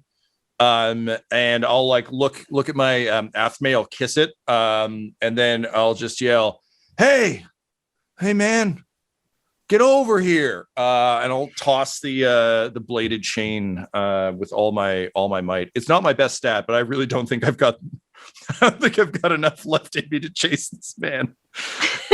So I'm gonna throw the chains of literally the chains of chaos. So Ryan, this is what, a 3 distance or 2 distance? This would be I'm gonna say 3 just because of how injured you both are. I think it's an erratic. Yeah, no, I think that's totally fair. And Carl, you didn't go this round either, right? No. All right, so you get to go next because I'm just a bad GM this round. Because No. Honestly, man, Genesis, like initiative never makes sense in Genesis. You're running it exactly the right way, which is just like, here's what is occurring. The guy I was fighting died, so I'm fine. He's a happy boy. All right, so I got point for hatred. I'm throwing. You don't get the point for hatred because you can't have boost due to your critical injury. Oh, that's right. I'm like, you're fine, man. I get it. We're all just doing our best. Sons of Sec. I don't know. I just want to help. All right, so I got. I don't think I'm going to burn a story point, largely because I think I'm too out of it to care. Yep, I am going to burn a story point. So Yep, that makes perfect sense. All right, so that's all of that. Cool. I'm going to roll. Let's go. Oh, baby. Morgath, the unfailable man, gets 3 success, 2 advantage. Yay! Oh, God. So I mean- stupid. Oh, good what old a journey. Morgath. What a journey these sons of Sek had. I think as Urethane punches through the back of his throat, the chain wraps around him, and you just pull back and his whole fucking head pops off. I think it's just, It's a gift of a skull for the skull throne. And I'll just turn around as it kind of bounces over to me like a weird, like, bop it skipping rope. And I'll be like, he came over here. And then I'll just collapse against the wall and slide down, leaving a smear of blood, and just like try to catch my breath as my lungs slowly heal. Yep. Cool. So the Sons of Sek are dead. You can all go join Morgath in that kind of crater. Yeah. Vesnia, I will say, whatever you heal during that last round, hold your HP at that level. Okay. Because without more death, I think it's more death will be the thing that'll relate to that. Totally. Well, I have a thing if that's cool. Oh, absolutely. Please have So as they all walk over and join, Vesnia will lean down to Morgath, and she'll just put her hands out like on the sides of his head and like lean down like gently and be like, they couldn't take you. It was not your time because all of your souls belong to me. And then she will whisper a word of death right into his face. Let's roll that demonology. Go for it. You're fueled by a lot of death, which is good. Mm-hmm. Story points. I'm going to spend a story point to boost your roll because that feels like a fun one to me. Okay. I am going to say instead of difficulty 3, this one will be difficulty 4. Okay. Because there is a magical knife that has some resilient powers that are affecting Morgath's ability to survive. Yes. One of those will be red. Okay. How does anybody else want to influence this pool? I don't think Carl or Flinch could because I don't think they'll react fast enough. I would actually like to make a case for lowering the difficulty. I have presence 2. Morgath has never had any resilience to this sort of attack or weapon.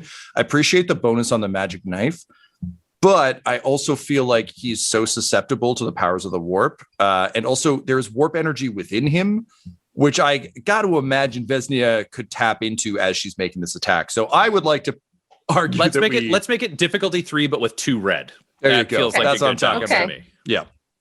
Okay. My eyes go wide like a child realizing that there is no Santa Claus.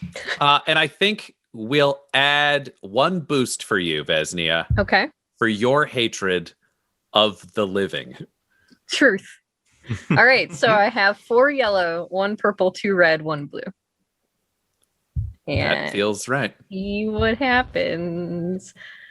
I got 4 advantages, 2 failures, 1 despair. Oh, shit!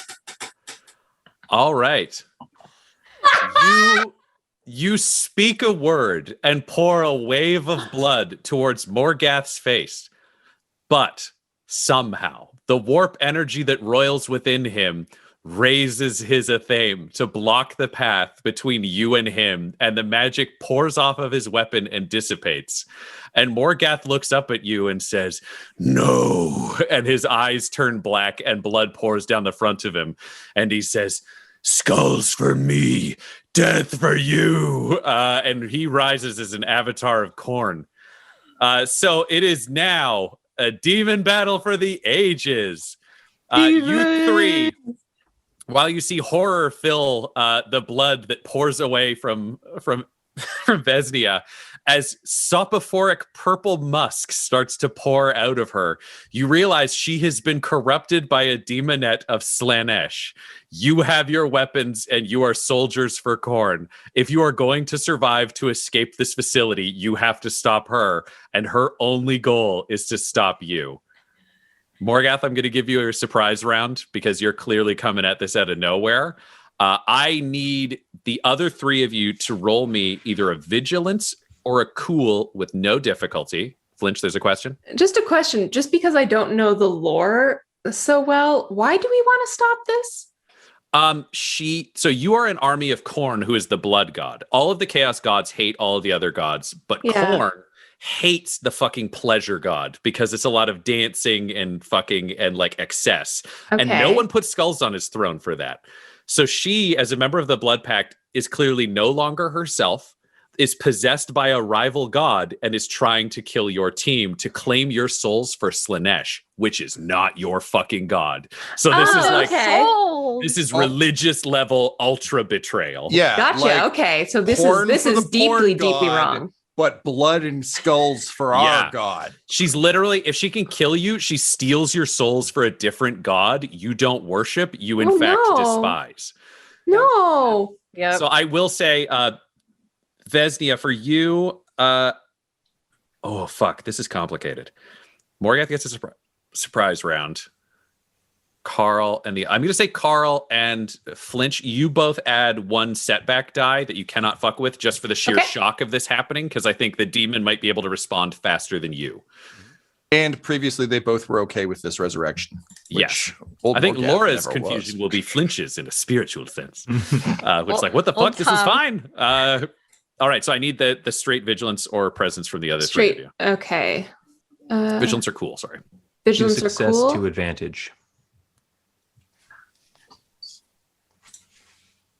And while this is happening, like, of course, completely unexpected. So coming from Vesnia is just like hissing horrible noises of like, like, how can this be? And Morgath, possessed by the aspect of Khorne, but still very much being Morgath, he's like, yeah, cool, okay, make your hissing noises. Very impressive. Stupid, sexy porn god. I'm gonna just grab my sword off the ground. Can you roll me a demonology, Vesnia? Yes. So I got 2 advantages. 2 advantage? Okay. Yeah. So nothing else added onto it, just that. No difficulty, just a clean roll. 3 successes, 2 advantages, 1 triumph. All right. Nice. Vesnia. So your brawn is already 5 there, Morgath, so I can't help you with demon powers. It's stronger than most of the demon stats. I'll just let you kind of dive in and take your shot. What I will say is for the duration of this fight, Morgath, you will heal 4 HP per turn you don't die. Great. So you get pushed over the limit, but I will say you get recharged for 4 HP right out the gate. Damn. Yeah, Cool. and Ryan, if it's okay, definitely like put a note on when top of the round is so that we can track that. Exactly. I will say, it'll heal at the top of the round. So you just call it out. Be perfect. Absolutely. So Morgath, with a soupçon of Khorne rather, will just yell, "Soft God, you love embraces, right? So does Morgath." And I'm gonna whip the non-Athme chain of barbed wire around you, and basically just try and like reel you in to eviscerate you with the power sword.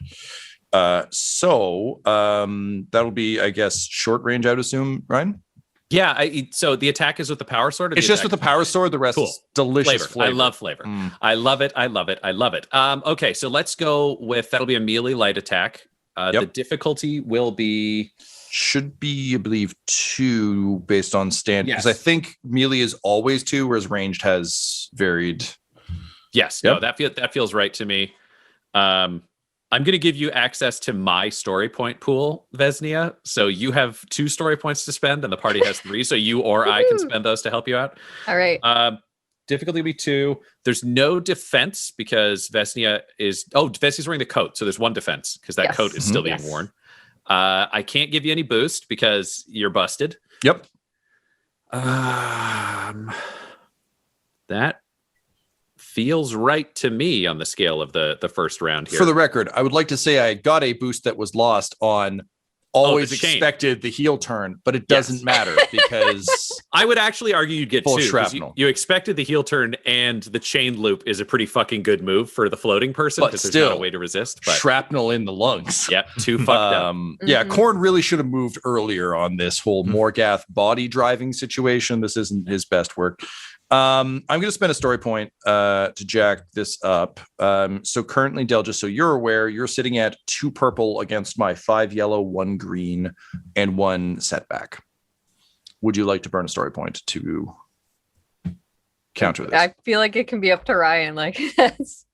I think this is a surprise attack, so I'd let this one happen. I think you just got to see how this one goes. Groovy. Surprise hug. Yeah, surprise hug. Glomps you. Yeah. Oh. So not the best for a Morgath roll, but it is still 3 success, 1 advantage. But I mean, this is low for I mean, Khorne is not as great at driving Morgath as Morgath is.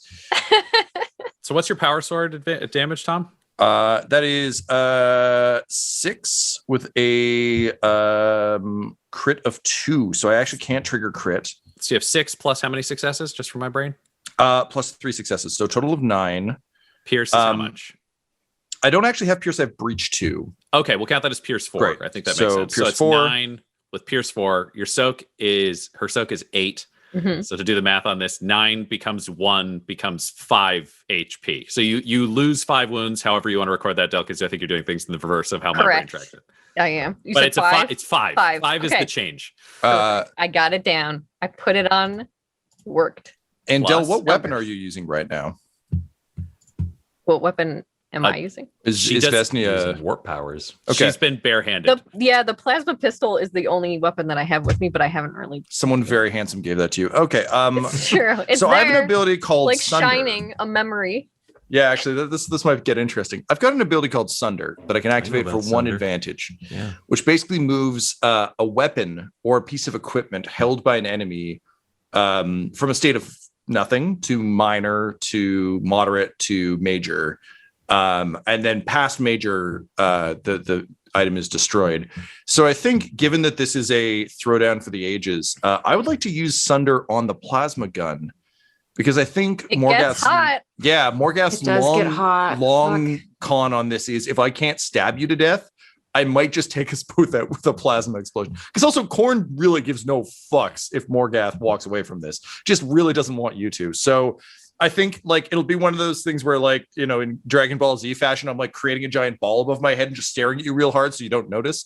So I'm like stabbing through at the edge of the gun, and I'll spend that 1 advantage to move it to minor damaged. I was going to say, let's move it all the way to moderate. I feel like a power sword on a pistol is going to do On a some plasma damage. pistol, no less. Yeah, Okay, plasma fantastic. pistol. So it's 1 strike away from being a real fucking problem. But I don't think the other 2 see it. I think that's just I don't have that ability anyway. It's a Morgath thing. yeah. Hashtag Morgath. Morgath things. Morgath knows what's up. All right, Come at me, Vezia. Morgath Twitter. Vezia, It's you've just been me. stabbed with a power sword. You'd lost your powers for a moment. You're facing an avatar of Khorne and 2 loyal Khorne servants. You're not even Vezia anymore. What's the name of the demon in your head? Because that's who they're really fighting. Oh boy. Oh boy. If it's Morgath, I'm going to be so mad. Wait. All right, it is Gath. Htagrum, which is Morgath backwards. Whoa. Oh. It's All right. Htagrum. Htagrum. You've got a chance now to lash out against the servants of your most hated enemy. There's no need for secrecy, but you cannot die without killing them all. That's right. What do you do? Oh, I feel like I have to. I'm in a hug. I just might as well keep screaming in Morgath's face. Like, I mean, really, what options are there available? It's fine. We're having a screaming fight. If you want a hug, we will hug with words. Perfect. So demonology, I think, yeah, you're just going to keep leaning into the sorcery of the warp, which is good. Yep. The difficulty will be 3 as usual. You've got the 1 red die. Okay. I'm going to give you 1 setback die because you are now using sorcery against a warrior of Khorne who has been anointed, and Khorne adds some resistance to those kind of things. Mm-hmm, mm-hmm. Do you want to use a story point to try to overpower your opponent, because this is a desperate time? I mean, sure. Yeah. Then bam, we're you in the got that thick of it. story point. All right. So we're going with 4 yellow, 2 purple, 1 red, 1 black. Ryan, could I spend a story point to upgrade one of those purples to a red? Yes, you absolutely can. There you go. So 1 purple, 2 red. And I will say, this feels like it's taking some time. This clash between the 2 of you, because it's fueled by gods, for you feels like a very long wrestling match. From the outside, you basically just see blood and like purple musk spinning really fast in an instant. Just a blood hug. Yeah. It's a big blood Burst hug. out of both sides. And terrible, terrible sounds coming out of it that are like make you insane. Yeah, you both are like simultaneously for Carl and Flinch. You're both full of like an absolute berserk rage, but also like an incredible like rush, like almost like cocaine or a drug feeling where everything's amazing around you and the feelings are warring inside you as you're exposed to kind of both of these demonic energies. Cool. I would also be so happy if the two of you just decided to leave. I think that would be fucking spectacular. Just like, you guys got a thing going on. That's cool. Yeah. Thank you. Good night. All right. I'll do this. Yeah. 2 successes, 1 advantage. Okay. That is a boatload of damage. That is 12 damage coming through sorcery against a heavily injured Morgath, who even with demonic resilience only has 2 HP, which means the power of Slanesh comes out on top. Your demon, Hatagram, you summon forth your power and your arms actually merge into the demonette claws, like your fingers warp together and become these like bladed talons. And you just ram them into him from both sides within the hug. So you're kind of hugging his heart. And before you pull forth in a blood spray, kind of freeing him both, I guess, joyously for him and nightmarishly for the fellows that now have to face you alone, what do you say to Morgath as your final curse from Hatagram? It was a valiant try. Your soul will have a place of honor. And I'll lean forward and be like, joke's on you, asshole. My knife isn't. And then I'll look down at the Athame that clearly blew up when she like attacked me the first time. Be like, oh shit. And then we just explode. All right. Carl.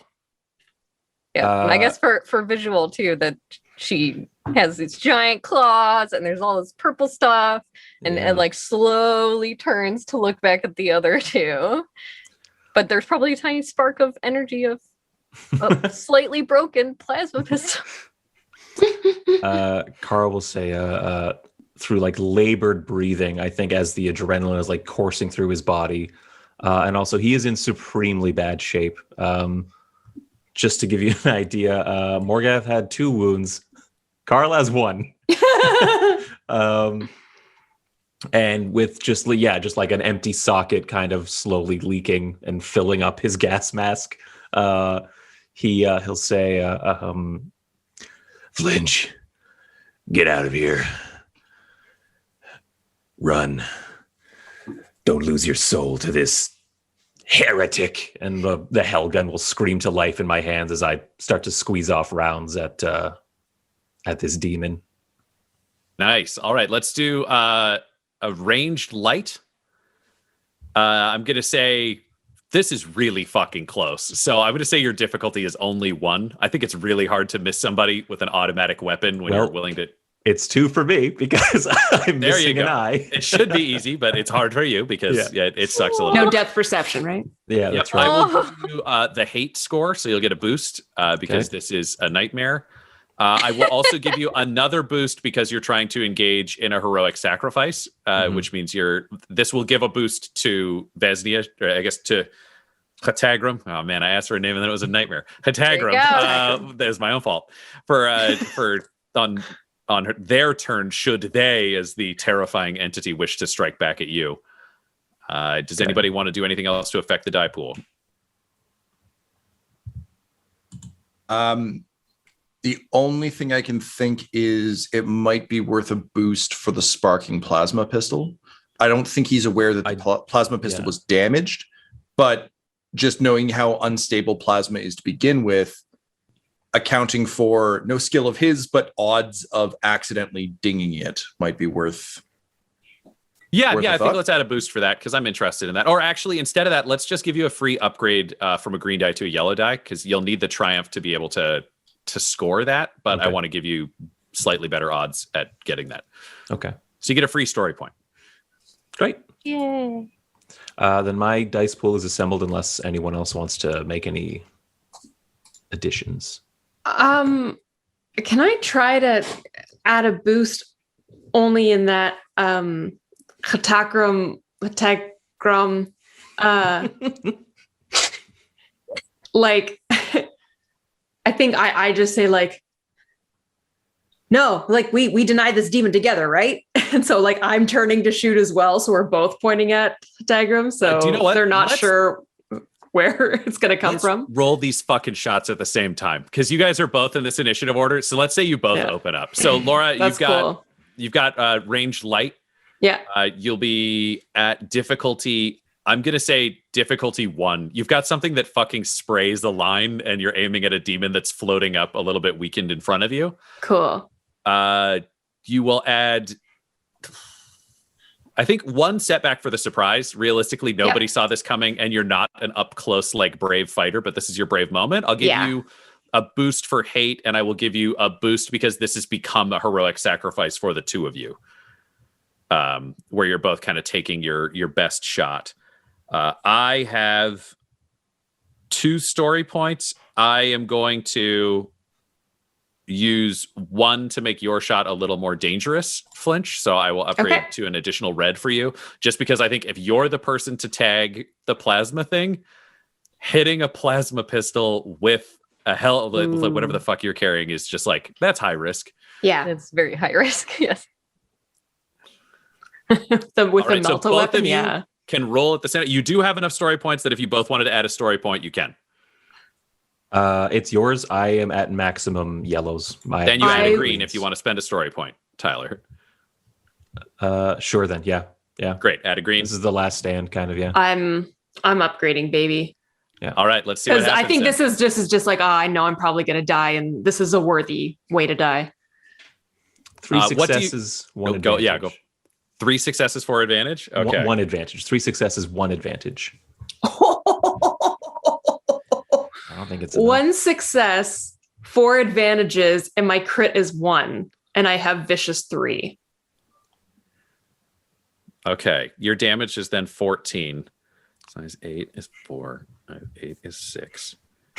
How many wounds do you have left, Vesnia? 8. So if you can get to 8 altogether. You successfully hammer both weapons into Hetagram. The hell gun blasts them back further away from you down the hallway while they scream hatefully. And then the pistol goes off. What kind of pistol is it again? I can't even remember the name. It's an Inferno pistol. The Inferno pistol. So the Inferno one? pistol fires and just punches into Hetagram's torso before arcing down to catch the edge of the plasma pistol, which begins to spiral, and you can hear it's about to go off. And Hetagram has a chance to yell one last hateful, non-attack, but just a hateful final words to the living world. What are Hetagram's final words? Curse you! And then the plasma pistol detonates with the heat of a small sun that expands wide enough to tag Hetagram's entire body and the walls around them, which burn like red hot and then to black and then to nothing, and ash falls to the ground.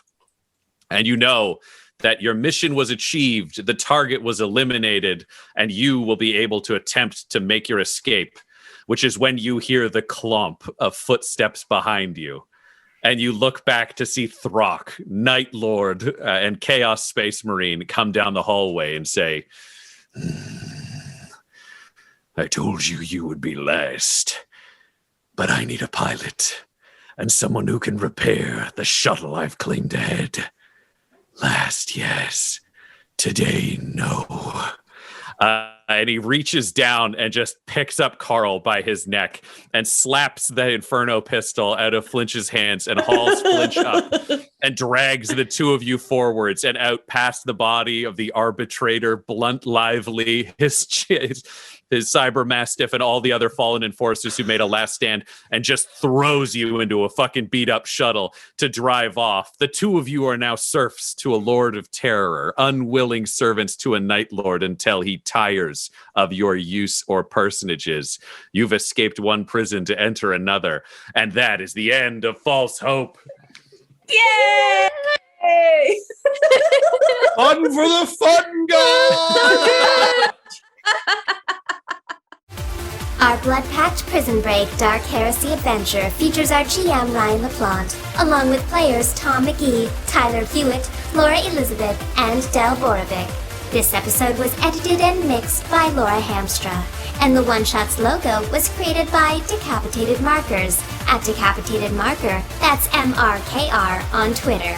This show's theme music is Gothic Trip with Thunderhorse by Damiano Baldoni, and our ads use the tracks No Control and Chiefs by Jazzar, JAHZZAR, all available at freemusicarchive.org.